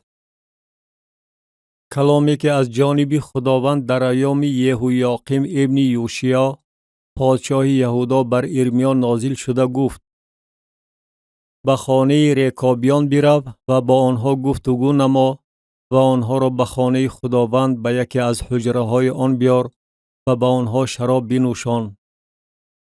و من یعزنیا ابن ارمیا ابن حوسینیا و برادرانش و همه پسرانش و تمام اهل خانواده ریکابیان را گرفتم و آنها را به خانه خداوند به حجره پسران حانان ابن یگدلیای مرد خدا آوردم که آن نزد حجره میران بالای حجره معسیا ابن شلوم پاسبان درآمدگاه می باشد. و پیش پسران خانواده ریکابیان کوزه های پر از شراب و کاسه ها را مانده به آنها گفتم شراب نوشید. ولی آنها گفتند ما شراب نمی نوشیم، زیرا که پدرمان یوناداب ابن ریکاب و ما امر فرموده گفته است شما و پسران شما تا ابد شراب ننوشید و خانه ها بنا نکنید و تخم کشت ننمایید و تاک نشینانید و صاحب آن چیزها نباشید، بلکه تمام ایام خود خیمه نشین شوید تا بر روی زمینی که شما در آن مسافرت می نمایید روزهای بسیار زندگی کنید. و ما با آواز پدرمان یوناداب ابن ریکاب در هرچی به ما امر فرموده است اطاعت نموده تمام ایام خود شراب ننوشیدیم، خودمان، زنانمان، پسرانمان و دخترانمان. و خانه ها برای اقامت خود بنا نکردیم و ما تاکزار و کشتگاه و زراعت نداریم و در خیمه ها سکونت داریم و هر آنچه پدرمان یوناداب به ما امر فرموده است به آن اطاعت می نماییم و موافق آن عمل می کنیم. و هنگامی که نبوکدنصر پادشاه بابل به این زمین آمد ما به خود گفتیم بیایید از دست لشکری کلدانیان و از دست لشکری ارمیان به یروشلیم برویم و اینک ما در یروشلیم ساکن شده ایم. و کلام خداوند بر ارمیا نازل شده گفت خداوند لشکرها خدای اسرائیل چنین میگوید برو و به مردان یهودا و به ساکنان یروشلیم بگوی آیا شما سبق نمیگیرید تا که به سخنان من گوش دهید میگوید خداوند. سخنان یوناداب ابن ریکاب که به پسرانش امر فرمود که شراب ننوشند به جا آورده می شود و آنها تا امروز نمی نوشند زیرا که به امر پدر خود گوش می کنند. ولی من به شما گفتم هر روز از صبحدم سخن راندم و شما به من گوش ندادید. و همه بندگان خود انبیا را نزد شما فرستادم، هر روز از صبحدم فرستاده گفتم لطفاً هر یک از شما از راه بد خود گشته اعمال خود را اصلاح نمایید و از پی خدایان بیگانه رفته آنها را عبادت نکنید تا بر زمینی که به شما و پدرانتان دادم سکونت کنید. ولی شما گوش خود را خم نکردید و مرا نشنیدید. زیرا پسران یوناداب ابن ریکاب امر پدر خود را که به آنها فرموده است به جا می آورند، ولی این قوم به من گوش نمی دهند. بنابراین خداوند خدای لشکرها خدای اسرائیل چنین می گوید اینک من بر یهودا و بر همه ساکنان یروشلیم تمام آن مصیبت را که در حق آنها بیان نمودم خواهم آورد، چون که من به آنها گفتم ولی آنها نشنیدند و من آنها را خواندم ولی آنها جواب ندادند. و ارمیا به اهل خانواده ریکابیان گفت: خداوند لشکرها خدای اسرائیل چنین میگوید: از بس که شما به امر پدر خود یوناداب گوش دادید و تمام احکام او را رعایت کردید و هر آنچه او فرموده است به جا آوردید، بنابراین خداوند لشکرها خدای اسرائیل چنین میگوید: از یوناداب ابن ریکاب کسی که همیشه به حضور من می ایستاده باشد کم نخواهد شد. کتاب ارمیای نبی باب 36. تومار با سخنان ارمیا به حضور پادشاه یهویاقیم نابود کرده شد. و در سال 4 یهویاقیم ابن یوشیا پادشاه یهودا واقع شد که این کلام از جانب خداوند بر ارمیا نازل شده گفت: توماری کتابت برای خود بگیر و همه سخنانی را که من درباره اسرائیل و درباره همه خلقها به تو گفتم از روزی که به تو سخن راندم، یعنی از ایام یوشیا تا امروز، در آن بنویس. شاید خاندان یهودا تمام مصیبتی را که من میخواهم بر آنها آورم بشنوند، تا که هر یک از راه بد خود برگردند و من معصیت و گناه آنها را بیامرزم. و ارمیا باروخ ابن نیریا را دعوت نمود و باروخ از زبان ارمیا همه سخنان خداوند را که به او گفته بود در تومار کتابت بنوشت. و ارمیا به باروخ امر فرموده گفت: من محبوس هستم و نمی توانم به خانه خداوند بیایم. پس تو برو و سخنان خداوند را که از زبان من در تومار نوشته ای در خانه خداوند در روز روزه‌داری در گوش تمام قوم بخوان، همچنین در گوش همه یهودیانی که از شهرهای خود آمدند آنها را بخوان. شاید آنها به حضور خداوند استغاثه برند و هر یک از راه بد خود برگردند، زیرا خشم و غضبی که خداوند درباره این قوم بیان نموده است بزرگ است. و باروخ ابن نیریا هر آنچه را که ارمیای نبی به او فرموده بود تا که سخنان خداوند را از آن تومار در خانه خداوند بخواند به جا آورد. و در سال 5 یهویاقیم ابن یوشیا پادشاه یهودا واقع شد که در ماه 9 تمام قومی که در یروشلیم بودند و تمام قومی که از شهرهای یهودا به یروشلیم آمدند به حضور خداوند روزه اعلان کردند. و باروخ سخنان ارمیا را از آن تومار در خانه خداوند در حجره جمریا ابن شافان کاتب در صحن بالا در دهن دروازه نو خانه خداوند در گوش تمام قوم خواند. و میخای ابن جمریا ابن شافان همه سخنان خداوند را از آن تومار شنید و به خانه پادشاه به حجره کاتب فرود آمد و اینک در آنجا همه میران نشسته بودند. الیشامای کاتب و دلایا ابن شمعیا و الناتان ابن اخبور و جمریا ابن شافان و صدقیا ابن حنانیا و همه میران. و میخای همه سخنانی را که شنیده بود وقتی که باروخ تومار را در گوش قوم خواند به آنها حکایت کرد. و همه میران یهودی ابن نتنیا ابن شمعیا ابن حبشی را نزد باروخ فرستادند که بگوید: آن تومار را که در گوش قوم خواندی به دست خود گرفته بیا. و باروخ ابن نیریا آن تومار را به دست خود گرفته نزد آنها آمد. و آنها به او گفتند: بنشین و آن را در گوش ما بخوان. و باروخ در گوش آنها خواند.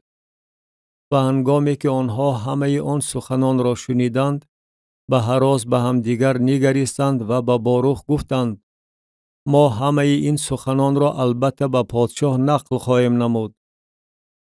و به باروخ سوال داده گفتند: و ما بگوی که همه این سخنان را چگونه از زبان او نوشتی؟ و باروخ به آنها گفت: او از زبان خود به من همه این سخنان را خواند و من با سیاهی در تومار نوشتم. و میران به باروخ گفتند: رفته تو و ارمیا پنهان شوید تا کسی نداند که شما کجایید. و تومار را در حجره الیشامای کاتب گذاشته و قصر پادشاه رفتند و همه آن سخنان را در گوش پادشاه نقل کردند. و پادشاه یهودی را فرستاد که تومار را بیارد و او آن را از حجره الیشامای کاتب آورد و آن را یهودی در گوش پادشاه و در گوش همه میرانی که نزد پادشاه ایستاده بودند خواند. و پادشاه در ماه نهم در خانه زمستانی نشسته بود و در پیش او منقل آتش می سوخت. و چون یهودی 3-4 ستون را خوانده تمام می کرد، پادشاه با کارچه کتابت آن را بریده می گرفت و در آتش منقل می انداخت تا دمی که تمام آن تومار در آتش منقل سوزانیده شد. ولی پادشاه و همه بندگانش که همه این سخنان را شنیدند نترسیدند و جامه های خود را چاک نزدند. و هرچند الناتان و دلایا و جمریا از پادشاه التماس کردند که تومار را نسوزاند، او به آنها گوش نداد.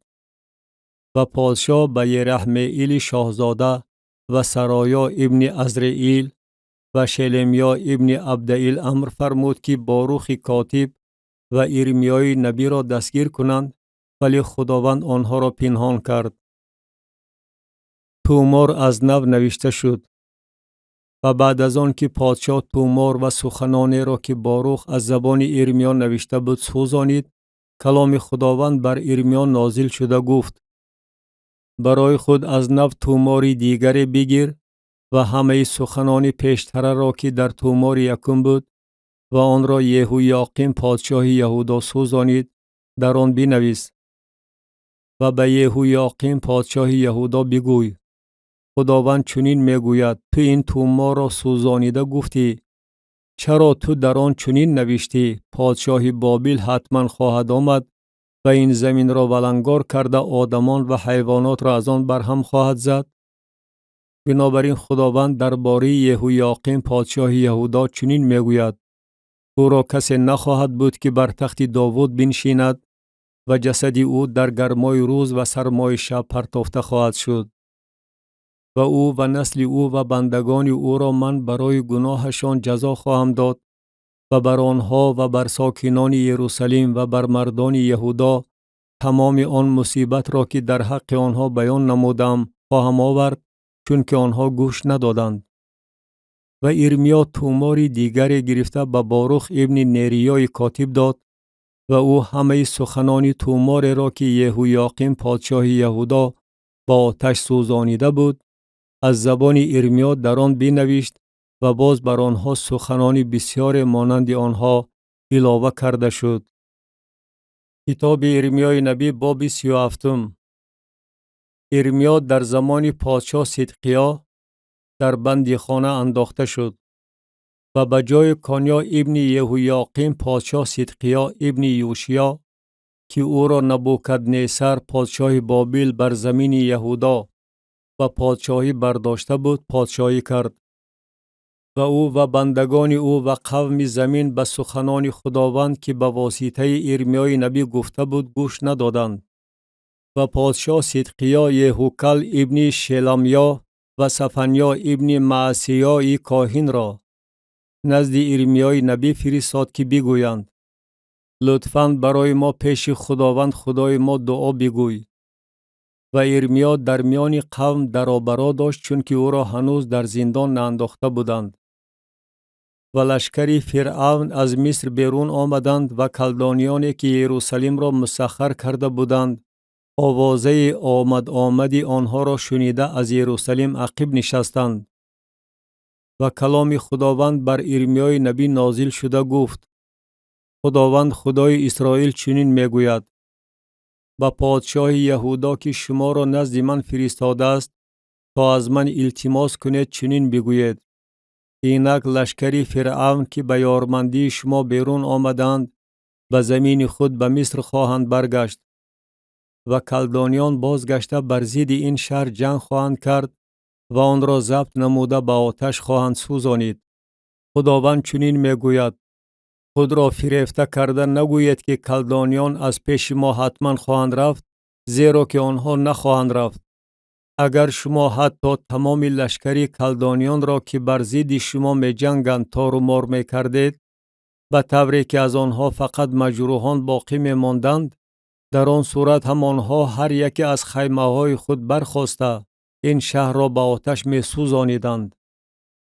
و واقع شد وقتی که لشکری کلدانیان از باعث لشکری فرعون عقب می نشستند، ارمیا از یروشلیم بیرون آمد تا که به زمین بنیامین برود و در آنجا حصه خود را از میان قوم بگیرد.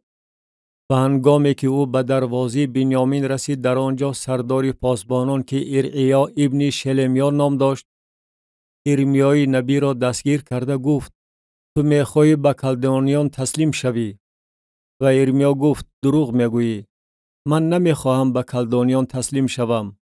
ولی وی به او گوش نداد و ارمیا را دستگیر کرده نزد میران آورد و میران بر ارمیا خشم گرفته او را زدند و او را در خانه یهوناتان کاتب و بندی خانه انداختند، زیرا که آن را به حبسخانه تبدیل داده بودند. و ارمیا در زندان زیر زمینی به یکی از حجره ها داخل شد و در آنجا ارمیا روزهای بسیار نشست. و پادشاه صدقیا کس فرستاده او را آورد و پادشاه در خانه خود به طور نهانی از او پرسیده گفت: آیا کلامی از جانب خداوند هست؟ و ارمیا گفت: هست. و گفت: تو به دست پادشاه بابل سپرده خواهی شد. و ارمیا به پادشاه صدقیا گفت: من پیش تو و پیش بندگان تو و پیش این قوم چی گناه کردم که مرا در زندان انداختید؟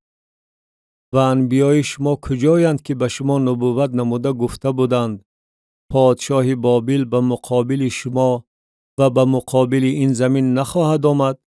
و اکنون ای آقایم پادشاه بشنو، بگذار استغاثه من پیش تو مقبول افتد و تو مرا به خانه یهوناتان کاتب برنگردان تا که من در آنجا نمیرم. و پادشاه صدقیا امر فرمود و ارمیا را در صحن پاسگاه بندی کردند و هر روز به او از رسته نانوایان 1 تا نان میدادند تا وقتی که تمام نان از شهر تمام شد و ارمیا در صحن پاسگاه ماند. کتاب ارمیای نبی باب 38. ارمیا در چاه. او به پادشاه مشورت می‌دهد که به دشمن مقابلت نکند.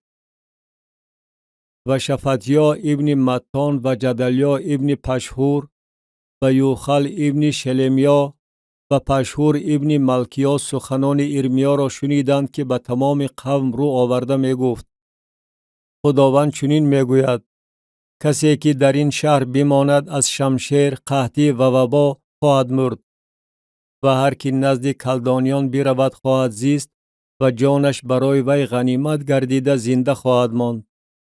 خداوند چنین می گوید: این شهر حتما به دست لشکر پادشاه بابل سپرده خواهد شد و او آن را ضبط خواهد کرد.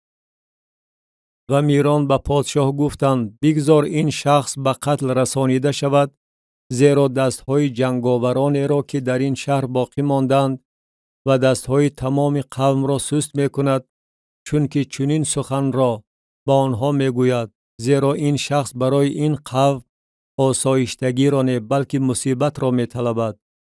و پادشاه صدقیا گفت: اینک او در دست شماست، زیرا که پادشاه برخلاف شما نمی تواند کاری کند.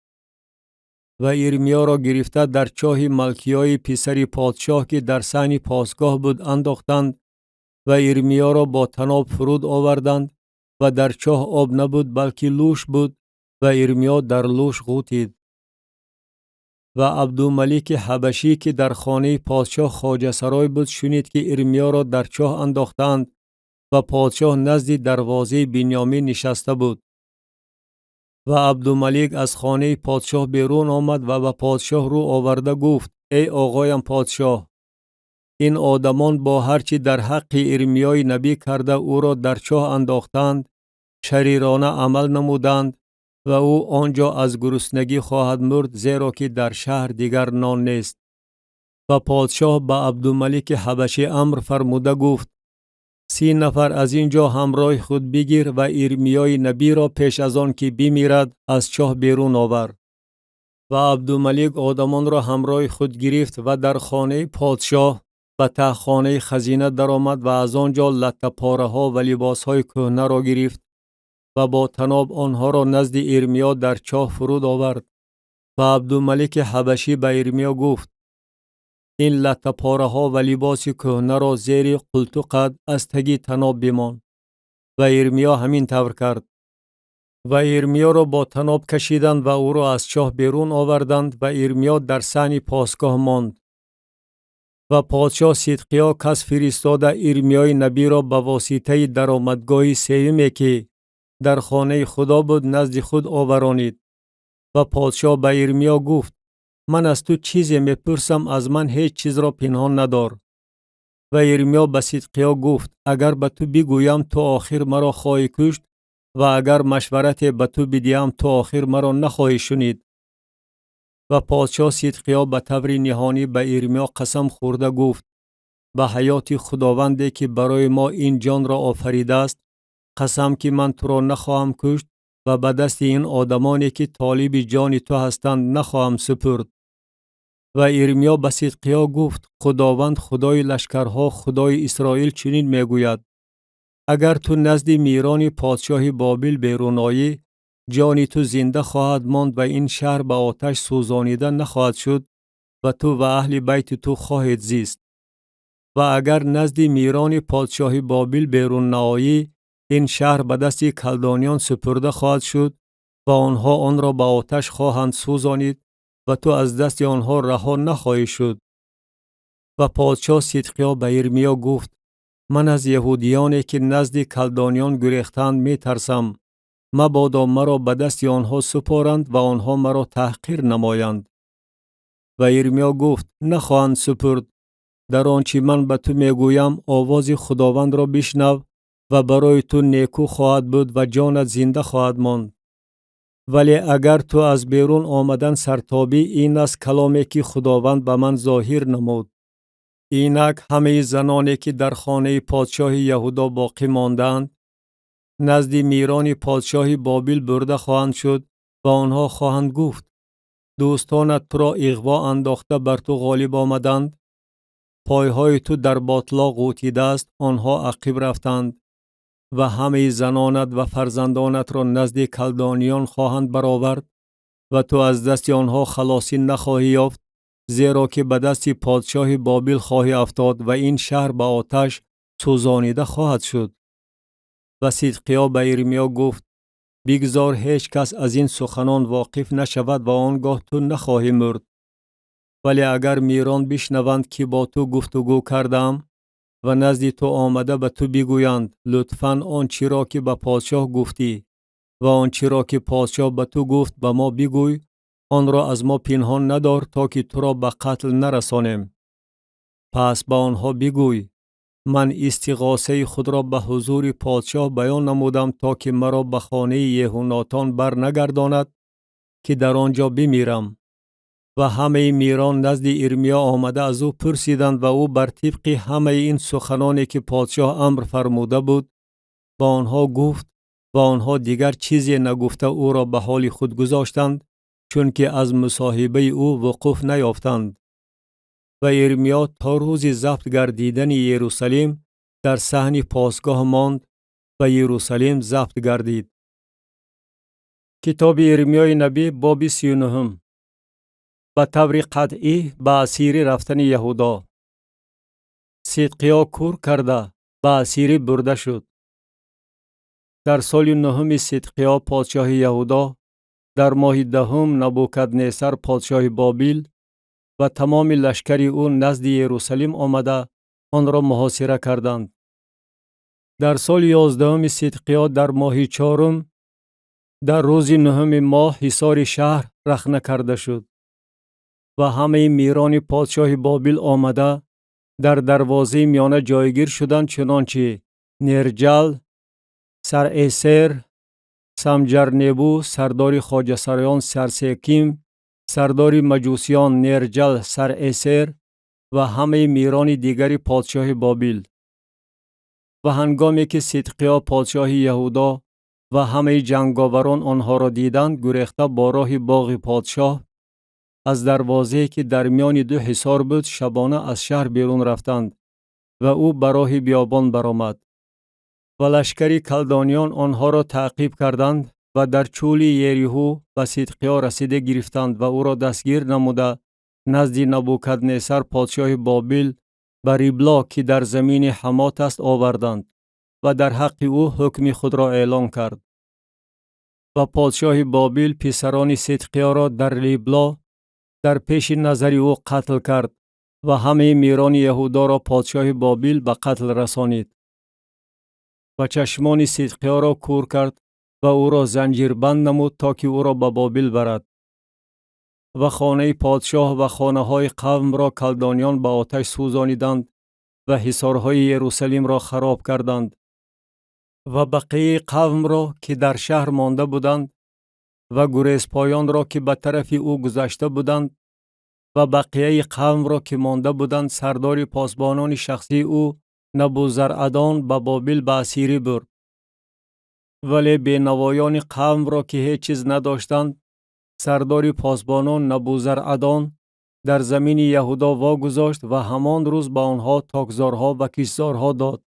و درباره ارمیا نبوکدنصر پادشاه بابل و سردار پاسبانان نبوزرعدان امر فرموده گفت: او را بگیر و بر او نظری نیکو بکن و به او هیچ آسیب نرسان، بلکه هرچی به تو بگوید برایش به عمل آور.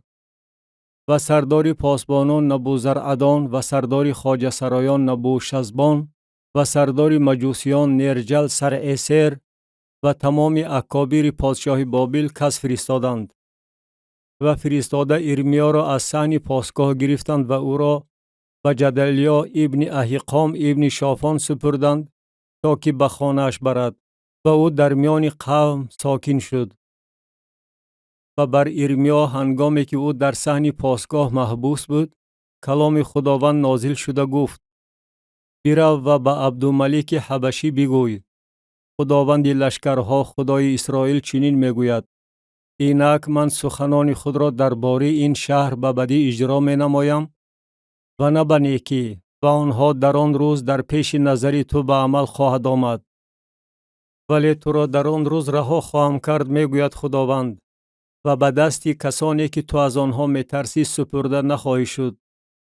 زیرا که تو را حتما خلاصی خواهم داد و تو به دم شمشیر نخواهی افتاد و جانت برای تو غنیمت خواهد گردید، چون که تو به من توکل کردی میگوید خداوند. کتاب ارمیای نبی باب 40. ارمیا در یهودا نزد جدلیای والی میماند. کلامی که بر ارمیا از جانب خداوند نازل شد بعد از آن که سردار پاسبانان نبوزرعدان او را از راما آزاد کرد، هنگامی که او را در حالتی گرفت که در میان همه اسیران یروشلیم و یهودا که به بابل رانده می شدند با زنجیرها بسته شده بود. و سردار پاسبانان ارمیا را گرفته به او گفت: خداوند خدای تو این مصیبت را درباره این مکان بیان نموده است و خداوند آن را آورده گفته خود را اجرا کرده است، چون که شما به حضور خداوند گناه کرده اید و به آواز او گوش نداده اید، به این سبب این مصیبت بر شما آمده است. پس اینک من تو را امروز از زنجیرهایی که بر دستهای توست آزاد میکنم. اگر خواهی که با من به بابل بیایی، بیا و من در حق تو غمخواری خواهم کرد، و اگر نخواهی که با من به بابل بیایی اینجا بمان.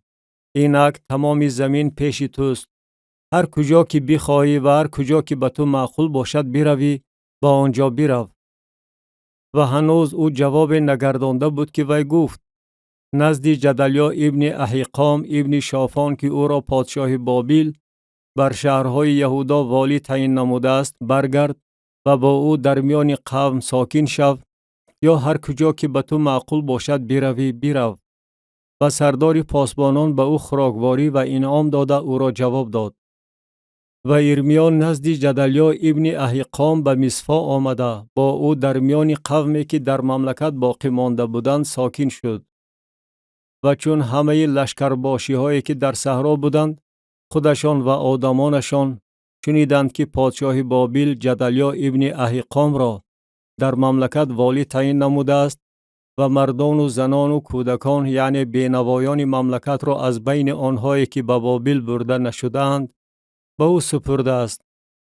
آنها نزد جدلیا به مصفا آمدند، چنانچه اسماعیل ابن نتنیا و یوحنان و یوناتان پسران قارعه و سرایا ابن تنهومت و پسران ایفای نتوفاتی و یزنیا ابن معخاتی خودشان و آدمانشان و جدلیا ابن احیقام ابن شافان به آنها و آدمانشان قسم خورده گفت: از بندگی کردن به کلدانیان نترسید، در زمین ساکن شوید و به پادشاه بابل بندگی نمایید و برای شما خوب خواهد شد.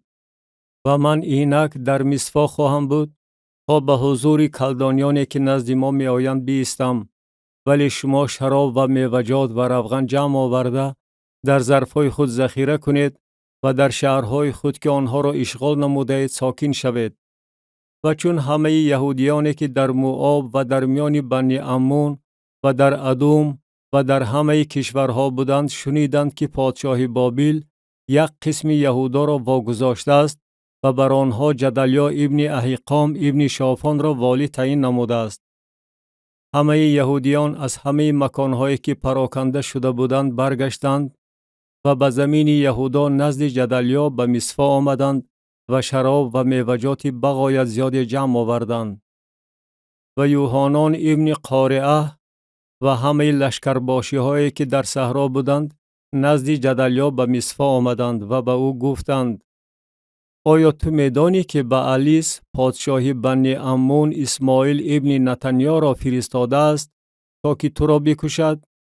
ولی جدلیا ابن احیقام به گپ آنها باور نکرد. و یوحنان ابن قارعه به جدلیا در مصفا به طور نهانی سخن رانده گفت: لطفاً مرا بگذار که رفته اسماعیل ابن نتنیا را بکشم و کسی خبردار نخواهد شد. چرا او تو را بکشد و همه یهودیانی که نزد تو جمع آمدند پراکنده شوند و بقیه یهودا تلف گردد؟ ولیکن جدلیا ابن احیقام به یوحنان ابن قارعه گفت: این کار را نکن، زیرا که تو درباره اسماعیل دروغ میگویی. کتاب ارمیای نبی باب 41. نبوت ارمیا برای آنهایی که در یهودا مانده بودند. و در ماه هفتم واقع شد که اسماعیل ابن نتنیا ابن الیشاما که از نسل شاهان و از اکابر پادشاه بود و همراهش 10 آدم نزد جدلیا ابن احیقام به مصفا آمدند و در اینجا در مصفا با هم نان خوردند. و اسماعیل ابن نتنیا برخاست و آن 10 نفر که همراهش بودند جدلیا ابن احیقام ابن شافان را با شمشیر زدند و او را که پادشاه بابل بر مملکت والی تعیین کرده بود کشت. و اسماعیل همه یهودیانی را که با او یعنی با جدلیا در مصفا بودند و جنگاوران کلدانی را که در آنجا یافت شدند کشت. و در روز دوم بعد از آن که جدلیا کشته شده بود و هیچ کس از این خبر نداشت، 80 نفر آدمانی ریشهاشان تراشیده، لباسهاشان چاک زده و بدنهاشان خراشیده از شکم، شیلو و سامریه آمدند و در دستشان هدیه ها و لیبونا بود که آن را می‌خواستند و خانه خداوند بیارند. و اسماعیل ابن نتنیا از مصفا به پیشواز آنها برآمد در حالتی که راه می‌رفت و می‌گریست و هنگامی که با آنها واخورد با آنها گفت: نزد جدلیا ابن احیقام بروید. و همین که آنها اندرون شهر داخل شدند، اسماعیل ابن نتنیا و آدمانی که همراه او بودند آنها را کشته به درون چاه انداختند. ولی در میان آنها 10 نفر یافت شدند که به اسماعیل گفتند: ما را نکش، زیرا که ما در صحرا ذخیره های نهانی گندم و جو و روغن و عسل داریم. و او آنها را واگذاشته در میان برادرانشان نکشت. و چاهی که اسماعیل همه جسدهای آدمانی از برای جدلیا کشته خود را در آن انداخت همان بود که پادشاه آسا از ترس بعشا پادشاه اسرائیل ساخته بود. آن را اسماعیل ابن نتنیا از کشته شدگان پر کرد. و اسماعیل تمامی بقیه قوم را که در مصفا بودند دختران پادشاه و تمام قوم را که در مصفا باقی مانده بودند و سردار پاسبانان نبوزرعدان آنها را به جدلیا ابن اهیقام سپرده بود به اسیری گرفت و اسماعیل ابن نتنیا آنها را به اسیری گرفته روانه شد تا که به طرف بنی عمون بگذرد. ولیکن یوحنان ابن قارعه و همه لشکرباشی هایی که با او بودند از تمام شرارتی که اسماعیل ابن نتنیا به عمل آورده بود خبر یافتند و همه آدمان خود را گرفته روانه شدند تا که به مقابل اسماعیل ابن نتنیا جنگ کنند و او را نزد آبانبار بزرگی که در جبعون است یافتند. و چون تمام قومی که با اسماعیل بودند یوحنان ابن قارعه و همه لشکرباشی های با او بوده را دیدند شاد شدند. و تمام قومی که اسماعیل از مصفا به اسیری گرفته بود از وی رو گردانده برگشتند و نزد یوحنان ابن قارعه آمدند. و اسماعیل ابن نتنیا با 8 نفر از دست یوحنان ابن قارعه گریخته نزد بنی عمون رفت. و یوحنان ابن قارعه با همه لشکرباشی هایی که با او بودند تمام بقیه قوم را که از دست اسماعیل ابن نتنیا از مصفا بعد از قتل جدلیا ابن اهیقام آزاد کرده بود گرفت، یعنی مردان، جنگاوران و زنان و کودکان و خواجه سرایان را که در جبعون آزاد کرده بود و آنها رفته در دیهه کیمهام که در نزدیکی بیت لحم است منزل گرفتند تا که به مصر بروند. از دست کلدانیان چون که از آنها می ترسیدند، زیرا اسماعیل ابن نتنیا جدلیا ابن اهیقام را که پادشاه بابل او را بر مملکت والی تعیین نموده بود کشته بود. کتاب ارمیای نبی باب 42. ارمیا به یوحنان و دیگران به مصر رفتن را منع می کند. و همه لشکرباشی ها و یوحنان ابن قارعه و یزنیا ابن هوشعیا و تمام قوم از خور تا کلان پیش آمدند و به ارمیای نبی گفتند بگذار استغاثه ما به حضور تو مقبول افتد و تو برای ما برای تمام این بقیه نزد خداوند خدای خود دعا گویی، زیرا که ما کمی از بسیار باقی ماندیم چنان که چشمانت ما را می بیند. و بگذار خداوند خدای تو راهی را که باید با آن برویم و کاری را که باید بکنیم به ما نشان دهد. و ارمیای نبی به آنها گفت شنیدم، اینک من نزد خداوند خدای شما بر طبق گفتار شما دعا خواهم گفت و هرچی خداوند در جواب شما بگوید به شما اعلان خواهم نمود و هیچ چیزی از شما پنهان نخواهم داشت. و آنها به ارمیا گفتند بگذار خداوند در میان ما شاهدی راست و امین باشد که ما بر طبق هر آنچه خداوند خدای تو به واسطه تو نزد ما بفرستد عمل خواهیم کرد. خواه نیکو باشد و خواه بد، لیکن با آواز خداوند خدای ما که ما تو را نزد او میفرستیم گوش خواهیم داد تا که برای ما نیکو بشود وقتی که با آواز خداوند خدای ما گوش دهیم. و پس از 10 روز واقع شد که کلام خداوند بر ارمیا نازل شد و او یوحنان ابن قارعه و همه لشکرباشی هایی که با او بودند و تمام قوم را از خور تا کلان دعوت نمود و با آنها گفت خداوند خدای اسرائیل که مرا نزد او فرستاده تا استغاثه شما را به او برسانم چنین میگوید اگر شما در این زمین بمانید من شما را بینا نموده خراب نخواهم کرد و شما را مثل نحال شنانده ریشه‌کن نخواهم کرد، زیرا از مصیبتی که بر شما آوردم تأسف می نمایم. از پادشاه بابل که از او بیم دارید نترسید، از او نهراسید میگوید خداوند، زیرا که من با شما هستم تا که شما را نجات دهم و شما را از دست او رها نمایم. و من به شما رحم خواهم کرد تا که او به شما مرحمت نماید و شما را به زمینتان برگرداند.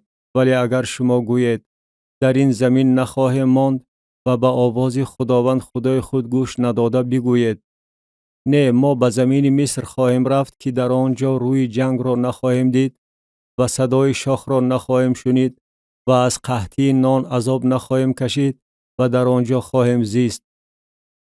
پس بنابراین اکنون ای بقیه یهودا کلام خداوند را بشنوید.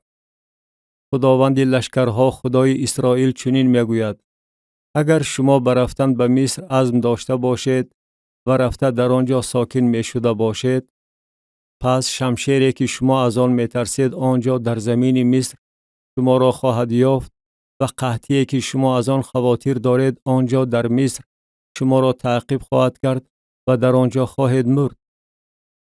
و همه آدمانی که برفتن به مصر عزم دارند تا که در آنجا ساکن شوند از شمشیر، قحطی و وبا خواهند مرد و هیچ یکی از آنها از مصیبتی که من بر آنها خواهم آورد باقی نخواهد ماند و رها نخواهد شد. زیرا که خداوند لشکرها خدای اسرائیل چنین میگوید: چنان که خشم من و غضب من بر ساکنان یروشلم فرو ریخته است، آنچنان خشم من بر شما وقتی که به مصر آیید فرو خواهد ریخت و شما مورد لعنت و دهشت و نفرین و ننگ خواهید شد و این مکان را دیگر نخواهید دید. خداوند درباره شما ای بقیه یهودا گفت: به مصر نروید. یقین بدانید که من امروز شما را تأکید نمودم، زیرا شما جانهای خود را در اشتباه انداختید. شما مرا نزد خداوند خدای خود فرستاده گفتید: برای ما نزد خداوند خدای ما دعا گوی و هرچی خداوند خدای ما بگوید به ما اعلان نما و ما بر طبق آن عمل خواهیم کرد. و من امروز به شما اعلان نمودم، ولی شما به آواز خداوند خدای خود و به هرچی او به واسطه من به شما فرستاد گوش ندادید. پس اکنون بدانید که شما در مکانی که می خواهید بروید و در آنجا ساکن شوید از شمشیر، قحطی و وبا خواهید مرد. کتاب ارمیای نبی باب 43. ارمیا با زوری به مصر برده شد.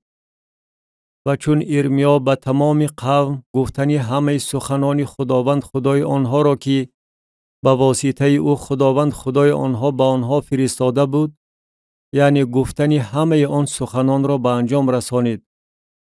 آنگاه عزریا ابن هوشعیا و یوحنان ابن قارعه و همه آدمان گستاخ به ارمیا گفتند: تو دروغ میگویی. خداوند خدای ما تو را نفرستاده است که بگویی به مصر نروید تا که در آنجا ساکن شوید، بلکه باروخ ابن نیریا تو را به مقابل ما اغوا انداخته است تا که ما را به دست کلدانیان تسلیم نمایی و آنها ما را بکشند و ما را به بابل به اسیری ببرند.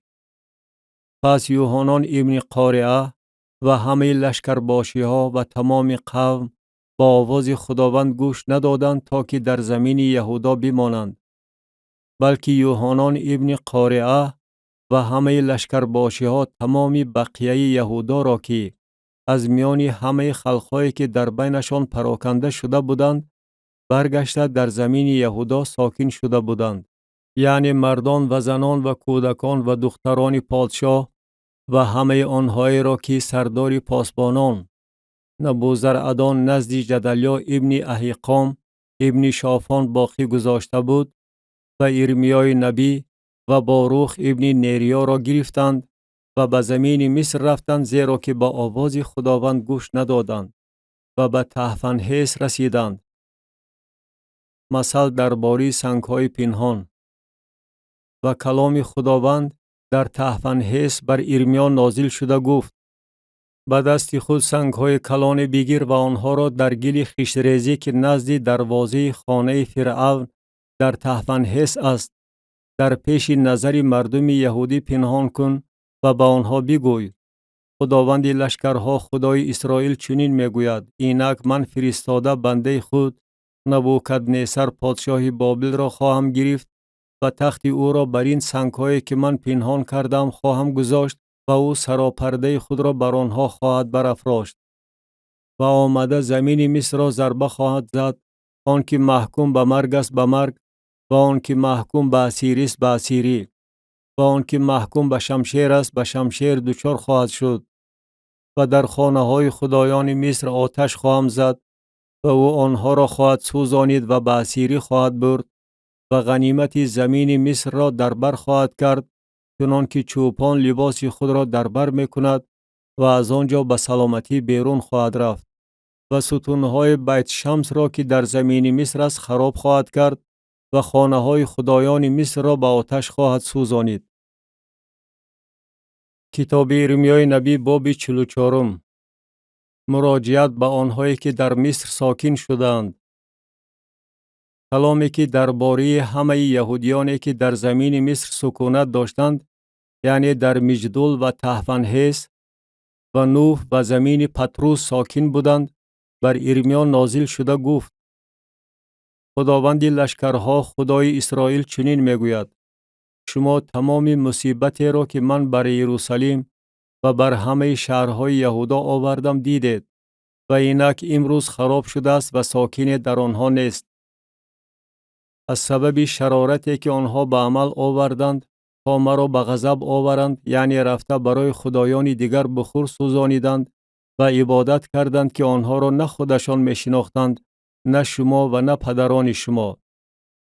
و من همه بندگان خود انبیا را نزد شما فرستادم. هر روز از صبح دم فرستاده گفتم: این کار زشت را که من از آن نفرت دارم نکنید. ولی آنها نشنیدند و گوش خود را خم نکردند تا که از شرارت خود برگردند و برای خدایان دیگر بخور نسوزانند. و خشم من و غضب من فرو ریخته در شهرهای یهودا و کوچه های یروشلیم علنگه زد و آنها ویران و ولنگار گردید چنان که امروز است. و اکنون خداوند خدای لشکرها خدای اسرائیل چنین میگوید: چرا شما شرارت عظیم بر جانهای خود به عمل می آورید تا که در میان خود مرد و زن، کودک و شیرمک را از یهودا تلف نمایید و از خود بقیه باقی نگذارید، در حالتی که مرا با اعمال دستهای خود به غضب آورده در زمین مصر که برای سکونت به آنجا آمدید برای خدایان دیگر بخور می سوزانید تا که خود را تلف نمایید و در میان همه خلقهای زمین مورد لعنت و ننگ گردید. آیا شرارت‌های پدران خود و شرارت‌های پادشاهان یهودا و شرارت‌های زنان آنها و شرارت‌های خود و شرارت‌های زنان خود را که در زمین یهودا و در کوچه‌های یروشلیم به عمل آوردند فراموش کردید؟ آنها تا امروز گردن نفرآوردند و نترسیدند و بر طبق شریعت من و فرایض من که پیش شما و پیش پدران شما نهادم رفتار نمی کنند. بنابراین خداوند لشکرها خدای اسرائیل چنین میگوید: اینک من روی خود را به مقابل شما برای هلاکت میگردانم تا که تمام یهودا را تلف نمایم و بقیه یهودا را که عزم دارند به زمین مصر آمده در آنجا ساکن شوند خواهم گرفت و همه آنها به هلاکت خواهند رسید، در زمین مصر فرو خواهند غلتید، از شمشیر و قحطی تلف خواهند شد، از خور تا کلان از شمشیر و قحطی خواهند مرد و مورد لعنت و دهشت و نفرین و ننگ خواهند گردید. و چنان که یروشلیم را جزا دادم، آنچنان آنهایی را که در زمین مصر ساکن شدند با شمشیر، قحطی و وبا جزا خواهم داد. و از بقیه یهودا که به زمین مصر می آیند تا در آنجا ساکن شوند هیچ یک باقی نخواهد ماند و رها نخواهد شد تا به زمین یهودا برگردد، به زمینی که جانشان آرزومندی برگشتند و در آنجا ساکن شدن است. زیرا هیچ یک نخواهد برگشت غیر از آنهایی که خواهند گریخت. و همه مردانی که می دانستند که زنهاشان برای خدایان دیگر بخور می سوزانند و همه زنانی که با ازدحام بزرگ ایستاده بودند و تمام قومی که در زمین مصر در پتروس ساکن بودند به ارمیا جواب داده گفتند: کلامی را که تو به اسم خداوند به ما گفتی از تو نخواهیم شنید، بلکه هر چی را که از دهان ما برآمده است حتما بجا خواهیم آورد. برای ملکه آسمان بخور خواهیم سوزانید و هدیه های ریختنی برای وی خواهیم ریخت، چنان که ما و پدران ما، پادشاهان ما و میران ما در شهرهای یهودا و در کوچه های یروشلیم میکردیم و ما سیرانه نان میخوردیم و خوشبخت بودیم و مصیبت ندیدیم. ولی از زمانی که از بخور سوزانیدن برای ملکه آسمان و از ریختنی هدیه های ریختنی برای وی دست کشیدیم، محتاج همه چیز گشتیم و از شمشیر و قحطی تلف می شویم. و هنگامی که ما برای ملکه آسمان بخور می سوزانیدیم و هدیه های ریختنی برای وی می ریختیم، آیا بیرازگی شوهران خود ما برای وی سمبوسه ها با تصویر وی می پختیم و هدیه های ریختنی برای وی می ریختیم؟ و ارمیا به تمام قوم و مردان و زنان و تمام قومی که به او چنین جواب گرداندند گفت: آیا همان بخوری نبود که شما در شهرهای یهودا و در کوچه های یروشلیم سوزاندید؟ شما و پدران شما، پادشاهان شما و میران شما و قوم مملکت آن را خداوند به یاد آورد و به دل خود گرفت و خداوند دیگر نتوانست به اعمال بد شما و به کارهای زشتی که کرده طاقت آورد و زمین شما خرابزار شده مورد دهشت و لعنت و غیر مسکون گردید، چنان که امروز است. از بس که شما بخور سوزاندید و پیش خداوند گناه کردید و به آواز خداوند گوش ندادید و بر طبق شریعت او و فرایض او و شهادات او رفتار نکردید، بنابراین بر شما این مصیبت آمد چنان که امروز است. و ارمیا به تمام قوم و به همه زنان گفت: کلام خداوند را بشنوید، ای تمام یهودا که در زمین مصر می باشید. خداوند لشکرها، خدای اسرائیل چنین می گوید: شما و زنان شما آنچه با دهان خود گفته اید با دستهای خود به جا می آورید و می گوید: نذرهای را که کرده ایم البته به جا آورده برای ملکه آسمان بخور خواهیم سوزانید و هدیه های ریختنی برای وی خواهیم ریخت. شما نذرهای خود را البته اجرا خواهید کرد و به نذرهای خود وفا خواهید نمود. بنابراین کلام خداوند را بشنوید، ای تمام یهودا که در زمین مصر ساکن هستید. اینک من به اسم بزرگ خود قسم خوردم، میگوید خداوند، که اسم من دیگر به دهان هیچ یک مرد یهودا در تمام زمین مصر آورده نخواهد شد و نخواهند گفت: قسم به حیات خداوند خدا. اینک من بر آنها به بدی نظر خواهم کرد و نه به نیکی، و همه مردان یهودا که در زمین مصر می باشند از شمشیر و قحطی نابود خواهند شد تا دمی که تماما تلف گردند. فقط عددی کمی از شمشیر رها شده از زمین مصر به زمین یهودا خواهند برگشت و تمامی بقیه یهودا که به زمین مصر آمدند تا در آنجا ساکن شوند خواهند دانست که کلامی کی به عمل خواهد آمد، از آن من یا از آن آنها. و این است علامت برای شما، میگوید خداوند، که من شما را در این مکان جزا خواهم داد تا بدانید که سخنان من در حق شما به بدی به عمل خواهد آمد. خداوند چنین میگوید: اینک من فرعون هافرع پادشاه مصر را به دست دشمنان او و به دست طالبان جان او خواهم سپرد، چنان که صدقیا پادشاه یهودا را به دست نبوکدنصر پادشاه بابل که دشمن او و طالب جان او بود سپردم. کتاب ارمیای نبی باب 45. ارمیا باروخ را تسلی می دهد.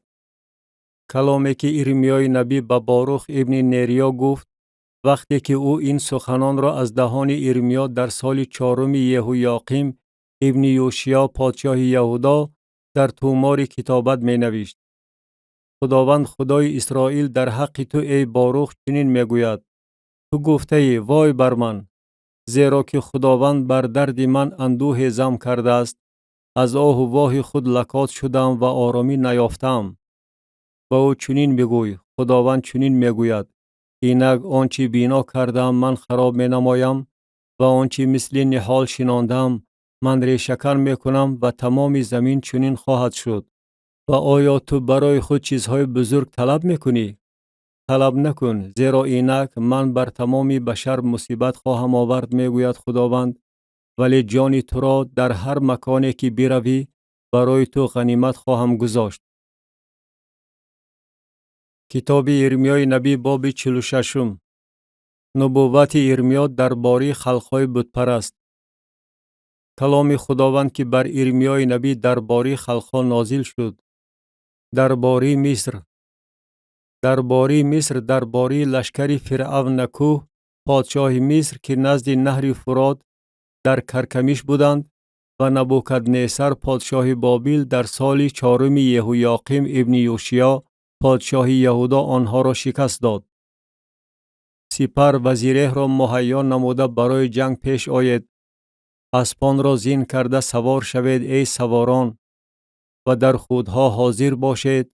نیزه ها را تیز کنید، جفشن ها را بپوشید. چرا آنها را می بینم که به هراس افتاده قفا می گردند و بهادران آنها به شکست دچار می شوند و به عقب نگاه نکرده می گریزند. دهشت از هر طرف پیداست، می گوید خداوند. تیزرو نخواهد گریخت و بهادر رها نخواهد شد. در شمال نزد نهر فرات پیش پا خورده فرو خواهند غلطید. این کیست که مثل دریا آبخیز می شود و آبهایش مثل نهرها تلاطم می کند؟ مصر مثل دریا آبخیز می شود و آبهایش مثل نهرها تلاطم می کند و می گوید من آبخیز شده زمین را زیر خواهم کرد، شهر و ساکنانش را به هلاکت خواهم رسانید. جست و خیز نماید ای اسپان و تند بدوید ای عرابه ها و بیرون بروید ای بهادران، ای حبش و فوت که سپردارانید و ای لودیان که کماندارانید. ولی آن روز برای خداوند خدای لشکرها روز انتقام خواهد بود تا که از دشمنان خود انتقام گیرد و شمشیر آنها را خورده سیر خواهد شد و از خونشان مست خواهد گردید. زیرا که برای خداوند خدای لشکرها در زمین شمالی نزد نهر فرات قربانی آورده می شود. و جلعاد برآمده بلسان بگیر ای دختری باکیره مصر. دواها را بیهوده زیاد میکنی، شفای برای تو نیست. خلقها رسوایی تو را شنیدند و زمین از فیغان تو پر شده است. زیرا که بهادر به بهادر دچار آمده است و هر دو یک جایه فرو غلطیدند. کلامی که خداوند درباره آمدن نبوکدنصر پادشاه بابل برای مغلوب کردن زمین مصر به ارمیای نبی گفت. در مصر اعلان نماید و در مجدول خبر دهید و در نوف و تحفنهیس خبر دهید. بگویید برخیز و آماده شو، زیرا که شمشیر آنچه را که در گرد و پیش توست خورده است. چرا نیرومند تو واژگون شده است و نتوانست ایستادگی نماید؟ زیرا که خداوند ورا تیله داده است. او بسیار کسان را به مجال گردانیده است و طوری که آنها بر همدیگر می افتند و می گویند برخیزید تا که از شمشیر هلاکت آور نزد قوم خود و به زمین زادگاه خود برگردیم. در آنجا داد میزنند فرعون پادشاه مصر هرزگوی است، فرصت را از دست داده است. به حیات خودم قسم که میگوید پادشاهی که اسمش خداوند لشکر هاست، آن که خواهد آمد مثل تابور در میان کوهها و مثل کرمیل در نزد بحر خواهد بود. اسباب مهاجرت برای خود مهیا نما ای دختری ساکینه مصر. زیرا که نوف ولنگار گردیده بادیه غیر مسکون خواهد شد. مصر غناجین خوشلقاست، اما خرمگز از شمال می آید. سربازان زرخریدی در میان آن بوده نیز مثل گساله های آخوری می باشند، لیکن آنها نیز یک جای قفا گشته گریختند و نتوانستند ایستادگی نمایند، زیرا که روز هلاکتشان زمان جزایشان بر آنها آمده است. آواز آن مثل فشاس مار به گوش می رسد، زیرا که آنها با قوت می آیند، مثل درختبرها با تبرها بران می آیند. جنگل آن را خواهند برید میگوید خداوند. اگرچه درختانش به حد و حسابند، اگرچه آنها از ملخ بیشترند و سان و شمار ندارند. دختری مصر شرمسار شده است، به دست قوم شمالی تسلیم گردیده است. خداوند لشکرها خدای اسرائیل چنین میگوید: اینک من آمون را که خدای نو می باشد و فرعون و مصر را و خدایان آن و پادشاهان آن را و فرعون و آنهای را که به او توکل می نمایند گرفتاری جزا خواهم کرد و آنها را به دست طالبان جانشان و به دست نبوکدنصر پادشاه بابل و به دست غلامان وی تسلیم خواهم کرد و بعد از آن مثل ایام پیش مسکون خواهد شد میگوید خداوند. ولی تو ای بنده من یعقوب نترس و ای اسرائیل هراسان نشو، زیرا اینک من تو را از جای دوردست و نسل تو را از زمین اسیری آنها نجات خواهم داد. و یعقوب برگشته در امنیت و آسایشتگی خواهد زیست و کسی او را نخواهد ترسانید. توی بنده من یعقوب نترس، میگوید خداوند، زیرا من با تو هستم. زیرا من همه خلق‌های را که در میانشان تو را پراکنده نمودم تلف خواهم کرد، اما تو را تلف نخواهم کرد، بلکه تو را از روی انصاف جزا خواهم داد، ولی تو را تماما بی جزا نخواهم مانند.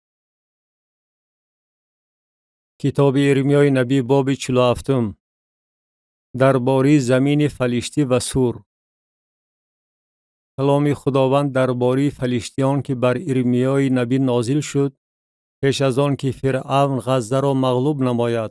خداوند چنین میگوید: اینک آبها از شمال بلند شده مثل نهر آبخیز می شود و زمین را با هر چیزی که در آن است و شهر و ساکنان آن را زیر می کند و آدمان فریاد می زنند و همه ساکنان زمین نوحه می کنند.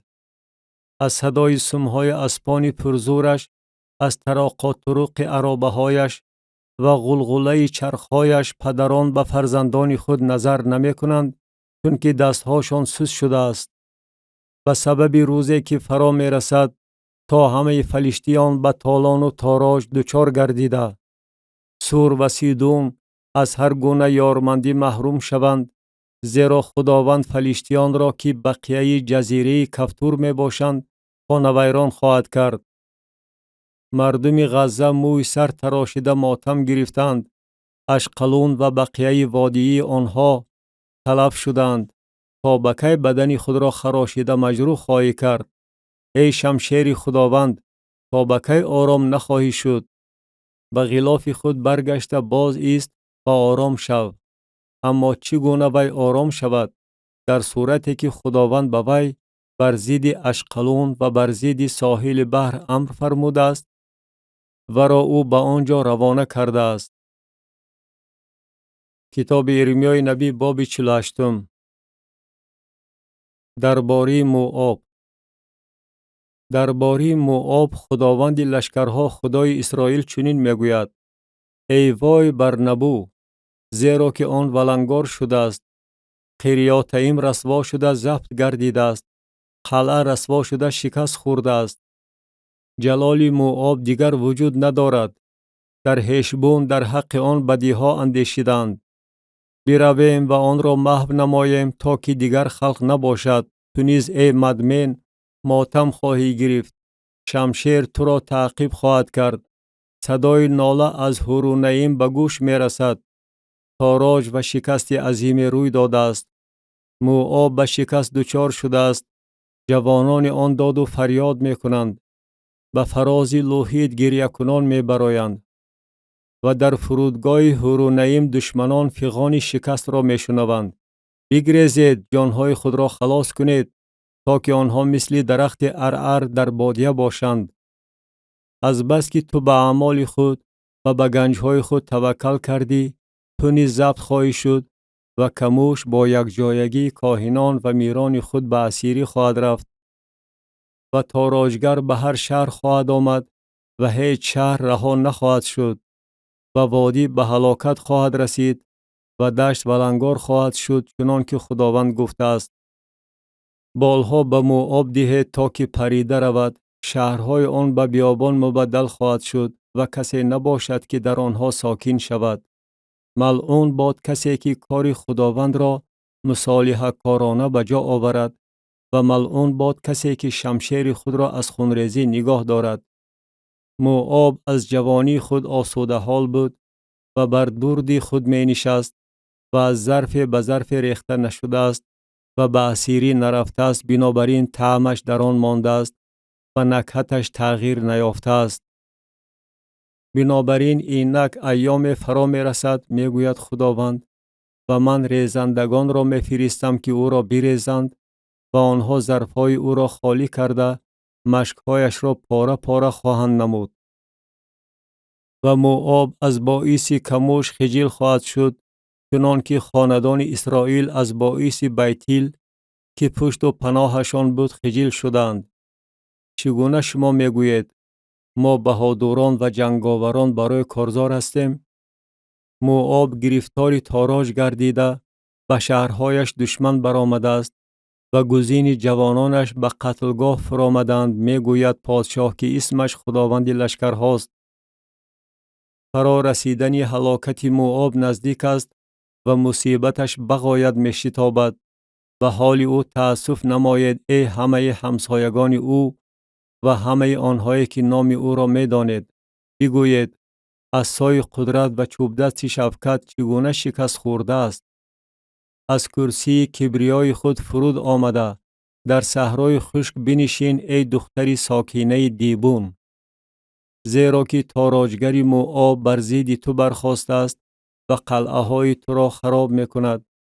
در سری راه بایست و بینگر ای ساکینه اروئیر. از آنهایی که برای نجات یافتند رو به گریز آوردند پرسجو نما و بگوی چی واقعه روی داده است. موآب شرمسار شده است زیرا که تار و مار گردیده است. نبه کنید و فیغان کشید.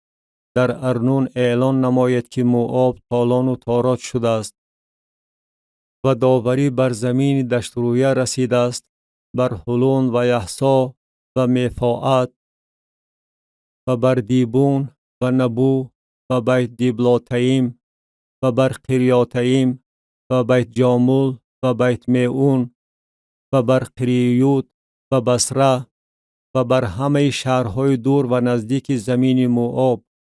شاخ موآب بریده شده است و بازوی آن شکسته است میگوید خداوند. او را مست کنید زیرا که او پیش خداوند تکبر نموده است و بگذار موآب در قی خود غوطه زند و او نیز خنده‌زار شود. آیا اسرائیل برای تو خنده‌زار نشده بود؟ آیا وی در میان دزدان یافت شده بود که هر بار تو درباره وی سخن می‌راندی با نفرت کله می‌جنباندی؟ شهرها را ترک کرده در صخره ساکن شوید ای ساکنان موآب و مثل کبوتر باشید که در لب جر لانه می سازد. ما درباره غرور موآب که بسیار مغرور است، درباره کبر او و غرور او و کلانیگری او و هوابلندی او شنیده ایم. من گستاخی او را می دانم میگوید خداوند و سخنان او نادرست است. آنها نادرست عمل کردند. بنابراین در حق موآب نفحه خواهم کرد و برای تمام موآب فیغان خواهم کشید. برای مردان قرهرس آه و واه خواهند کرد. برای تو ای تاک سیبما بیشتر از گریه یعزیر خواهد گریست. شاخه های تو تا بحر پهن شده به کوه یعزیر رسیده بود. تاراجگر بر میوه های تابستانی و بر حاصل انگور تو هجوم آورده است. شادی و خرسندی از باغستان و از زمین موآب برهم خورده است و من شراب را از چرخوشت ها نیست کردم. کسی انگور را با گلبانگ سرور پخش نخواهد کرد. گلبانگی که برایت گلبانگ سرور نخواهد بود.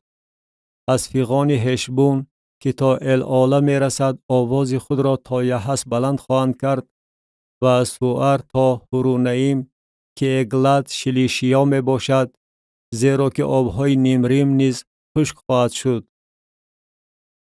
و من در موآب میگوید خداوند هر کی را که بر منبرها قربانی می آورد و برای خدایان خود بخور می سوزاند نیست خواهم کرد. بنابراین دل من برای موآب مثل نی آه و واه می کند و دل من برای مردان قرهرس مثل نی آه و واه می کند، چون که ثروتی که آنها اندوخته بودند تلف شده است. زیرا که هر کله بیموی و هر ریش تراشیده شده است و همه دستها خراشیده و بر کمرها پلاس بسته شده است. بر همه بامهای موآب و در کوچه های آن سراسر نوحه‌خوانی است. زیرا که من موآب را مثل ظرف نادرکار شکستم میگوید خداوند. چگونه وی تار و مار شده است. برای وی نوحه کنید. چسان موآب پشت گردانده شرمسار شده است و موآب برای همه اطرافیانش خندخریش و دهشت گردیده است. زیرا خداوند چنین میگوید اینک او مثل عقاب حمله آورده بالهای خود را بر موآب پهن خواهد کرد. شهرها ضبط و قلعه ها مسخر کرده خواهد شد و دل بهادران موآب در آن روز مثل دل زنی که عذاب زایش داشته باشد خواهد شد و موآب بر هم خورده دیگر قوم نخواهد بود، زیرا که پیش خداوند تکبر نموده است. ترس و چاه و دام برای توست ای ساکن موآب، میگوید خداوند. آن که از ترس بگریزد در چاه خواهد افتاد و آن که از چاه برآید گرفتار دام خواهد شد. زیرا من بر وی بر موآب سالی جزای آنها را خواهم آورد، میگوید خداوند. گریزه های بی مجال در سایه هشبون باز ایستادند، زیرا که آتش از هشبون و علنگه از میان سیحون بیرون آمده است و چکه موآب و فرق سری غوغا کنندگان را خواهد خورد. وای بر تو ای موآب، قوم کموش تلف شدند، زیرا که پسران تو به اسیری گرفته شدند و دختران تو گرفتار اسارت گردیدند. ولی در روزهای آخر من اسیران موآب را خواهم برگردانید، میگوید خداوند. داوری درباره موآب تا اینجاست. کتاب ارمیای نبی باب 49.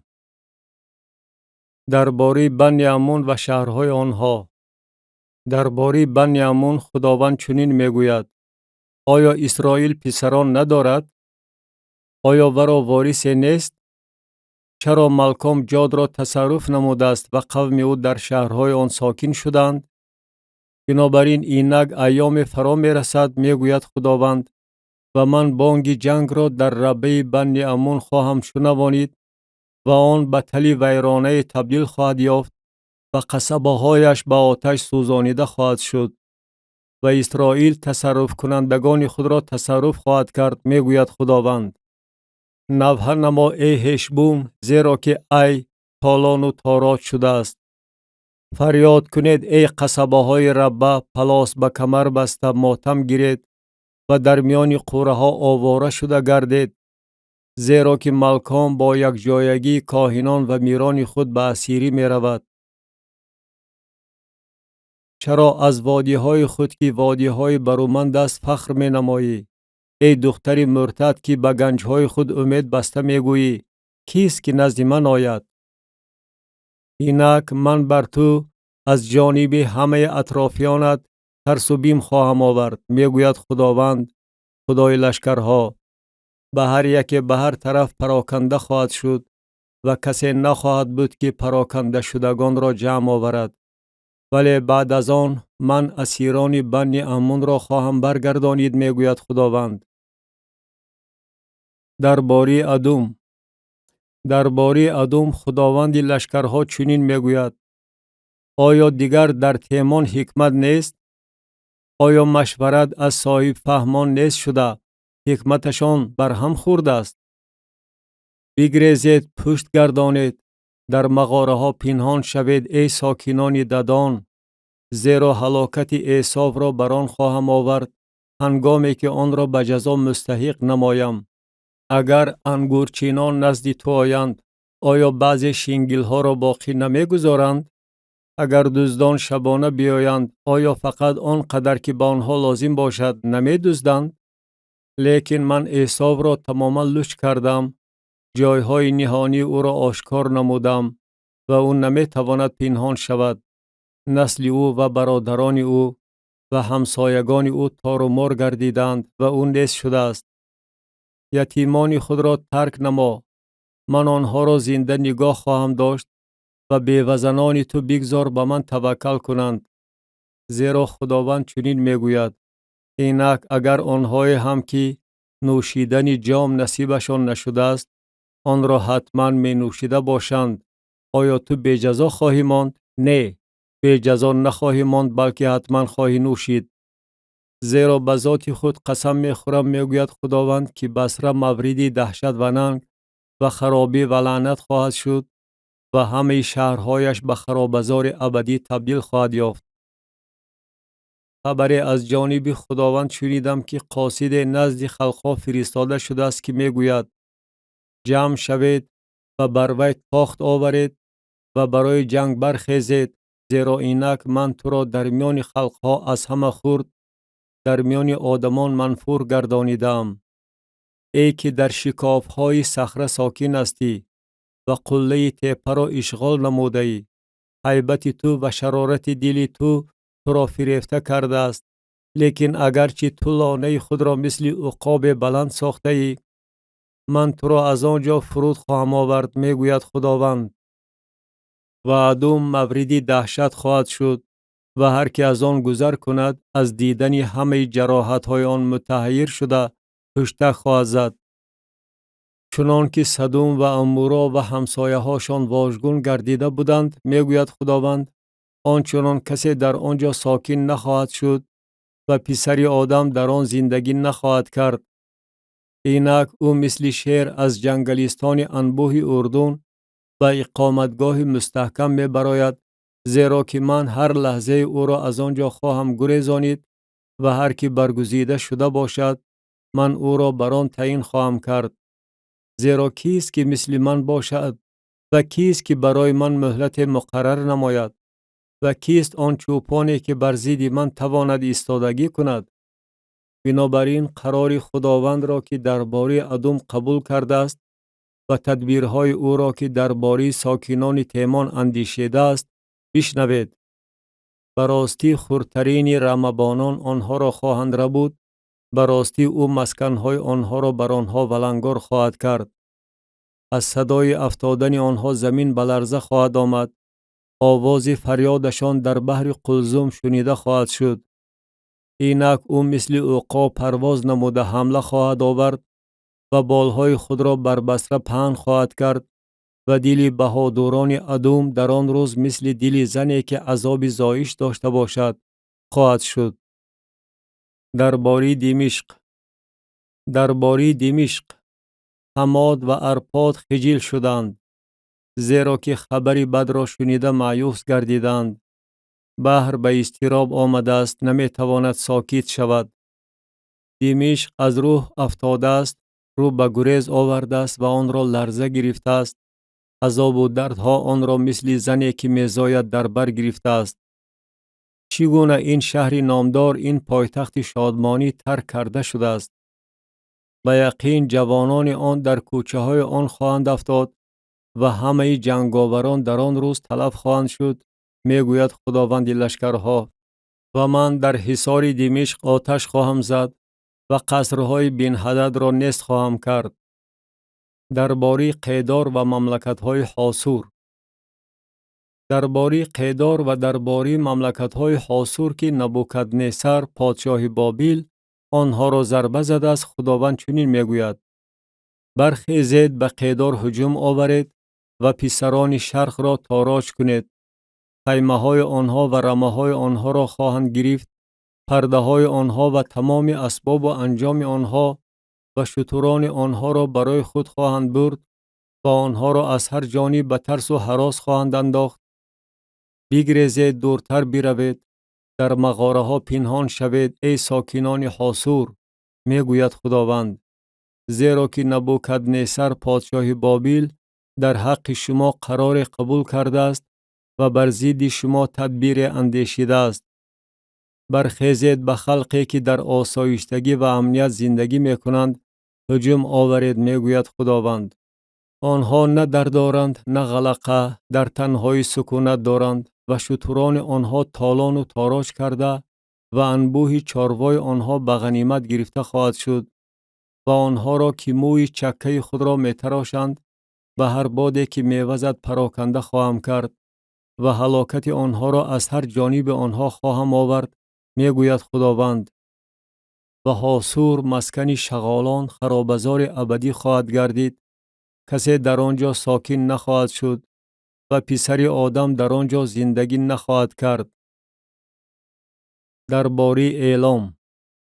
کلام خداوند درباره اعلام که بر ارمیای نبی در ابتدای پادشاهی صدقیا پادشاه یهودا نازل شده گفت: خداوند لشکرها چنین میگوید: اینک من کمان اعلام را که قوت اساسی آنهاست خواهم شکست و 4 باد را از 4 کنار آسمان بر اعلام خواهم آورد و آنها را با همه این بادها پراکنده خواهم کرد و خلقی نخواهد بود که رانده شدگان اعلام به آنجا نآیند و آنها را پیش دشمنانشان و پیش طالبان جانشان به شکست دچار خواهم کرد و بر آنها مصیبت یعنی آتش غضب خود را خواهم آورد میگوید خداوند و شمشیر را از پی آنها خواهم فرستاد تا دمی که آنها را تماما تلف نمایم و تخت خود را در اعلام برقرار خواهم نمود و پادشاه و میران را از آنجا نیست خواهم کرد میگوید خداوند. ولی در روزهای آخر اسیران اعلام را خواهم برگردانید میگوید خداوند. کتاب ارمیای نبی باب 50 درباره بابل و زمین کلدانیان. کلامی که خداوند درباره بابل درباره زمین کلدانیان به واسطه ارمیای نبی گفت.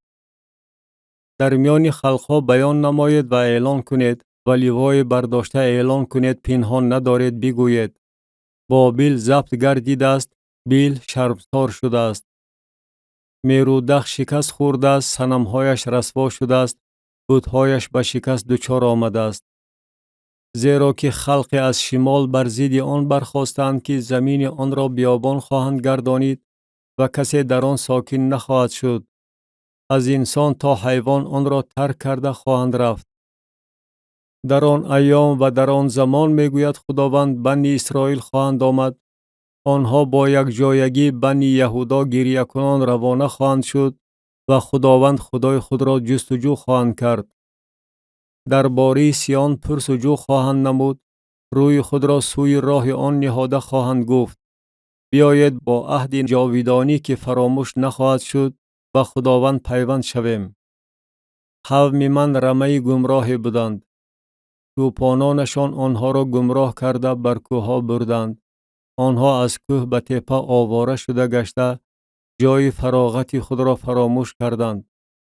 هر که آنها را میافت آنها را میخورد و دشمنانشان میگفتند ما گناهکار نیستیم، زیرا که آنها پیش خداوند که مسکن عدالت است و پیش خداوند که امید پدران آنها بود گناه کردند. از درون بابل بگریزید و از زمین کلدانیان بیرون آیید و مثل تکه ها پیشا پیش رمه قدم گذار باشید، زیرا که اینک من انبوه خلقهای بزرگ را از زمین شمالی برانگیخته بر بابل می آورم و آنها بر ضد وی صف خواهند بست و از آنجا وی ضبط خواهد شد. تیرهای آنها مثل تیرهای بهادور نشانگیر خالی نخواهد برگشت و کلدانیان تالان و تاراج خواهند گردید و هر که آنها را تاراج کند سیر خواهد شد میگوید خداوند. زیرا که شما ای غارت کنندگان میراث من شادی و خرسندی کردید، مثل غناجینی که خرمن را پایمال کند رقصیدید و مثل اسپان زورآور شیهه کشیدید. مادر شما بغایت خجل خواهد گردید، والده شما رسوا خواهد شد. اینک عاقبت خلقها، بیابان، صحرای خشک و چولی بیدال و درخت. از غضب خداوند آن غیر مسکون خواهد شد و سراسر به خرابزار تبدیل خواهد یافت. هر که از بابل گذر کند از همه جراحت‌های آن در حیرت افتاده پشتک خواهد زد. گرداگردی بابل صف بندید ای همه کمانکشان، بر وی تیراندازی کنید، تیرها را دریغ ندارید، زیرا که وی پیش خداوند گناه کرده است. از هر طرف بر وی بانگ زنید، وی سری تسلیم نهاده است. بنیادهای وی فرو غلطیده است، حصارهای وی خراب شده است، زیرا که این انتقام خداوند است. از وی انتقام گیرید، چه طوری که وی عمل کرده بود همان طور با وی عمل کنید. از بابل کارنده و کسی را که در مفسیم درو با داس کار میکند محو نماید. از ترس شمشیر هلاکت آور بگذار، هر کس به قوم خود رو آورد و هر کس به زمین خود بگریزد. اسرائیل رمه پراکنده شده است، شیران آن را راندند. اول پادشاه اشور آن را به کام خود کشید و ثانی این نبوکدنصر پادشاه بابل استخوان‌های آن را شکست. بنابراین خداوند لشکرها خدای اسرائیل چنین میگوید اینک من پادشاه بابل و زمین او را جزا خواهم داد، چنان که پادشاه اشور را جزا دادم. و اسرائیل را به چراگاه خودش خواهم برگردانید و او در کرمیل و باشان خواهد چرید و جان او بر کوه جلعاد و افرایم سر خواهد شد. در آن ایام و در آن زمان میگوید خداوند، معصیت اسرائیل را جستجو خواهند کرد ولی نخواهد بود و گناه های یهودا را خواهند جست و یافت نخواهد شد، زیرا آنهایی را که باقی میگذارم خواهم آمرزید. بر زمین میراتئیم و بر ساکنان پیکود هجوم آور، آنها را قتل نما و هر چی را که پس از آنها باقی ماند نیست و نابود ساز، میگوید خداوند. و آنچه به تو امر فرمودم به عمل آور. صدای کارزار بر زمین است و شکست بزرگ هویداست. پتک تمام زمین چگونه واژگون و تارومار شده است و بابل در میان خلقها مورد دهشت گردیده است. من برای تو دام نهادم و تو بر آن گرفتار شدی. ای بابل، در حالتی که بیخبر ماندی، تو یافت شدی و به دست افتادی، زیرا که بر ضد خداوند عصیان کردی. خداوند قورخانه خود را گشاده، اسلحه غضب خود را بیرون آورده است، زیرا که خداوند خدای لشکرها با زمین کلدانیان کار دارد. از هر طرف به سر آن بیایید، انبارهای آن را بگشایید، آن را مثل غرمها پایمال کنید و آن را تماما تلف نمایید تا که بقیه از آن نماند. همه برزگاوان آن را قتل کنید، بگذار گرفتار کشتار شوند. وای بر آنها، زیرا که روز آنها زمانی جزای آنها رسیده است. آواز گریزگان و نجات یافتگان از زمین بابل به گوش می رسد، تا که در سیان از انتقام خداوند خدای ما، از انتقام معبد او آگاهی دهد. تیراندازان را بر ضد بابل جمع آورید، ای همه کمانکشان، گرداگرد آن اردو زنید تا که نجات برای آن نماند. با آن موافق اعمالش پاداش دهید، چه طوری که رفتار کرده بود همان طور نسبت به آن رفتار نماید. زیرا که به ضد خداوند، به ضد قدوس اسرائیل گستاخی نموده است. بنابراین جوانان آن در کوچه های آن خواهند افتاد و همه جنگاورانش در آن روز تلف خواهند شد، میگوید خداوند. اینک من ضد تو هستم ای گستاخ، میگوید خداوند خدای لشکرها. زیرا که روز تو، زمانی که تو را به جزا مستحق نمایم رسیده است و گستاخ پیش پا خورده فرو خواهد غلطید و کسی نباشد که او را برخیزاند و آتش در شهرهای او خواهم زد و آن تمامی گرد و پیش او را خواهد سوزانید. خداوند لشکرها چنین میگوید: بنی اسرائیل و بنی یهودا یک جای مظلوم هستند و همه کسانی که آنها را به اسیری بردند، آنها را محکم نگاه داشتند و نمیخواهند آنها را جواب دهند. لیکن رها کننده آنها که اسمش خداوند لشکرهاست پر اقتدار است. او داد آنها را خواهد ستانید تا که زمین را آرام سازد و ساکنان بابل را به لرزه اندازد. شمشیر بر کلدانیان است، میگوید خداوند، و بر ساکنان بابل و بر میران و حکیمان آن. شمشیر بر کاذبان است و بی عقلی آنها ظاهر خواهد شد. شمشیر بر بهادران اوست و آنها به اضطراب خواهند افتاد. شمشیر بر اسبان اوست و بر عرابه های اوست و بر تمام مردم گوناگون قبیله‌ای که اندرون او هستند و آنها مثل زنان خواهند بود. شمشیر بر خزائن اوست و آنها تالان و تاراش خواهند شد. خشکایی بر آبهای اوست و آنها خشک خواهد شد، زیرا که آن زمین صنم هاست و از بیم بتها دیوانه خواهند شد. بنابراین در آنجا گربه های وحشی با روباهان ساکن خواهند شد و شترمرغان مسکن خواهند گرفت و آن دیگر تا ابد مسکون نخواهد گردید و تا ابدالدهر آباد نخواهد شد.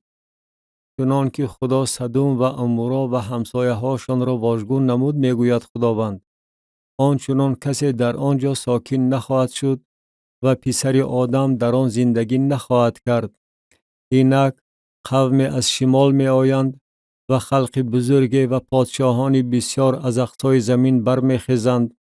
آنها کمان و مزراق در دستشان دارند. سنگدل هستند و رحم نمی کنند. آوازشان مثل بحر می خروشد و بر اسپان سوار می شوند. چون یک تن برای جنگ به ضد تو ای دختری بابل صف بستند. پادشاه بابل آوازه آنها را شنید و دستهایش سوز شد. عذاب و درد او را مثل زنی که می زاید در بر گرفت. اینک او مثل شیر از جنگلستان انبوه اردن و اقامتگاه مستحکم می براید، زیرا که من در لحظه آنها را از آنجا خواهم گریزانید و هر که برگزیده شده باشد من او را بر آن تعیین خواهم کرد. زیرا کیست که مثل من باشد و کیست که برای من مهلت مقرر نماید و کیست آن چوپانی که بر ضد من تواند ایستادگی کند؟ بنابراین قرار خداوند را که درباره بابل قبول کرده است و تدبیرهای او را که درباره زمین کلدانیان اندیشیده است بشنوید. براستی خردترین رمبانان آنها را خواهند ربود، براستی او مسکن آنها را بر آنها ولنگار خواهد کرد. از صدای ضبط بابل زمین به لرزه خواهد آمد و فریاد در میان خلقها شنیده خواهد شد. کتاب ارمیای نبی باب 51.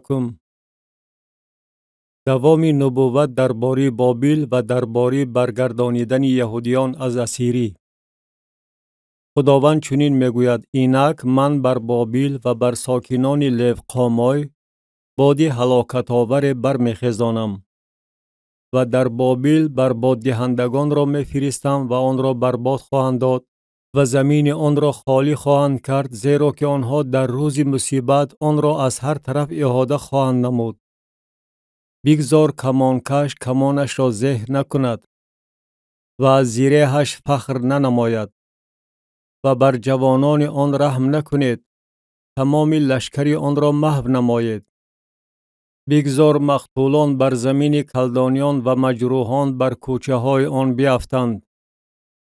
زیرا که اسرائیل و یهودا از خدای خود از خداوند لشکرها متروک نشدند و حالان که زمین آنها از معصیت بر ضد قدوس اسرائیل پر شده است. از درون بابل بگریزید و بگذار هر کس جان خود را خلاص کند تا که از باعث گناه آن تلف نشوید، زیرا که این زمان انتقام خداوند است. او پاداش آن را خواهد داد. بابل کاسه طلا در دست خداوند بود که تمام دنیا را مست می کرد. خلقها از شراب آن نوشیدند، بنابراین خلقها دیوانگی کردند. ناگهان بابل فرو غلطیده شکست خورده است. برای آن نفحه نمایید، بلسان برای جراحت آن بگیرید، شاید شفا یابد. بابل را تبابت کردیم ولی شفا نیافت، آن را ترک کنید و هر یک از ما به زمین خود برویم. زیرا که داوری آن تا به افلاک رسیده است و تا ابرها بلند شده است. خداوند عدالت ما را بر روی آب برآورد. بیایید اعمال خداوند خدای ما را در سیان اعلان نماییم. تیرها را تیز کنید، سپرها را به دست گیرید. خداوند روح پادشاهان ماده را برانگیخته است، چون که او قصد بر ضد بابل دارد تا که آن را تلف نماید. زیرا این انتقام خداوند است، انتقام معبد اوست. بر ضد حصارهای بابل بیرق بردارید. نگهبانی را پرزور نمایید، پاسبانان را تعیین کنید، کمینها را مهیا سازید. زیرا آنچه خداوند قصد نموده است و آنچه درباره ساکنان بابل گفته است به عمل خواهد آورد. ای که نزد آبهای فراوان ساکن هستی و گنجهای زیاد داری، فرجام تو انجام طمعکاری تو فرا رسیده است. خداوند لشکرها به ذات خود قسم خورده است: براستی تو را از آدمان مثل ملخ پر خواهم کرد و آنها بر تو گلبانگ خواهند زد. او زمین را با قوت خود آفرید، دنیا را با حکمت خود برقرار نمود و آسمان را با خرد خود گسترانید. همین که او آواز دهد آبها در آسمان غلغله می اندازند و او ابرها را از اقصای زمین بالا می بردارد، برقها را برای باران به وجود می آورد و باد را از مخزنهای خود بیرون می آورد. هر آدم از عقل بیگانه و هر زرگر از صنمی که ساخته است شرمسار خواهد شد، زیرا که بت‌های وی چیزی دروغ است و هیچ نفسی در آنها نیست. آنها هیچ و پوچ است، عملی فریبگری است. چون به داوری دچار آید نیست خواهد شد. او که نصیبه یعقوب است مثل آنها نیست، زیرا که او آفریننده تمام موجودات است و اسرائیل سبط میراث اوست. اسم او خداوند لشکر هاست. تو برای من پود اسلحه جنگ بودی و من به واسطه تو خلقها را تار و مار کردم و به واسطه تو مملکت ها را تلف نمودم و به واسطه تو اسب و سوارش را تار و مار کردم و به واسطه تو عرابه و سوارش را تار و مار کردم و به واسطه تو مرد و زن را تار و مار کردم و به واسطه تو پیر و کودک را تار و مار کردم و به واسطه تو جوان و دوشیزه را تار و مار کردم و به واسطه تو چوپان و رمش را تار و مار کردم و به واسطه تو زراعتکار و جفت برزگاوانش را تار و مار کردم و به واسطه تو والیان و حاکمان را تار و مار کردم و به بابیل و همه ساکنان کشور کلدانیان برای تمام شرارتی که در سیان به عمل آوردند در پیش نظر شما پاداش خواهم داد، میگوید خداوند. اینک من میگوید خداوند ضد تو هستم، ای کوه هلاکت آور که تمام دنیا را به هلاکت رسانده ای. و من دست خود را بر تو دراز خواهم کرد و تو را از بالای صخره ها فرو خواهم غلطانید و تو را به کوه سوخته تبدیل خواهم داد و از تو سنگ برای سری گوشه و سنگ برای ته کرسی نخواهند گرفت، زیرا که تو خرابزار ابدی خواهی شد، میگوید خداوند. بیرق بر زمین بردارید، شاخ در میان خلقها بنوازید، خلقها را بر ضد آن دعوت نمایید. مملکت‌های ارارات، مینی و اشکناز را بر ضد آن جمع آورید. سپه سالار بر ضد آن تعیین کنید. اسپان را مثل ملخ سیخدار برخیزانید. خلقها را بر ضد آن دعوت نمایید. پادشاهان ماده، والیانش و همه حاکمانش و تمام زمین قلمروش را. و زمین به اضطراب آمده می لرزد، زیرا تدبیرهای خداوند در حق بابل به عمل می آید تا که زمین بابل را خرابزار غیر مسکون گرداند. بهادوران بابل از هر بزرگ دست کشیده در استحکامهای خود نشستند. قوت آنها ادا شده مثل زنان گردیدند. مسکنهای آن سوزانیده، غلقه های آن شکسته شده است. قاصد به پیشواز قاصد می دود و خبربر به پیشواز خبربر، تا به پادشاه بابل خبر دهد که شهر او از هر طرفش ضبط گردیده است و گذرگاه ها گرفته شده است و قمیززارها به آتش سوخته است و جنگاوران به هراس افتادند. زیرا که خداوند لشکرها، خدای اسرائیل چنین میگوید: دختری بابل مثل خرمنگاه است در وقت پایمال شدن آن. بعد از اندک زمان مفسیم درو آن فرا خواهد رسید. نبوکدنصر پادشاه بابل مرا خورده است، مرا درهم برهم نموده است، مرا ظرف خالی گردانیده است، مثل تمساح مرا فرو برده است، شکم خود را از نعمتهای من پر کرده است، مرا بدر رانده است. آسیبی که به من و به جسم من رسیده است بر گردن بابل باد، خواهد گفت ساکینه سیان. و خون من بر گردن ساکنان کشور کلدانیان باد، خواهد گفت یروشلیم. بنابراین خداوند چنین میگوید: اینک من دادی تو را خواهم ستانید و انتقام تو را خواهم گرفت. بحر او را خواهم خشکانید و چشمش را خشک خواهم کرد و بابل به سنگ توده ها و مأوای شغالان به مورد دهشت و مسخره تبدیل یافته غیر مسکون خواهد شد. مثل شیران یک جای نعره میزنند، مثل شیر بچه ها غرش میکنند. همین که گرم شود برایشان بزم برپا نموده، آنها را مست خواهم کرد تا که دلخوشی نمایند و به خواب ابدی بروند و بیدار نشوند، میگوید خداوند. آنها را مثل میشان پرواری، مثل قشقاران و تکه ها برای کشتن فرود خواهم آورد. چیسان شیشک مسخر و جلال تمام دنیا زیر دست کرده شده است. چیسان بابل در میان خلقها موردی دهشت گردیده است. بحر بر بابل طغیان نموده، با انبوه موجهایش وی پوشیده شده است. شهرهای آن خراب گردیده به زمین خشک و چول تبدیل یافته است، به زمینی که هیچ کس در آن ساکن نیست و پسر آدم از آن گذر نمی کند. و بیل را در بابل جزا خواهم داد و آنچه فرو برده است از دهانش بیرون خواهم آورد و خلقها به سوی آن دیگر روان نخواهند شد. حصار بابل نیز فرو خواهد غلتید. از درون آن برآیید ای قوم من و هر یک جان خود را از آتش غضب خداوند خلاص کنید و بگذار دل شما سست نشود و شما از آوازه‌ای که در زمین شنیده خواهد شد نترسید. آن آوازه در 1 سال به گوش خواهد رسید و در سال بعد از آن آوازه دیگری. و ظلم در زمین حکم فرما گردیده، حاکم به مقابل حاکم قیام خواهد کرد. بنابراین اینک ایام فرا می رسد که من بر صنم‌های بابل داوری خواهم نمود و تمام زمین آن رسوا خواهد شد و همه مقتولان آن اندرون آن خواهند افتاد و آسمان و زمین و هرچی در آنهاست بر بابل ترنم خواهند کرد، زیرا که از شمال تاراجگران بر آن خواهند آمد، میگوید خداوند. بابل نیز به سبب مقتولان اسرائیل فرو خواهد غلتید. در بابل نیز مقتولان تمام زمین فرو خواهند غلتید. ای آنهایی که از شمشیر رها شده اید، بروید نایستید. خداوند را از دوردست به خاطر آورید و بگذار یروشلیم در دل شما باشد. ما خجل شدیم هنگامی که حقارت شنیدیم. ننگ روی ما را پوشانید هنگامی که اجنبیان به قدس‌های خانه خداوند داخل شدند.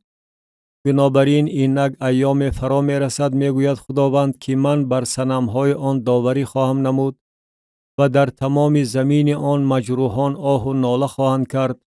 حتی اگر بابل تا به افلاک برآید و تا اگر اقتدار خود را در استحکامات بلند پرزور سازد، از جانب من تاراجگران بر آن خواهند آمد، میگوید خداوند. صدای ناله از بابل به گوش می رسد و آواز شکست عظیم از زمین کلدانیان، زیرا خداوند بابل را گرفتار تاراج می گرداند و صدای بزرگ را از درون آن نیست می کند و موجهای آنها مثل آبهای فراوان می خروشند و صدای غلغله آنها به گوش می رسد، زیرا که بران بر بابل تاراجگر می آید و بهادران آن به دست افتاده کمانهاشان می شکند، زیرا که خداوند خدای مکافات هاست و حتما پاداش خواهد داد. و من میران آن و حکیمان آن را، والیان آن و حاکمان آن و بهادران آن را مست خواهم کرد و آنها به خواب ابدی خواهند رفت و بیدار نخواهند شد، میگوید پادشاهی که اسمش خداوند لشکر هاست. خداوند لشکرها چنین میگوید: حصارهای فراخ بابل تماما خراب خواهد شد و دروازه های بلندش به آتش خواهد سوخت.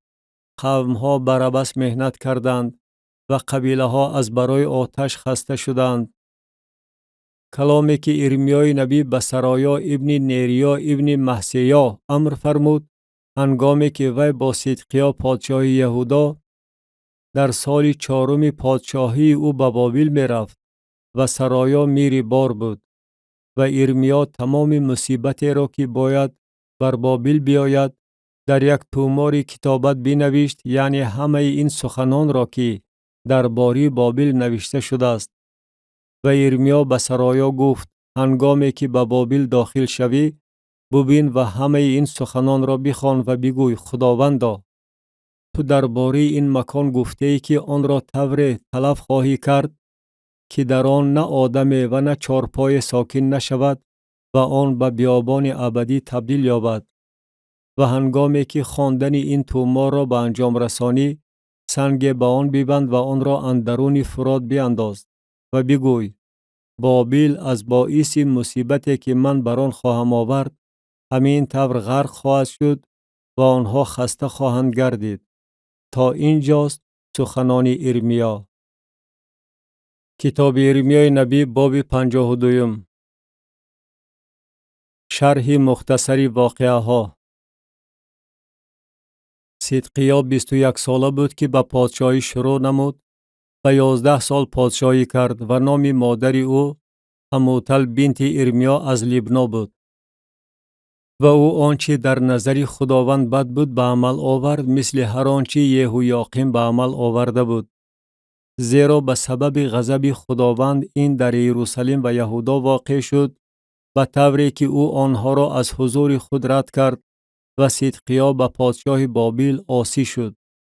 و در سال نهم پادشاهی او در ماه دهم، در روز دهم ماه واقع شد که نبوکدنصر پادشاه بابل خودش و تمام لشکرش نزد یروشلیم آمد و بر ضد آن اردو زدند و دیوار محاصره گرداگرد آن بنا کردند. و شهر تا سال 11 پادشاه صدقیا در محاصره بود.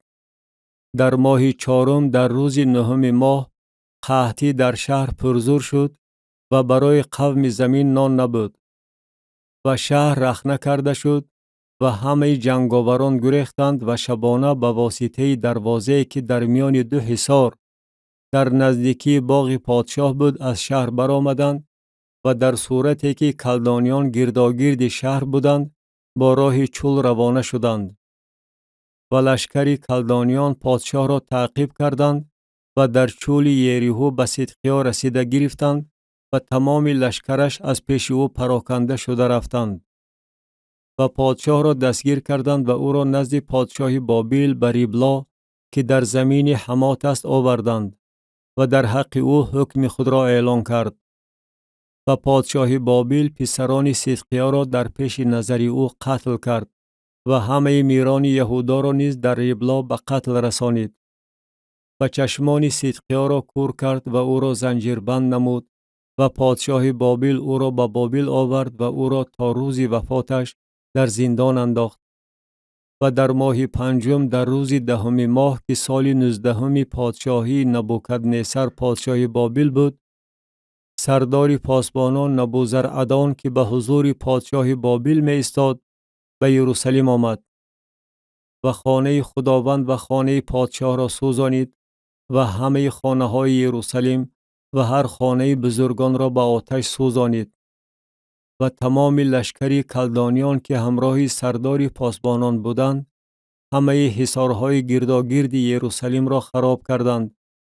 و سردار پاسبانان نبوزرعدان بعضی از بینوایان قوم و بقیه قوم را که در شهر مانده بودند و گریزپایان را که به طرف پادشاه بابل گذشته بودند و بقیه عامه را به اسیری برد. ولی سردار پاسبانان نبوزرعدان بعضی از بینوایان زمین را برای تاکداری و زراعتکاری واگذاشت.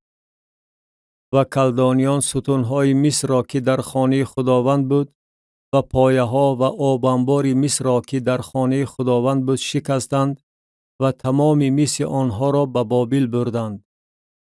و دیگها و خاکندازها و کاردها و کاسه ها و قاشقها و تمام اسباب مصر را که در وقت عبادت کار می فرمودند گرفته بردند. و سردار پاسبانان پیاله ها و مجمرها و کاسه ها و دیگها و چراغها و قاشقها و دولچه ها را خواه از طلا بود خواه از نقره گرفته برد.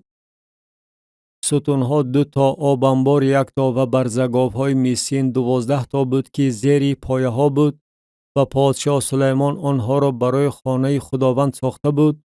وزن مس تمام این اسباب از حد زیاد بود. و این ستونها یعنی هر یک ستون 18 ذراع بلندی داشت و رشته به درازی 12 ذراع آن را در بر می گرفت و آن درون خالی بوده. قفسی دیوارهایش 4 انگشت بود و تاج بران از مس بود و بلندی یک تاج 5 ذراع بود و بر تاج گرداگرد شبکه و انارها بود، همش از مس. عین همین چیزها و انارها بر ستون دویم بود و 96 انار روی به بیرون بوده. همه انارها گرداگرد شبکه 100 تا بود. و سردار پاسبانان سرایای سرکاهین و سفنیای کاهین دویم و 3 پاسبان درآمدگاه را گرفت. و از شهر یک خواجه سرای را که سردار جنگاوران بود و 7 نفر مقربان پادشاه را که در شهر بودند و میرزای سرلشکر را که با سفربری قوم مملکت مشغول بود و 60 نفر را که از قوم مملکت در شهر بودند گرفت و سردار پاسبانان نبوزرعدان آنها را گرفتن نزد پادشاه بابل به ریبلا برد و پادشاه بابل آنها را در ریبلا که در زمین حماد است زده به قتل رسانید و اهل یهودا از زمین خود به اسیری رفتند. این است عدد قومی که نبوکدنصر به اسیری برد. در سال هفتم 3023 نفر یهودیان. در سال 18 نبوکدنصر از یروشلیم 832 نفر. در سال 23 نبوکدنصر سردار پاسبانان نبوزرعدان 745 نفر یهودیان را به اسیری برد. جمع 4600 نفر. روزهای آخرین یهویاکین.